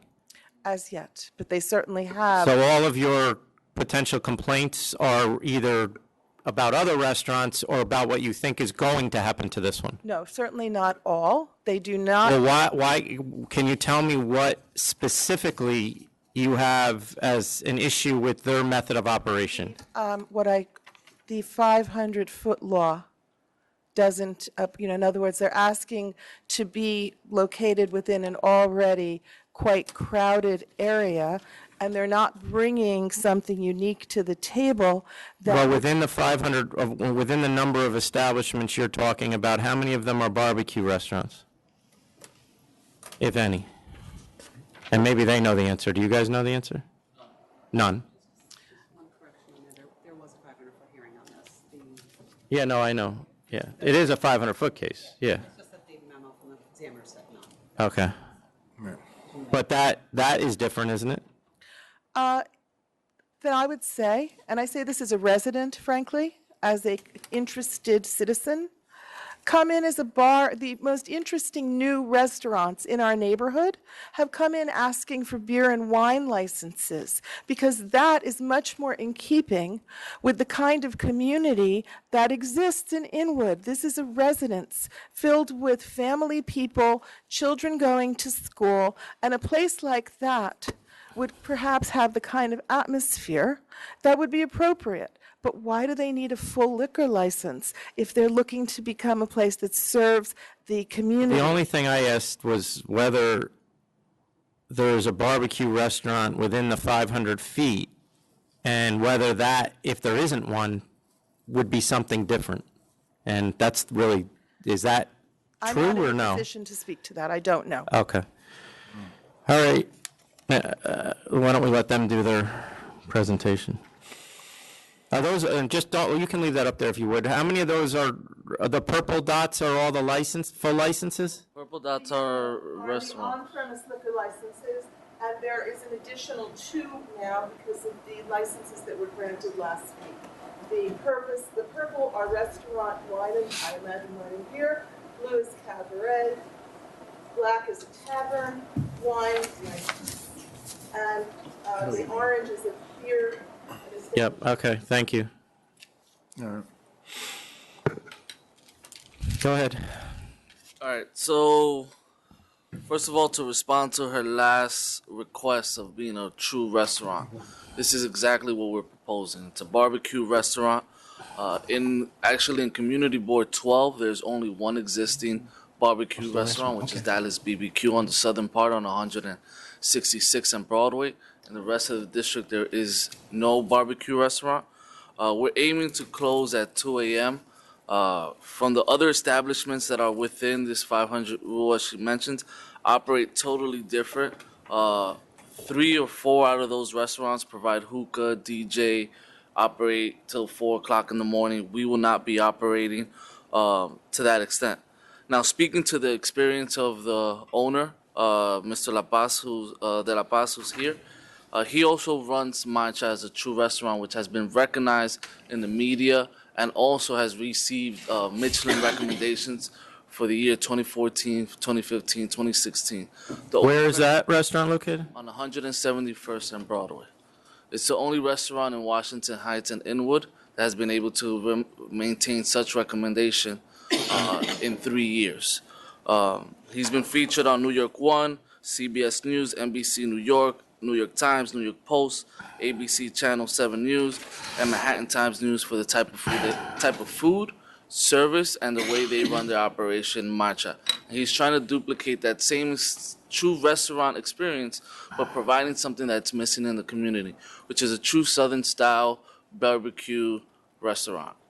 Also, as far as the community board, we did meet in the licensing committee. It was passed. Yes, but they were turned down in full, excuse me, they were turned down in full. I have the letter here. I'm speaking to the letter.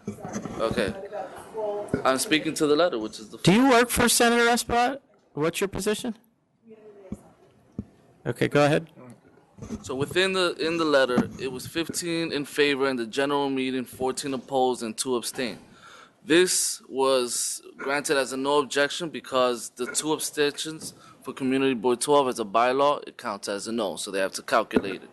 But in the 3rd paragraph, in the licensing committee, whereas the licensing committee met on June 14, 2016, heard several statements from the public in support of the applicant. I was present in the meeting, and there were about 10 people from the neighborhood that were there to support the applicant and the need of this restaurant in the immediate area. And as far as the other 2 establishments that she mentioned that were approved, one of them is a Mediterranean restaurant and another is a hibachi Chinese type style restaurant.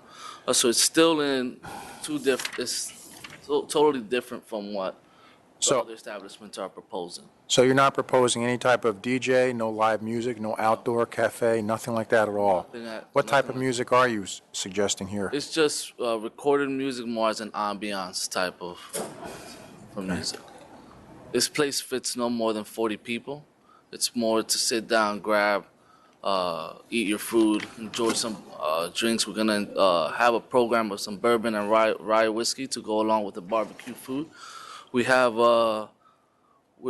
some negotiations pending on the license approval with Jack Daniels to create a in-house barbecue sauce with Jack Daniels. You don't think you can do that? Yeah. All right, so we won't.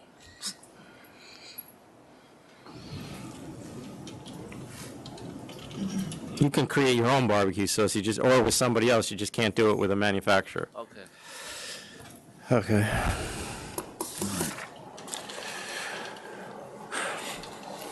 Are you ready? Yes. All right. And noting that the licensing committee approved unanimously, the full board majority objected, but it was pretty much a split decision as I read it. Pretty darn close to it. The community board failed to, and my notes failed to state a reason they objected, nor did they respond to a request for clarification. And that's a personal, it's getting to be a personal bugaboo of mine when community boards object and don't tell us why, because then I got to try to read people's mind. You have a lot of clear history from the other restaurant from Community Board 3, and I'm going to vote to approve, but with some stipulations on the hours, as was discussed before. I'm going to say a 2 o'clock closing time. That's what we want. But we don't. We're agreeing on. Before you start doing that, let me. All right. So, are you on the community board, man? Are you affiliated with them in any way? Yes, that was it. Affiliated? Well, then perhaps you can send this message, because I, for one, agree with Commissioner Ford, and I'm going to tell you what my bugaboo is. we have a committee that voted unanimously to support this license. It then goes in front of the full board. Without any justification or explanation, they vote it down. We then put on 500-foot hearings as were required by law. I don't believe we received anything from the community board other than we object. Without explanation, without substantiation, nothing. And now you come in and you tell us that we're against this because there's proposed legislation that we're not going to let any more liquor licenses go in Inwood. Proposed legislation, which is not a law, which I can't follow. So that you're objecting is useless to us because it really doesn't give us any information whatsoever.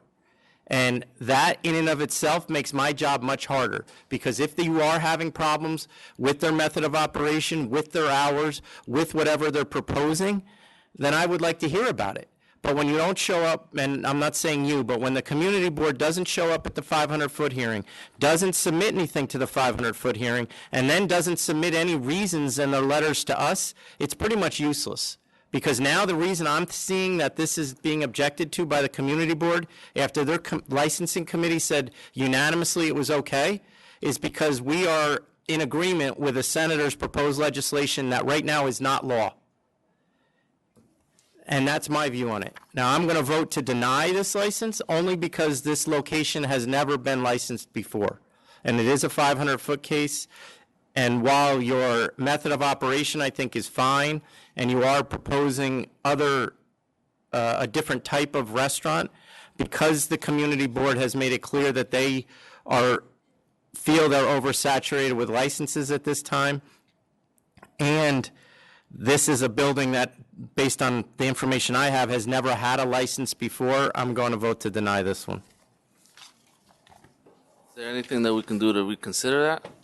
Maybe You for can the file hours? for reconsideration, or I would suggest you find a location that has been licensed before, because that's the only reason you're not getting it right now, is because this was never licensed as a restaurant or any other liquor license. If you apply for restaurant wine, you would probably get it as well. And I've been at these general meetings for this community board, and their sole reason for voting against these applications is because of this proposed moratorium. Well, that is not of any weight here.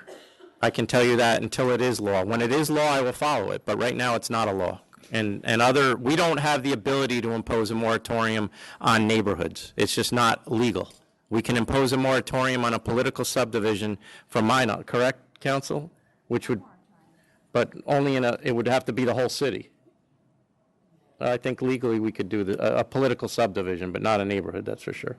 But either way, certainly we can't say no more liquor licenses in Inwood. I don't have that ability. But the place right next to us that was just approved, the Vida de China, the hibachi spot, that place never had a license before either. I don't recall it, so I can't really speak to it right now. But it's like I said and like I explained to her, we deal with these on a case-by-case basis. And on this case, it's no for me.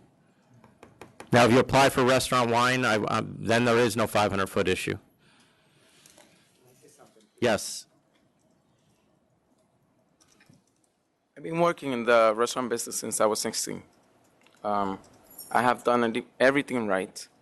I have focused all my entire career, because this is a career for me, based on food. I have done fundraiser for adults with autism. I have done toy drive. I have done coat drive. I was raised in Washington Heights, right in front of the place that I tried to open. I see a lot of my friends who are restaurant owners. They have hookahs. They have nightclubs dressed as restaurants. What I see right now is that that's what pays off in Washington Heights, to have a place that is a nightclub, that people are killed, and that people that are stabbed, and they're still open. This decision, I can assure you, had absolutely nothing to do with your history or the way you've run your businesses. That, in my view, was all positive. And this is when I think they're going down the wrong road in these community boards by saying no to everyone. They should want you in their neighborhood. You're somebody who clearly has proven you have a track record, that you have been able to run a restaurant and not turn it into a nightclub. You're the people that they want there, but they don't realize it. And I can't tell them that they should. So I completely understand, but I believe that you are the person in charge, and you have. if, like I said, if this was not a new building that had not been licensed before, I would probably reconsider, but unfortunately it is. Does So that change basically the way that I have behaved in the 4 years that I've been? I hope it does. I hope it does not, but that's not much. I mean, at this point, I've made my decision. We got to move on, guys. Sorry. Could I just state some huge differences from the restaurants that are immediately within these 500 feet? Say that again? Could I just state some huge differences? I'm aware of the differences. So, thank you. Thank you. All right, the next item. Yeah, can we take 5 minutes? Okay.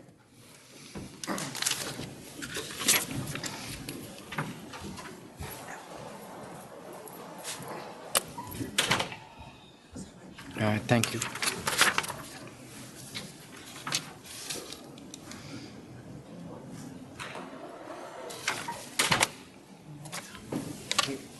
Just sent you an unrelated. Yeah, guys, I saw it, yeah. Cool. Because it's something that's gonna go in liquor stores. On that calendar. I understand. For the holidays. Thank you.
Next item, calling the meeting back to order. Next item is 2362, 426D Marcus Garvey LLC.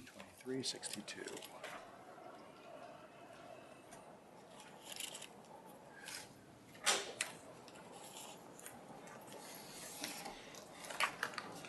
Good afternoon, Mr. Commissioner, Mr. Chairman, members of the board.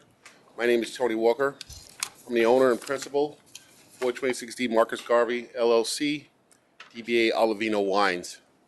I'm here today to request, not a modification, I would say, but I understand it's a totally new license to be able to sell spirits. So let me just, why did you apply for the wine license instead of the full liquor license last time, or is that something you were forced to settle with? Because at the time, I did not have enough years left on my lease. I just signed a new lease. And I was told by the broker that I was told the rule was we had to have 3 years on a lease to apply because the licenses are now for every 3 years. You have to have 3 years on a lease. Ah, okay. So what did you have there before? No, I have a wine store. No, before you, when you signed the line, when you signed up to get a wine license, before that, what was that, how long was your lease then? 2 years? No, I had a 10-year lease. My first lease was 10 years. It just ended in August of this year. So you didn't answer my question then. Was that full term you were a wine store? Yes. So when you first applied, why did you apply for just the wine license rather than the liquor license? That's what we wanted. That's what I wanted to do at the time. Okay. So it wasn't something you were forced into? Oh, no. That was by choice. It was purely by choice. And then your competitors, do you know how many of them are bulletproof? So I had a broker actually do a check, my broker, and he says that about 4 of them are bulletproof. But I do have 2 that are in close proximity to me that, the ones that sell spirits are bulletproof. But I think there's a new one of the. So let me read them to you and you tell me if they're bulletproof. MR Liquor Inc. on 1563 Fulton Street, is that bulletproof? Yes. Happy's Liquor Corp., is that bulletproof? I believe so, yes. That one I'm not sure. Oh, you're not sure, okay. United Family Wine and Liquor Corp. On Yes. Marcus Garvey Boulevard, that's bulletproof? Yes. Okay. And DNY, I think we already determined was bulletproof, right? Right. In the previous case? I'm sorry. Is DNY bulletproof? That one I'm not sure. The only ones I know that are not bulletproof are 2 other wine stores that are in close proximity to me, and one who recently, I think a year ago, was given a spirits license. Okay. Was approved the spirits license.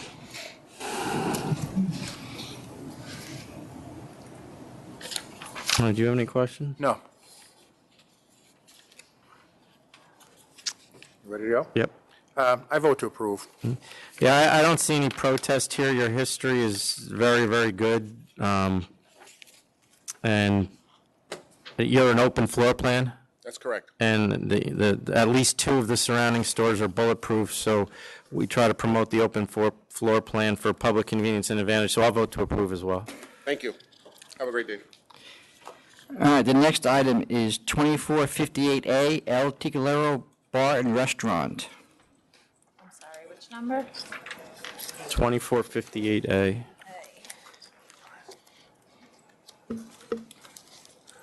24. Good afternoon, everyone. Argelio Rodriguez here for El Tequilero Bar and Restaurant 2 Inc., located at 1915 Coney Island. I'm here with the manager, Jesus Anzures. I will summarize the charges and provide what I hope will be mitigating circumstances. The first charge. We're familiar with the charges. If you could just provide your mitigating circumstances. Sure, no problem. So with respect to the proprietary security license issue, this was a case where pretty much the security guard the one security guard at the front was licensed. He was paid by the licensee. It's just that there was no proprietary security guard license. So in response, a new security company was put in place about a year ago, which was a couple of months after the violation. The security company that was in place was ISSM Protective Services. Just more recently, that security company was replaced with Precinct Security and Investigations, Inc. They're licensed, insured, and bonded, and the reason for the change is because they are specific to the bar lounge world. It's directed by retired NYPD lieutenants that used to work specifically enforcing clubs in Midtown Manhattan. In terms of this issue of that the original application had no security guards, that was with the original application submitted a couple years ago. More recently, a new application was filed by this licensee, and so the method of operation was changed from restaurant to bar tavern, and that was in response to resolving a prior disciplinary case regarding its method of So operation. now on your method of operation, you have security guards? Yes, exactly. Okay. That's why I pointed out. So now in the new application, that new application was conditionally approved November 2nd, 2015. Okay. And it was effective July 28. And like I said, there's now a security guard, licensed security guard company in place. And then What about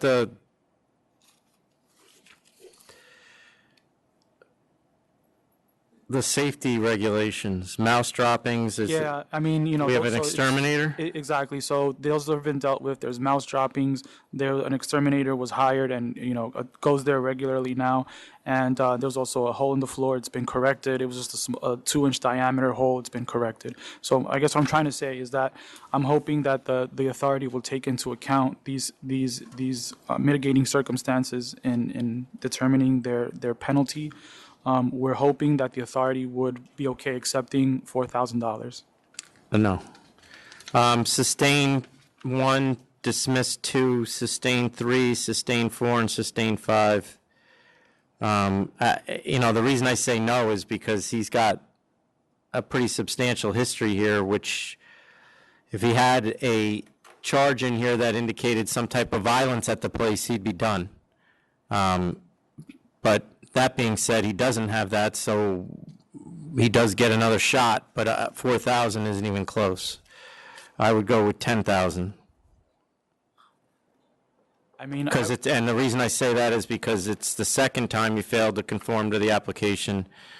The most recent time being in June of last year. I would submit respectfully that fine would be excessive. They've corrected everything. They didn't but they corrected it. He had in July of 2014, he had a failure to conform to application. June of 2015, he once again had a failure to conform to application. So we have to go after him twice to have him correct the stuff? Now, I believe it probably will be corrected, but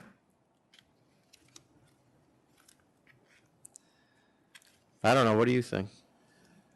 I'm just looking at doing the same stuff over and over again, kind of insanity. I'm going to go along with the chairman here, 10,000. 1, 3, 4, 5 sustained, and 2 not sustained. 10,000. I guess respectfully, I've never been part of a case where that degree of a fine was imposed for this nature of an offense. He got in when I said failure to conform to the application, I actually missed one. He also had one in January of 2013. So the reason that the fine goes up is because he keeps doing the same thing over and over again. For example, the first sale to minor is 3,000. The second one is 6. The third one is 9. The next one is you lose your license. That's what I said to you. He seems to have been building up a history here. So the next time he's here, if I'm still here, there won't be a fine. That's what happens. When you keep doing the same thing over again, it costs you more money. And it eventually costs you your business. And actually, he's already paid one for 10,000, so it ain't the first time.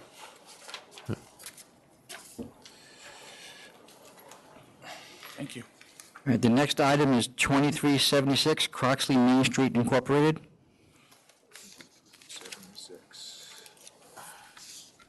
Good afternoon. Thank you for your time. I'm the owner of Croxley's. We've been there at this location for 8 years. We also have other Croxley's. Our oldest license is about 24 years old, and we have no marks on our licenses. And I was just hoping for a small fine or a warning on this particular We had case. kegs outside the tent. I'm sorry? How much is this usually? I would say small. I didn't even put a number on this. Go ahead, you can. Yeah, explain this to me. You had a tent? Yeah, basically, the town set up these summer fairs where they closed down the whole Main Street. It's a small town where they closed down the Main Street. Right. So we thought because the street was closed, very naively, that, we could sell right in front of our store. There were 2 other festivals after that, street fairs, where we got the proper licensing. All right. The one-day permit to Yep. sell in front, and which we took out as soon as we found out about the law, which we didn't know about at the time. So that was the situation with that. We learned our lesson and took out. We didn't know about the, the one-day. Could you just get a permit to sell out front like he's talking about, a one-time shot deal? All right. We don't even do wine. We just do beer. Yeah. You ready, Chairman? I think in light of the fact that you've been there since 2008 with nothing else going on, just extension of premises, I'm willing to go with a letter of warning. Appreciate it. Thank you very much. I'm going to go with 500. All right. Almost got it. All right. Well. Okay. As long as he's... I guess it's 500. Okay. All right? Sorry. That's all right. Thank you. You'll send that to me in the Because he said letter of warning, it probably got cut in half, so you can go home being happy about that. I had 1,000 in my mind. Appreciate it. Thank you very much. Okay. All right, thank you. The next item, In the mail? you'll get something in the Yes. mail, yep. Next item is 2433, RNS 49 Liquor Corp. 2433.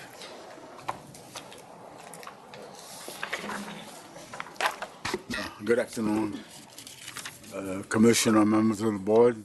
I represent RNS Liquor Corporation. We submitted an Are application. these your clients? Or are they protesters? Protesters? Where is your client? He happens to be in New Orleans today. Well, if he's not here, it's not getting approved, so you can either put it over, and I'll listen to them anyway, so they don't have to come back, or we can just deny it. No, You're going to take curtain 1. So I'm gonna listen to the protests, though, so they do not have to come back.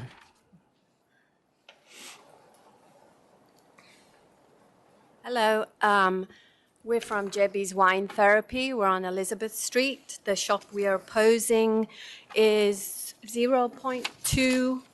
It's about 2 to 2.5 blocks away. There's about 7 wine shops in our neighborhood, which is Nolita now, Little Italy. And they're about 3 blocks away from us. I was here recently for one that was going to open the opposite direction, which it was so close that they didn't get their license. But this, just for my own clarification, it appears they're already here, and they're basically moving 780 feet, so they're already competing with you. I just want to make sure you're aware of that.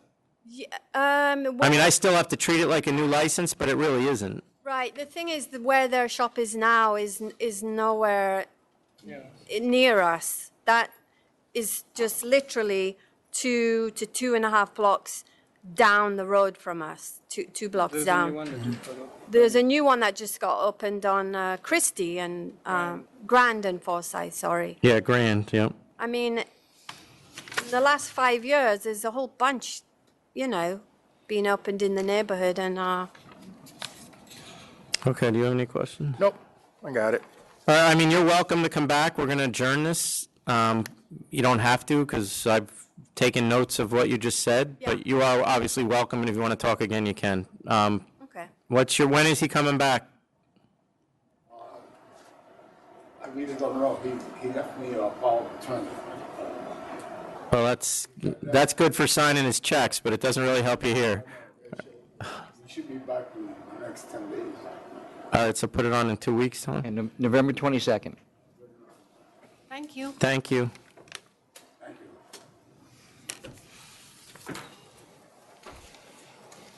The next item is 2438, Most Easily LLC.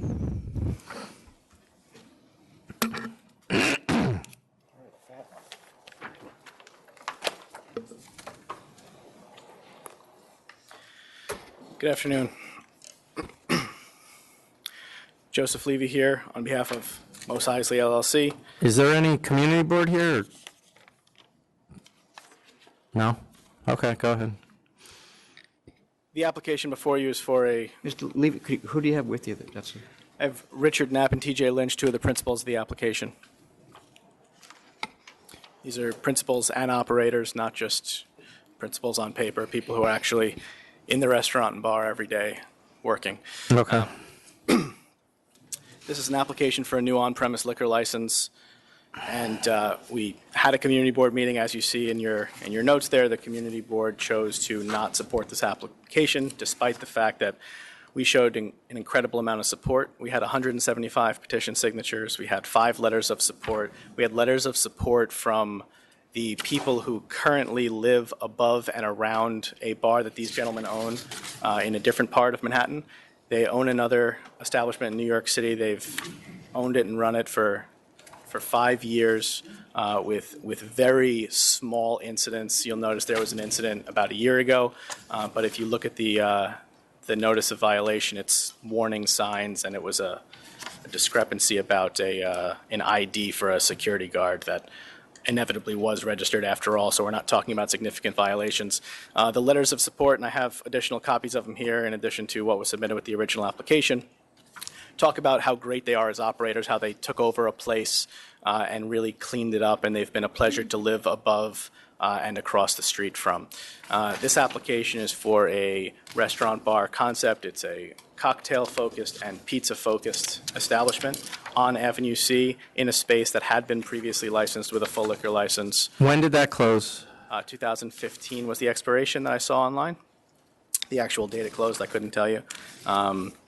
So this is a space that had been licensed previously with an on-premise license. You're looking at 2 applicants here who, in addition to their space at 18 Front Inc., operating a 4 a.m. full liquor license there 7 days a week with really zero complaint history.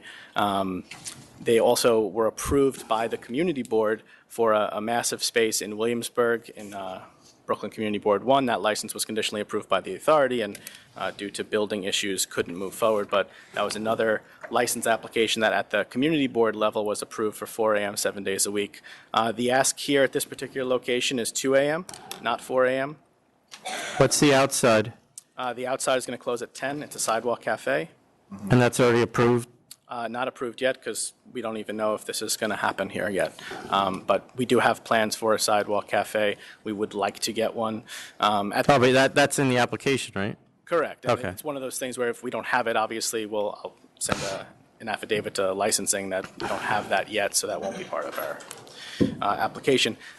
We did have quite a bit of support here. No one came to the meeting to speak against us necessarily. There were a few people that actually came to speak in support that we didn't know, unsolicited, just came in and they were happy to have the space being filled.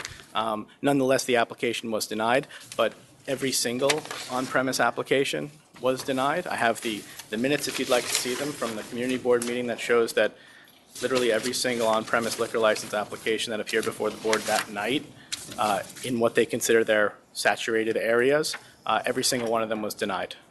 So how many? Yeah, I would want to see. I do want to see that. How many licenses, full-on liquor licenses, are within 500 feet? 12? I believe the number's 12. It's 12, yeah. And, you know, it's kind of interesting at the community board meeting, there was some conversation from some of the board members that it seemed like they were denying everything, and it didn't seem like they had a choice if someone was looking to get a new liquor license out of the box in one of these so-called saturated areas. So the usual stipulations that the community boards ask for, the fixed facade, closing windows at 9 o'clock, all that stuff we're very comfortable with. There's no DJs here, there's no live music here, there's no loud atmosphere here. It's a smaller place, about 50 seats inside at tables and about 10 at a bar. And you have very experienced operators going into a space that had a license previously. It's previously an Italian restaurant, Yes. correctly?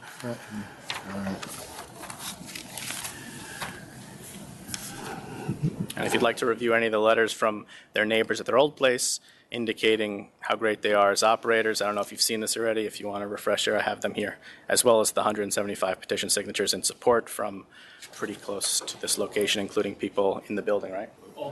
All the people who live in the building have. All the people have supported it? Who've signed a petition. Okay.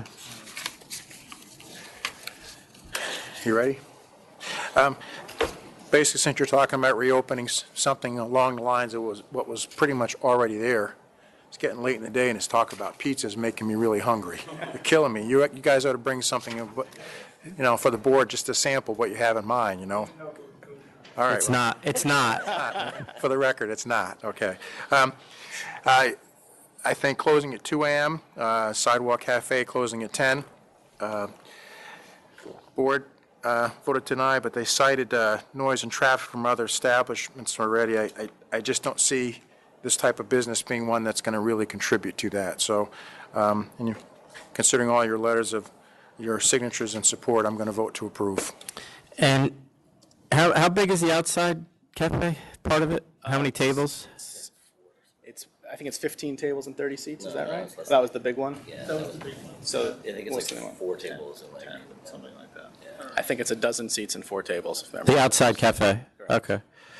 I'll vote to approve as well.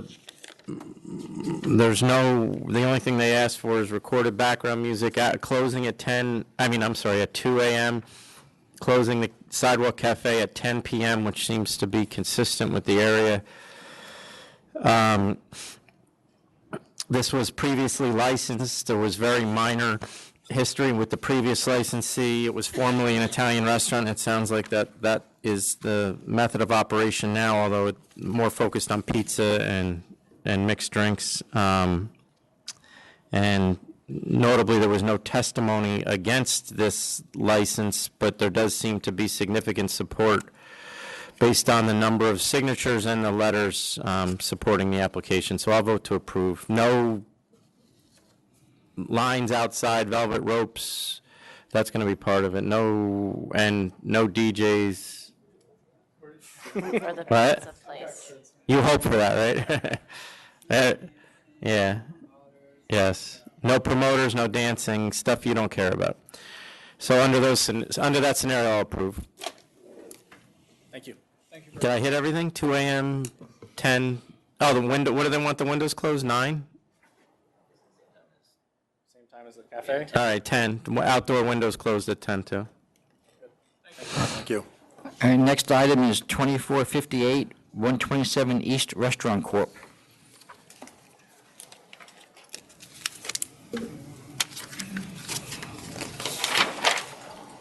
Good afternoon. How's everyone? Hello. Thomas McCowan.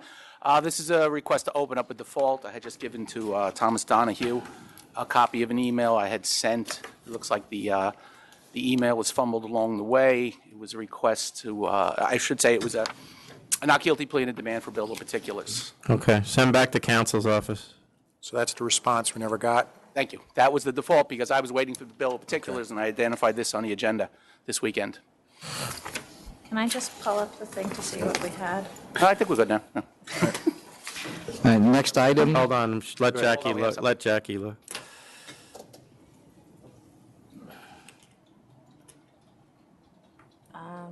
We had your note. Miscellaneous. And we never got a request for a bill of particulars.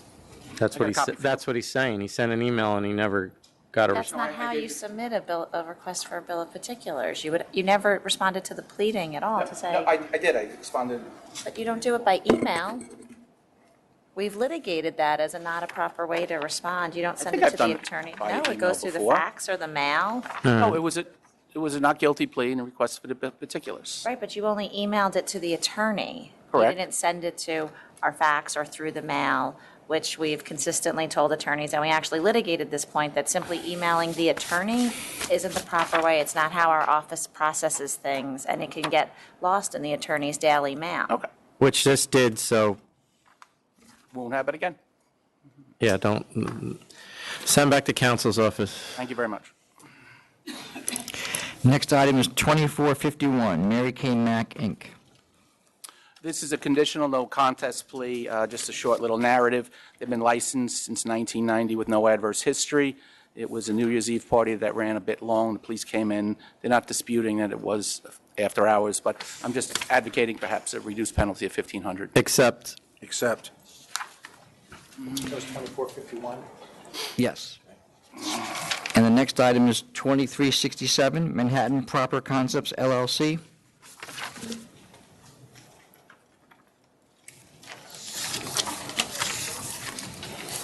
Similarly, a conditional no contest plea. The application did not indicate that there would be music. There was a one-time event, not really realizing there'd be any consequences.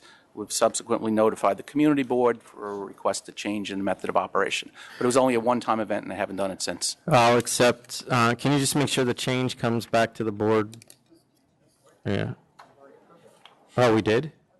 Oh, because he said it went to. No, I notified the community board.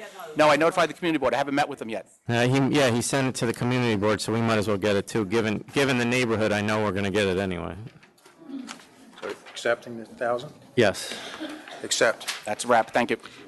The next item is 2458D, All the Little Owls, LLC. This is going to be a fight. 2458. Oh, that drops my pile.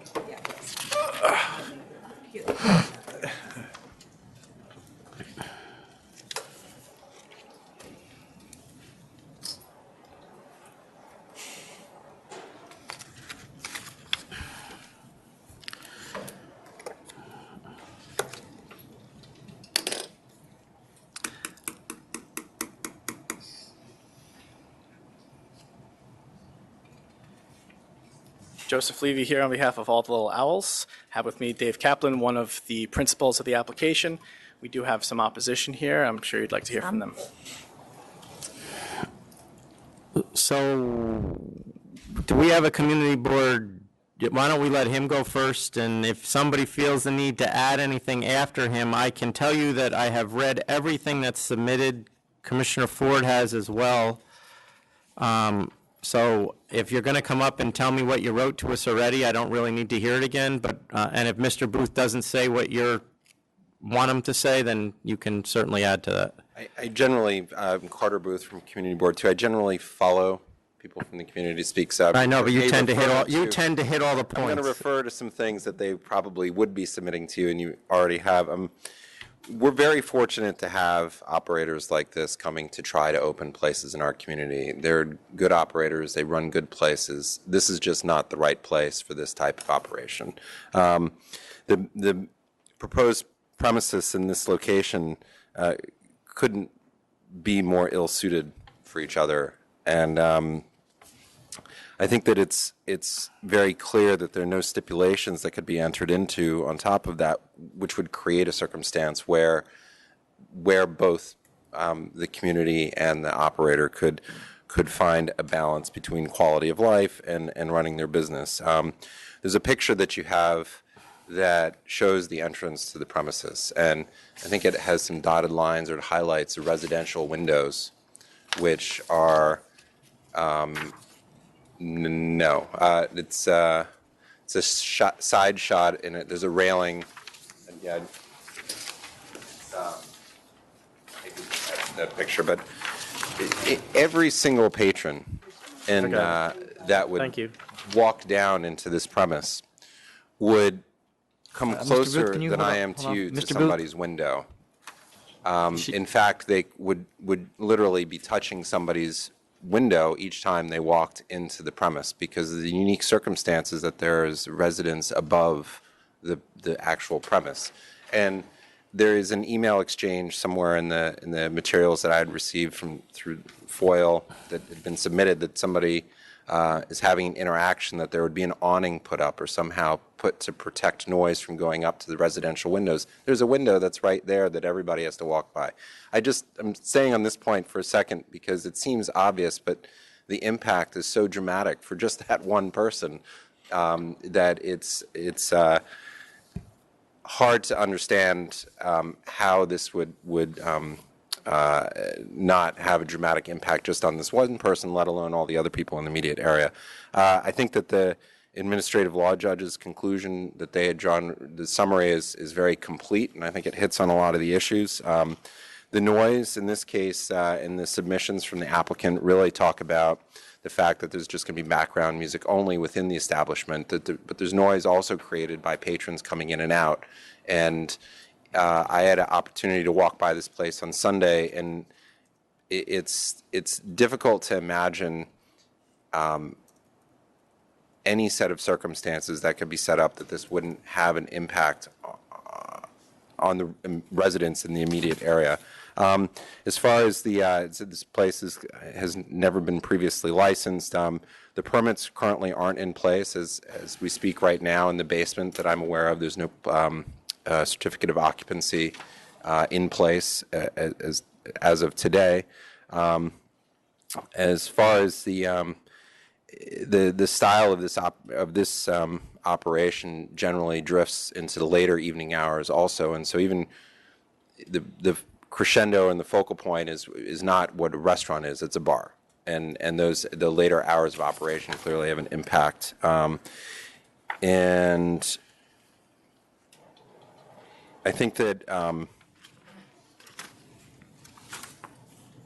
the other aspect of this is that these operators are very highly regarded, and as such, this operation will be a destination location. People will seek them out, and it's not a neighborhood spot. And as a result, you have a different type of flow of people outside, and the expectation is they're going to be operating at capacity, unlike a neighborhood spot where you would just walk in and sit down at the bar. That's not the operation here. It's really, they anticipate having reservations, and which is very different from what we're accustomed to when we would hear a small operation like this. And as such, it brings in additional traffic, it brings in people, it brings in confusion, people from out of town, and stopping and trying to figure out how they're going to get in because they came to this place, not to wander the neighborhood. And so I think that kind of sums up a lot of the different aspects. But I think that one picture that shows the residential windows really, to me, makes this a very unique circumstance. And I don't think that I've seen a spot that's as ill-suited, I think, for a place that the entry would have such an immediate impact on just even those immediate apartments, let alone all the residential apartments in the area. Do you have any questions? Thank you. And did he not hit something? He pretty much covered everything. We have 8 people here who've been here since 10 o'clock in the morning. Say that again? We have 8 people here who've been here since 10 o'clock in the morning who'd love to say something, but I think he's covered just about everything. Well, they can come put their name on the record. I just don't want to hear them repeat exactly what he said. Okay, fine. My name is Augustine Hope, president of the West Village Residents Association. I really think probably the only thing he hasn't covered is what the saturation means in our neighborhood. At the latest count, there are 19 OP licenses within 500 feet. That's just about 2 million. And just so to clarify for what seems to be a misunderstanding,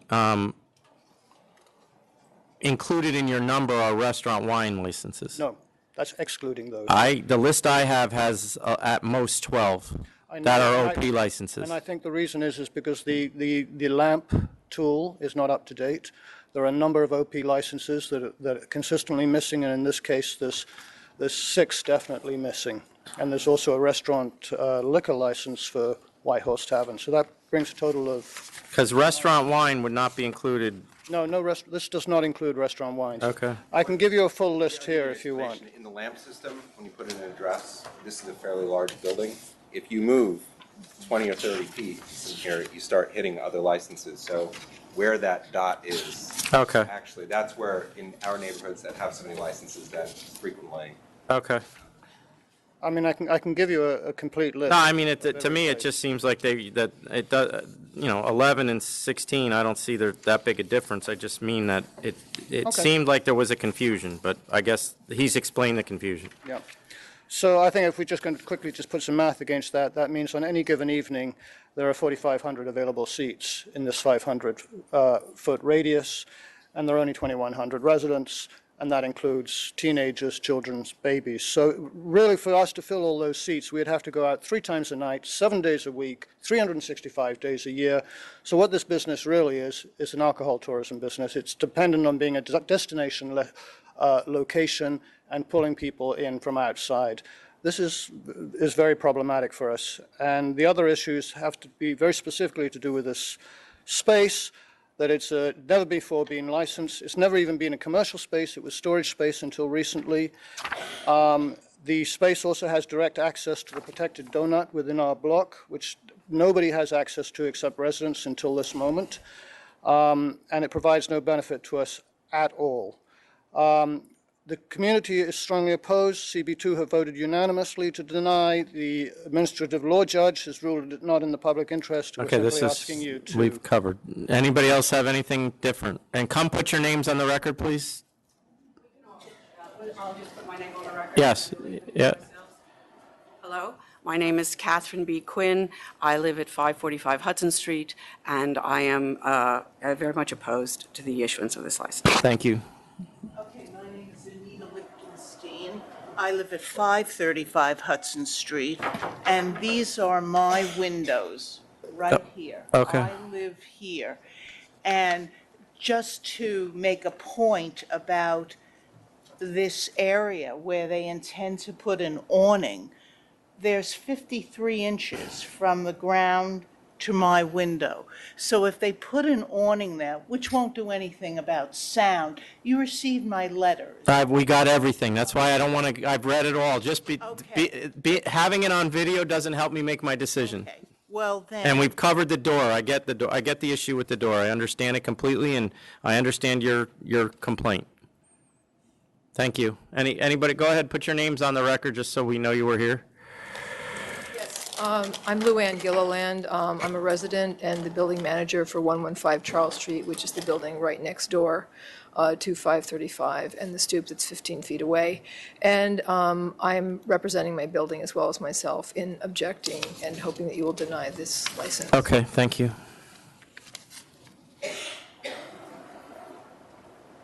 My name is David Pushkoff. I'm a resident on the block. I've been living there for 41 years. I'm opposed to this application. Thank you. Thank you.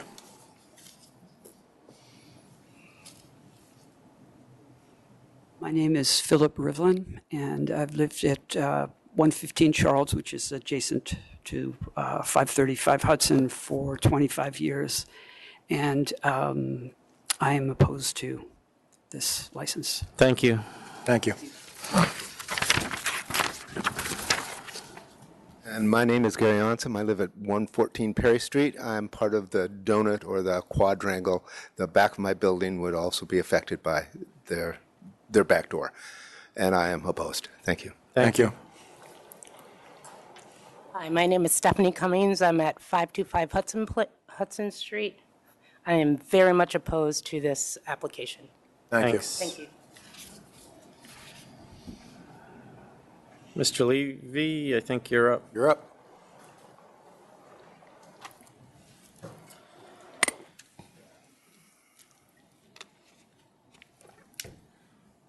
All right. I think everyone has been in agreement that the applicant here is a great applicant, and that. Yeah, I don't think we have to go over that. Run a great place. In fact, it sounds like his success is coming to haunt him. A bit. So we won't get into those details. You know, the food and beverage industry in New York City is so difficult, and finding a space that will work for your concept is so difficult, and many times cost prohibitive. Rents are insanely expensive, and it really forces operators to look at unique spaces, to look at interesting spaces, to look at spaces that weren't necessarily their first choice to try to make something work and make a concept come to life. Dave and his team have done that in the East Village with the first iteration of Nightcap. Also, downstairs, subterranean, small place, cocktail focused. This is the sister project to that. Same idea. And it worked for them. They found this really unique, interesting space that was affordable enough to actually bring to life, and it worked well, and it's a densely populated residential neighborhood. There's tons of liquor licenses in the East Village. I don't have to tell you guys about that. And it worked really well. They looked for another location for this, and this seemed to fit the bill in that it was subterranean, downstairs, kind of unique, had some interesting character to it. And they thought they could make it work. They have a really unique product. What they do is really interesting, and you're not going to have lines and hordes of people outside. You know, having a reservation system doesn't create chaos outside necessarily. It lets people know that, you know, this is the time you show up. You come, you leave your number, you leave. It's not going to be people congregating outside. And, you know, we've heard about the window right by the stairs. I'm not going to stand here and tell you that that's not an issue. It's certainly something that we've discussed, and it's an issue. We know that. And, you know, exploring an awning or some additional soundproofing is certainly something that we've discussed. And, you know, you're going to go downstairs, you're going to get into this space, and whether we can have a velvet curtain or a double door or whatever it is to further insulate people once they're inside so they're not making noise outside, you know, we're open to whatever options there are to make this work. The question is whether that's something that's realistic, whether we can get to a place where there's a level of soundproofing and creative thinking that can make this work for everybody. I think everybody, like I said, everybody knows these are responsible, good, professional operators who've done this all over the world. So this isn't their first rodeo. They know what they're doing. They're happy to do things the right way. But, you know, we're also realistic, and we know that sometimes things can't work. What's down there now? Right now, it's an open space. It was previously a storage facility, right? The For landlord furniture store. currently has it in a white box space. So nothing is down there, but there are bathrooms, there's HVAC, it's just a white box. What was there before? Nothing? Construction was started in 2012. Come up to the mic and speak, please. Construction was started in 2012, and actually with this intention, people in the neighborhood at that point actually started a petition because we had been told it would be they planned for it to be a bar, and we already asked them with 150 petitions to please reconsider building the space. They bumped out the basement space into what had been an empty courtyard, and that's surrounded by 30 bedroom windows as well. So it's the same landlord as other people who live in the building, you, ma'am? Yes. Same landlord? Okay. So no, I mean, it's just basically, it's never been anything else. It's only been a basement. Now it's an expanded basement. All right. Thank you. The conversation on this, Come up to the mic. Nope, there's no permit currently in place for this space to be used for this business. Okay. It may be the future, but today, on this day, there's no permit in Right, place. okay. The operation couldn't open All right. tomorrow. Okay, Mr. Levy, keep going, or unless you're, We've got just another little bit. We don't need to have permits in place already. We can. no, I know that. You know, these guys have a reputation, have developed a reputation over time for not only running good places, but for running quiet places, for running places that kind of blend into the community. And that's what they've done all over the place. They've done this many, many times. If they've never done this before, I'd have a hard time standing up here pitching to you that they could do it again. But they've done it many, many times. And they're prepared to do, you know, whatever they need to do to make this work. They think the space has character, it's unique, it can work for their concept, and they can do it in a way that would really not disrupt the quality of life of people who live there. Any questions? No. Okay. One other thing I wanted to add, because this is something that we regularly see. You know, this idea of disrupting residents, if it happens 3 times in an evening, that's a disruption to if you're woken up. You don't need to be kept awake all night long, but being woken up by having crowds. In this circumstance, of the way this business is, we're hearing discussion that there's some way to fix it, but there's not. And I have 2 3-year-olds. I'm familiar with being woken up and it ruining your night. Shall we? Yes. I'm going to vote to deny based on the fact that it's never been previously licensed for such a business. I think taking names and numbers, it's an unrealistic reservation system. So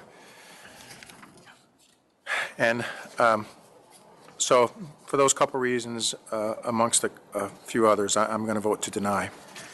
So I'm going to vote to deny as well, and, I don't think I need to say anything about him as an operator. I don't, it's obvious he has a very good history of running very high-end establishments, but as shocking as this is, and I'm sure it's going to be a shock to Mr. Booth as well, I tend to agree with him on the sense that I don't know that no matter how much effort he made, and I believe he would make that effort, I don't know that it would ever solve the issues that this space would create. And I'm not concerned about music. It's more exit and entrance and just the hustle and bustle when you are so close to residential building, residential windows. And as Commissioner Ford pointed out, it has never been licensed. And I don't really know that this is a time to test the waters on this one. So it's, I just think it was just a bad fit. I understand the attraction of it. It's probably a place I would like to go. But I can guarantee you it's a place I would not want to sleep. So, but Thank you. And just Commissioner Ford, to your point, that reservation system they've been doing successfully for 10 years. So Okay. it can work. All right. I learned something. Thank you. The next item is 2352 Bar North Group LLC. Now, that's a first. 23 what, Tom? 2352. I don't have it either. What is it? It's Bar North Group LLC. What is it? Hold on. Here I have it. It's a CNC, What is it? where they took out the oyster bar and Mr. Palillo said. Okay. Good afternoon, my name is Frank Palillo. Who has a new tan? It's not a tan, sir, that's high blood pressure. And I do object to this noose, agreeing with Mr. Carter Booth. This is a bad precedent. Yeah, I know. I was as surprised as anybody. We've corrected the issues. I mean, there wasn't, the fact of the matter was the oyster bar was a big metal tin. It wasn't, Yeah, I'll accept. Accept. thank you. The next item is 2406 Greenwich Village Entertainment Group LLC. I was waiting till you walked away and then call you back. Same appearance. This is a very, very popular rapper was at the premises, and the people were queued up on the street. The security was winding them down and trying to make sure they weren't armed or carrying drugs. So, yes, there was a line out into the street. Who was the rapper? 50 Cent. Again. He just keeps darkening my doorstep. He and I haven't met yet, but I hear his name like once a week. Yeah. He's no longer staying out in the island. He's coming back. I'll accept. Accept. 2406. Next item is 2398 Kerry Hills Corp. Is Terry here? Or are you doing? My name is Frank Palillo. I'm appearing on behalf of Mr. Flynn, who called me this morning. He was ill and doing unmentionable things in his office. So He's not allowed to get ill. he So he wants you to do this, or? asked me to stand in for him. If it's something that I can't do, then by all that's- means I'd ask you. I'll accept. Accept. Hey, has an amendment to eliminate the food been submitted, or? I'm sorry? Officially? It's got no food there. Does not serve food except chips to patrons. So does he need to file an amendment No, he would just show us proof of food. that he's showing food? He was a little skimpy on his CNC. All right. At the next, Wouldn't do that. we're all set? Yep. all Okay. Next item. Skimpy and Flynn are very rarely used together. Next items are 2371 and 2380 DSR 55 Corp. I thought that was funny. 2371. 2375 and 2380? Yes. 71, 2371 and 2380.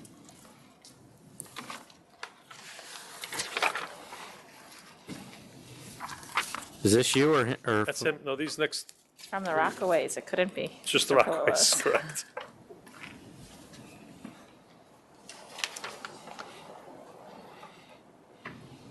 Some sort of deed, it's a deed from every property in Rockaway. They have to use Terry Flynn. I'll accept. Accept.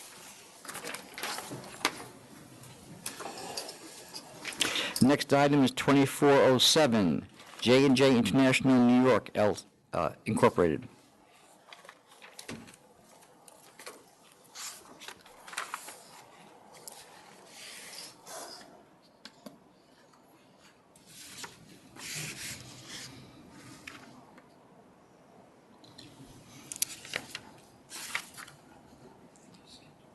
Three previous sales. I got another one. She signed in like that. Hmm? Veracruz. She signed in very early. I think we probably need Mr. Flynn for this one. You can take back, I'd take 10,000. Would you, if I can ask, would you just hold it over to the next meeting? Let him make whatever argument he may want to. Yeah, that's what I'll do, yeah. It's like, I'm making a counter of 10, so he can, just tell him that and he can come in and give me an answer. Assuming Commissioner Ford agrees. Agreed. So. Counter offer of 10. And we're holding it over. Yes. Well, because he can't accept it, so basically, it's on for 11/22. Well, or we could just 11. send a letter out saying there's a counteroffer and he can accept. We'll send the letter anyway, but he usually likes to come in, so. Okay. And you wouldn't want to give him the opportunity just to argue the case before you impose a counteroffer? No. Okay. All right, we have Those- 2408. For sales, he should be getting canceled. Rahimi Tavern Corp., 2408. 2408. I thought this was low, Chairman, Commissioner. Yeah, I thought it was too.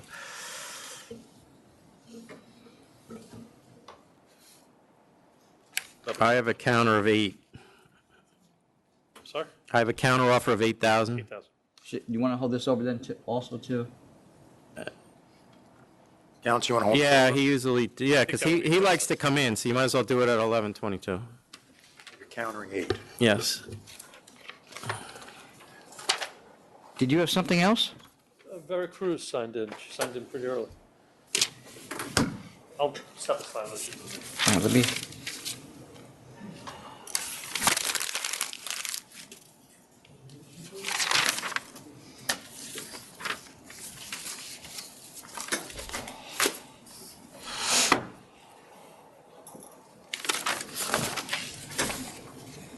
I'm just trying to track down this one for, all right.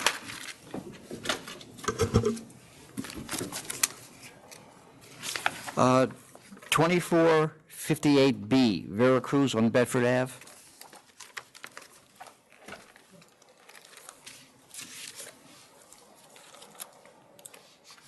Frank Willow, I have the principal with me, Melina Nealis. This is an offer in compromise. For the most part, the charge has been addressed. There was one isolated issue that did occur at the premises. I don't believe that Ms. Nealis could have foreseen it. I think it was a random act. And we have hired new security, and we have corrected this problem, I hope. I can't say we've corrected it, but we've taken every step that we can to see that we've operated incident-free for over a year at this point. One-time incident. So, I mean, I'll accept, but I'm a little concerned about her lack of cooperation. I think it really goes down to a lack of trust, Mr. Chairman. She wasn't sure with who she was dealing with, and until she was satisfied that it was actually New York City police officers. Well, what, I mean, a certain hesitance. we've all watched TV. They didn't have the badges, or? I don't, they spoke to his son who wasn't sure, Okay, so. but I'll accept. I mean, if it comes in again with that, I have taken the steps necessary to explain that cooperation with the police is essential. I have no idea, I have no doubt you did. Okay. Accept. Thank you, guys. See you in 2 weeks. 2397, grocery at 1844 Nostrand Corp.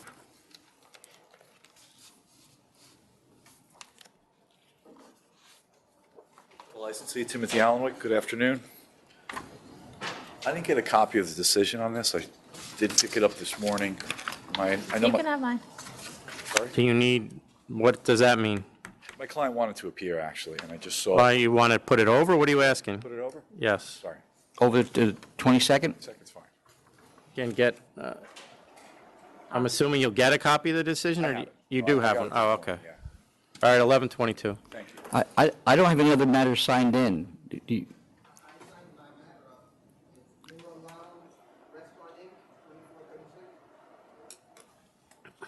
All right, 2436. Yep.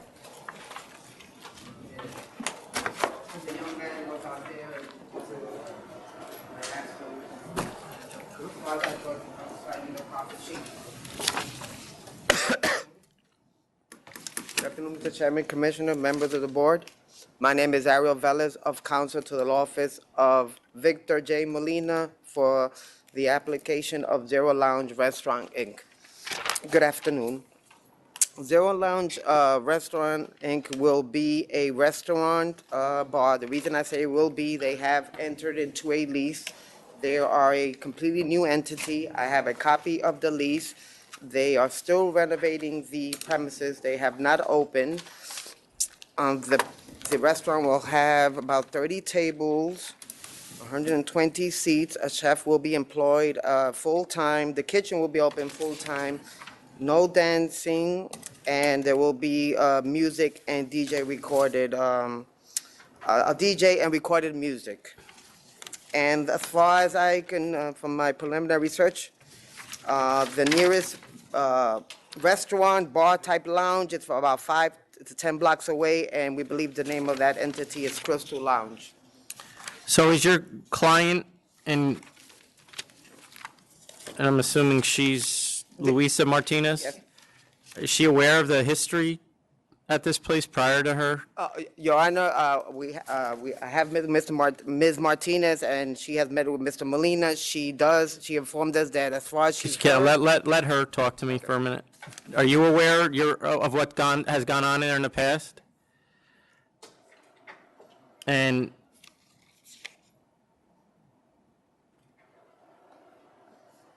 I notice in your application, you don't have any security guards requested. But I want to talk to you right now. No, Ms. Martinez, can you just get up to the microphone? That is something that we are going to take in consideration and we will have. But why, given the history there, and you're going to run a restaurant, I'm assuming, but I think the last place was a similar method of operation. Why wouldn't you just put security in place immediately? Yes. I believe when my Ms. Martinez answered, I think she has a general idea from when I've spoken to her about what happened, that it was basically canceled. But as far as I and Mr. Molina are concerned, I don't think she knows specifics of why the license was surrendered or canceled. Well, it was disorderly premises, noise, failure to supervise, focal point for police attention. It basically got out of hand. And they had security and it got out of hand. That's why I'm asking you, the reason I'm asking you is you say you want to be a restaurant, but you have a DJ, which to me means at certain times of the night you're going to turn into something else. Now, it's not a 500-foot case. Your community board does not appear to have a problem with the method of operation. I'm just making sure you're aware of what you're looking at here, because you could be heading down the same road, and it doesn't look like you have much experience in this industry. Is that correct? Do you have any experience? No. Does your partner? Yes, he does. Your Honor, may I briefly, Mr. Chairman, may I briefly? Yeah.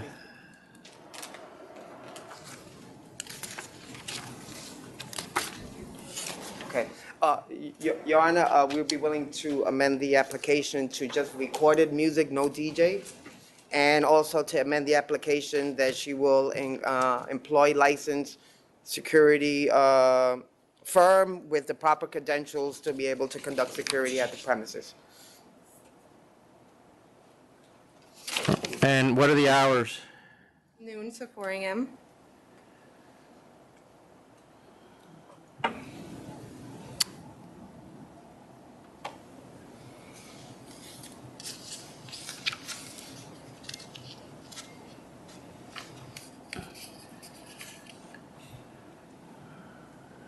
Do we know the name of the guy who owned this before? Yeah. You know the person that owned this before? No, you don't know him at all? Your Honor, I have a printout from the Liquor Authority, and the name of the premises was Sally Pimienta Bar and Restaurant, Inc., and the principal's name was Juana Peralta.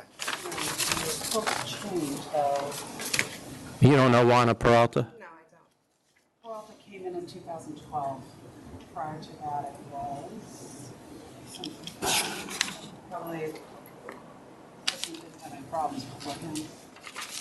And Your Honor, I have a copy of the, No, that's fine. What does, you said that Mr. Espinal has experience, say that again? Rodolfo Morrow, he corporate changed out in 2012. Rodolfo Morrow, do you know him? No, I don't. And you said, go ahead. No, go ahead. Mr. Espinal, you said has experience in this industry, doing what?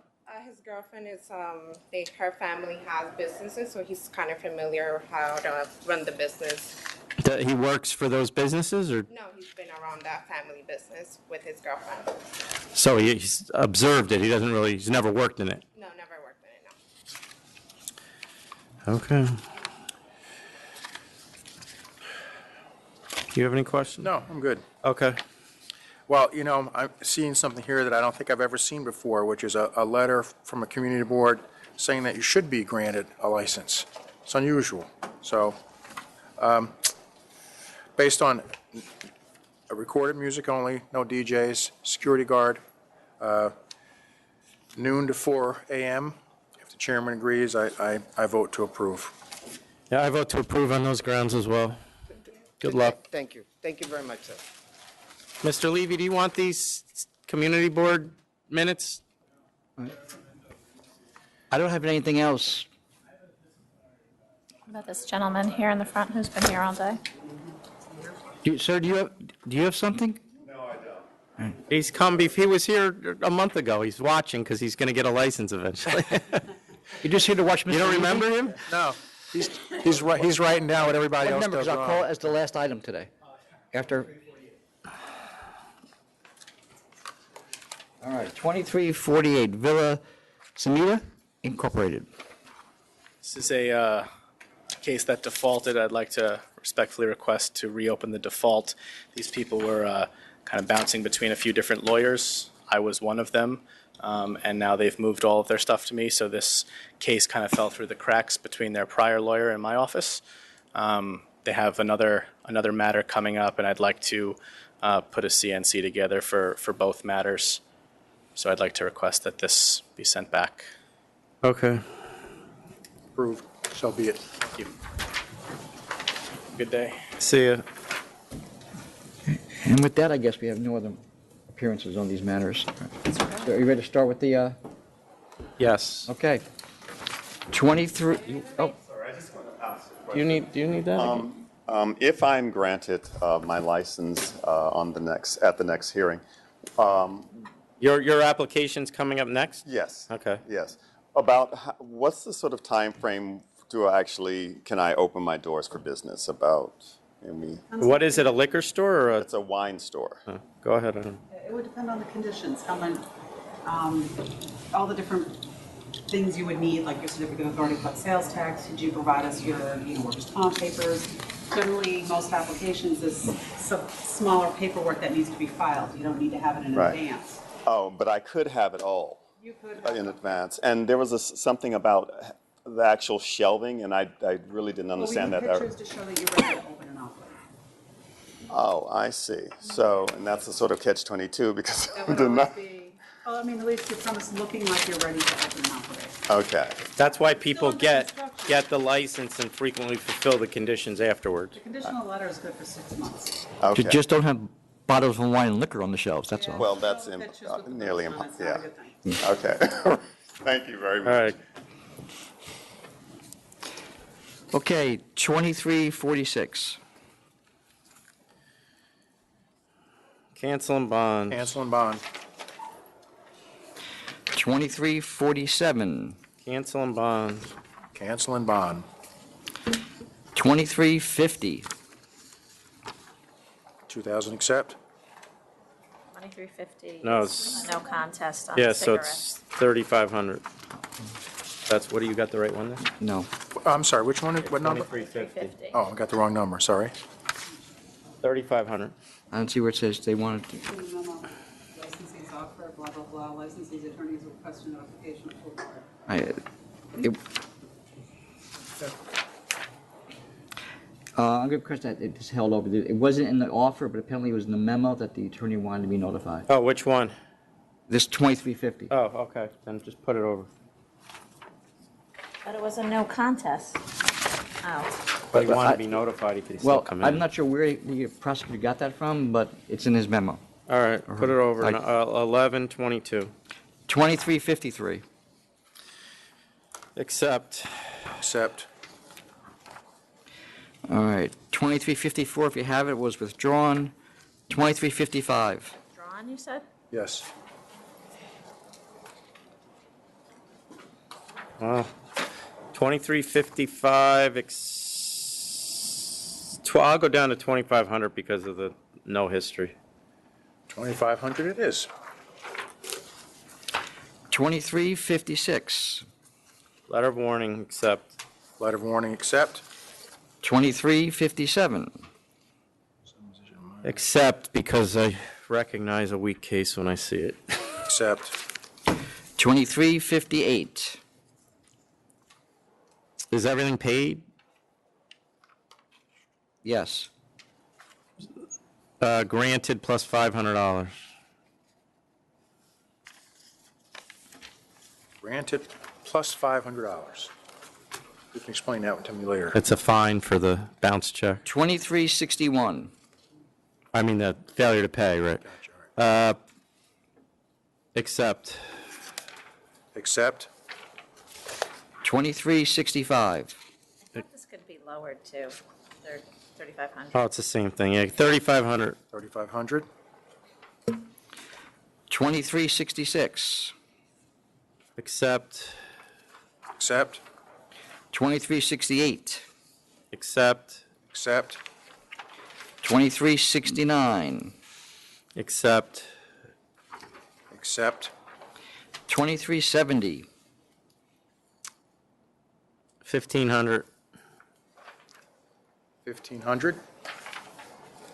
2372. Accept. Accept. 2373 and 2374. Accept. Accept. 2375. What do you usually do here? It's under a temp? Is it usually a monetary fine, or?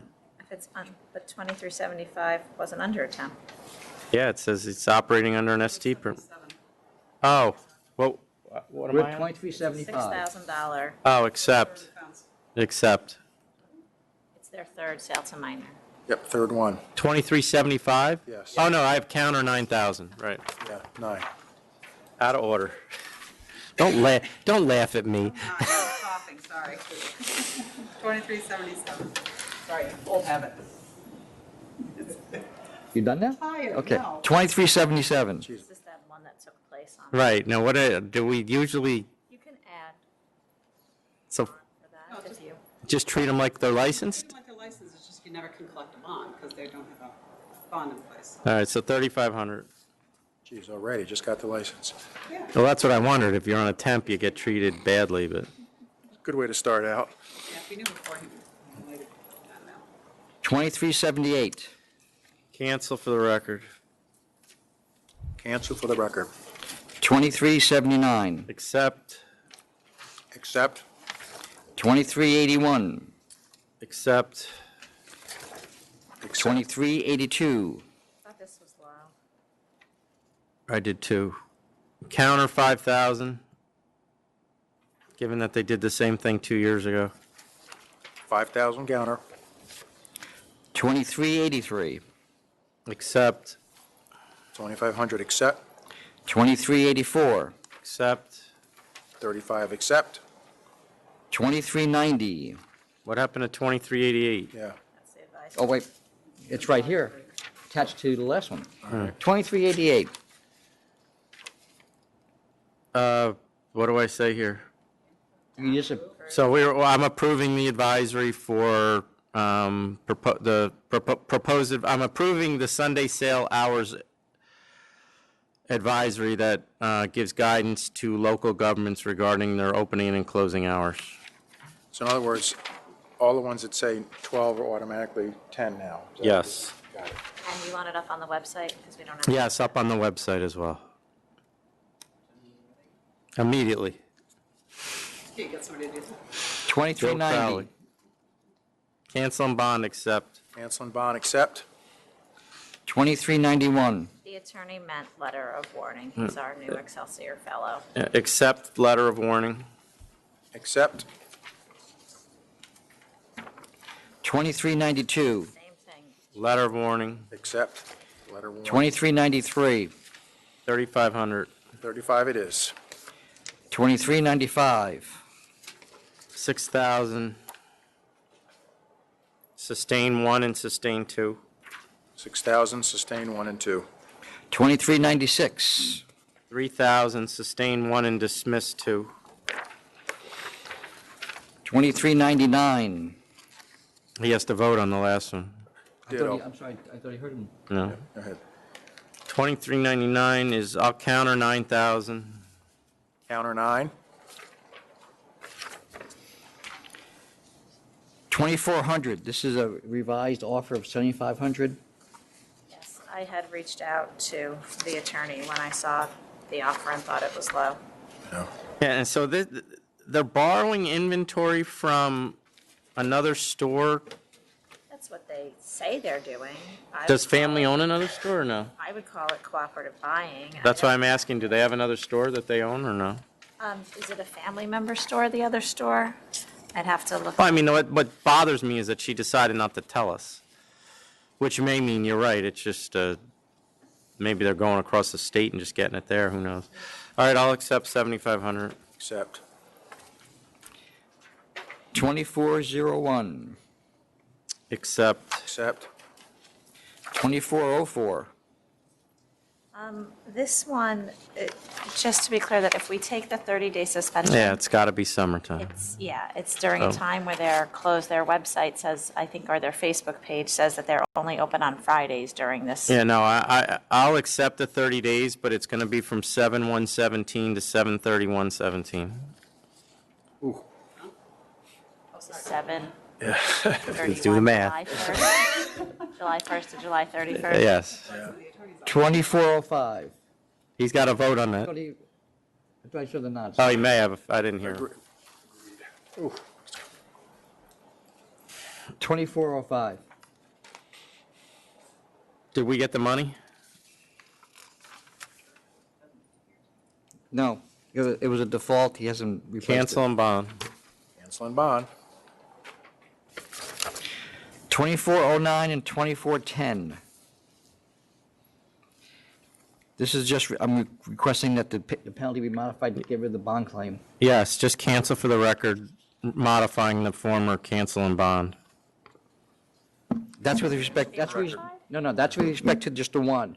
You also have the case in front of you. Oh, Right. well, that's cancel for the record too, because we already got the bond, right? Yep. Yeah. So cancel for the record, both of them. Ditto. 2411. Dismiss 1 and dismiss 2, and remind me to call White Plains. Dismiss 1 and 2. No, but, I mean, is this a consistent problem with them, or? It appears that she notified them twice, and they decided not to come twice. Our biggest problem are Westchester Police Departments. Okay. This Well, happened- I mean, if it would help to call them, I will. So this happens when the place was closed, though, this incident.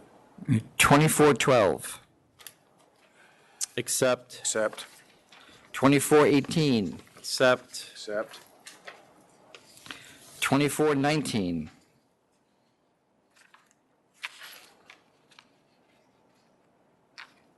Why did I?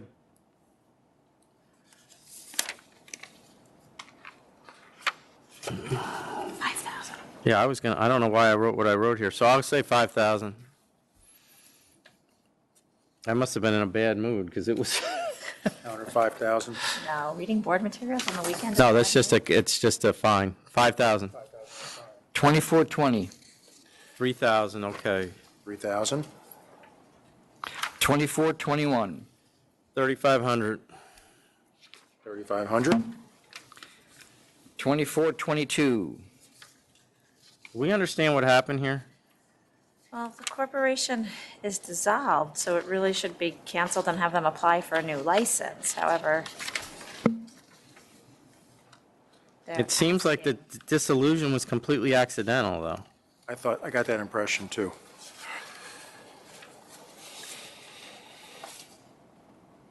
but has it been reinstated?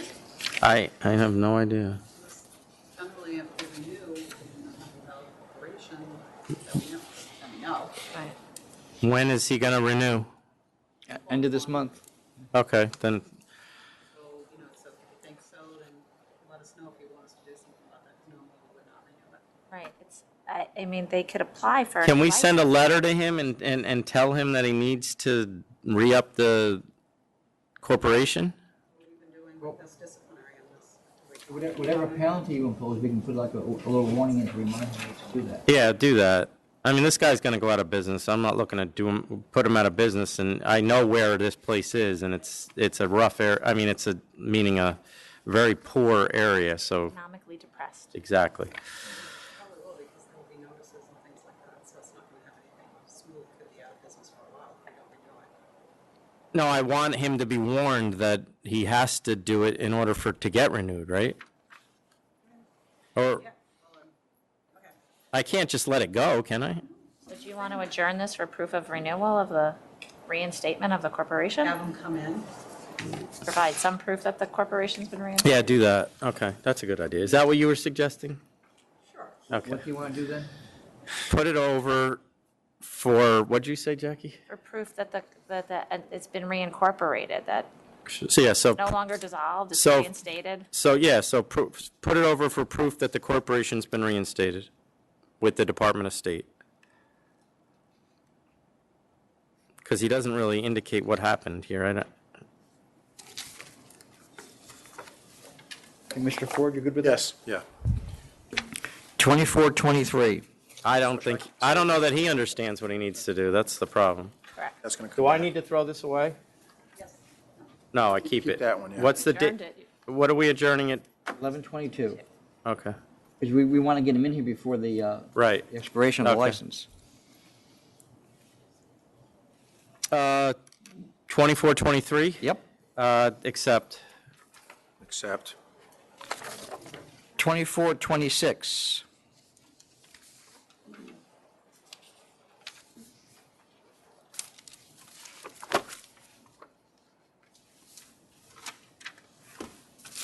Yeah, we previously disapproved this exact guy, I think. Yes. Did we? Yes. Now he supplied an affidavit saying that the landlord's not interested in the location. It's kind of asking him to prove a negative. But he should have come in. Yes, he should have come in. Didn't work out so well from last time. I think he did. Did he show up at the last hearing? Yeah, and he kind of told us exactly what we thought. Who did? The Robert Keith? Yeah. Yeah, I'm going to disapprove, deny. Deny. Because Do you want him to come in again? the guy who's going to write the opinion is sitting there, and Yeah. He really should come in. We can split the vote, and that makes the reason easy. I love those. Okay. All right, have him come in to appear, 1122. Oh, God. 2427. 4,000 square feet. I'm going to vote to deny. The applicant had an OP that we canceled in 2010 at this exact premises, so he shows a lack of compliance with the ABC law. Plus, he has sale to minor charges as well, so I think that's also evidence of his lack of compliance. So on a character and fitness ground and past history, I deny. The letter of opposition did not make it in here, but it's on the city letters. Okay. Oh, we just did it. Okay. Vote to deny. Same grounds, Dave? Yes, deny. Yeah, sorry. 2429. I'm going to vote to approve based on the closest store being 7.0 miles away and the next closest being 8.7 miles away. I think it's a public convenience and advantage just on the distance. We do have one protest. The closest store, I think, protested. But as I said, they are 7 miles away and they are showing consistent sales. So based on that, I'll approve. Same here. I approve. 2421, the applicant was here, but the attorney apparently had some medical issue. 2441? 2441. So it's going to be held over till 1122. Okay.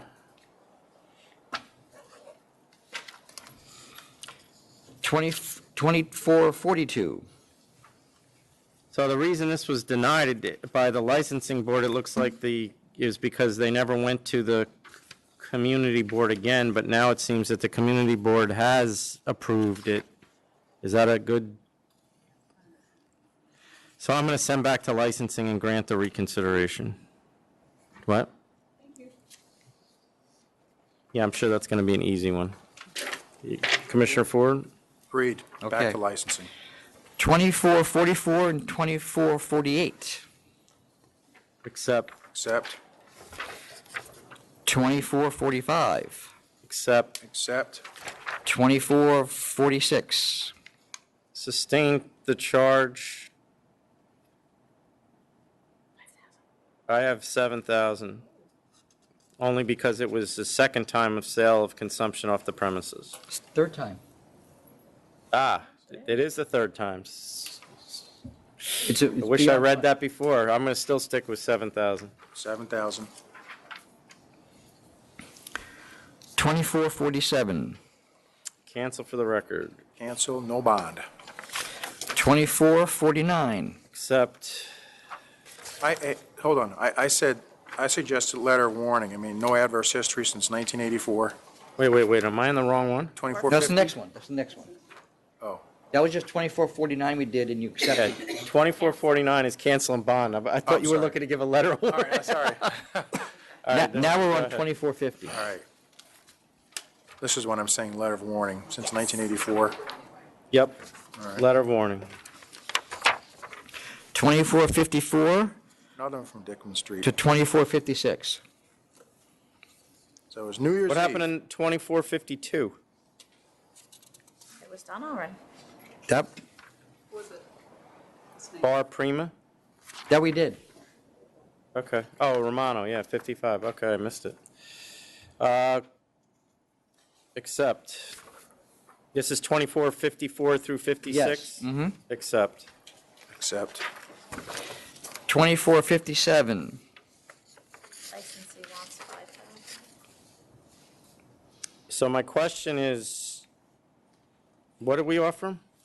7,500? Yeah, no, denied. Denied. So that's a Front Street case, right?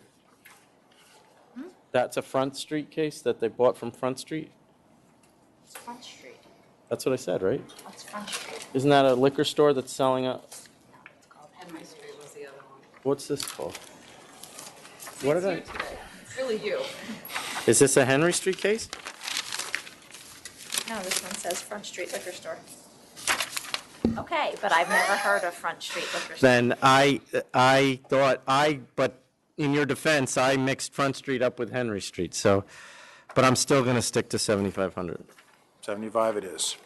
All right. If you still have it, 2458C is adjourned at the applicant's request to 1122. Okay. 2458F. 3,000, okay, accept. This was a self-reported case. 3,000 Right. accept. That's the only reason it's 3,000. Yes. 2458G. Also Accept. self-reported. Accept. Yeah, all these are self-reported. 2458H. Accept. Accept. Then we are, And other than, you're okay with the minutes from the last meeting? yes, I'll approve the minutes from the last meeting.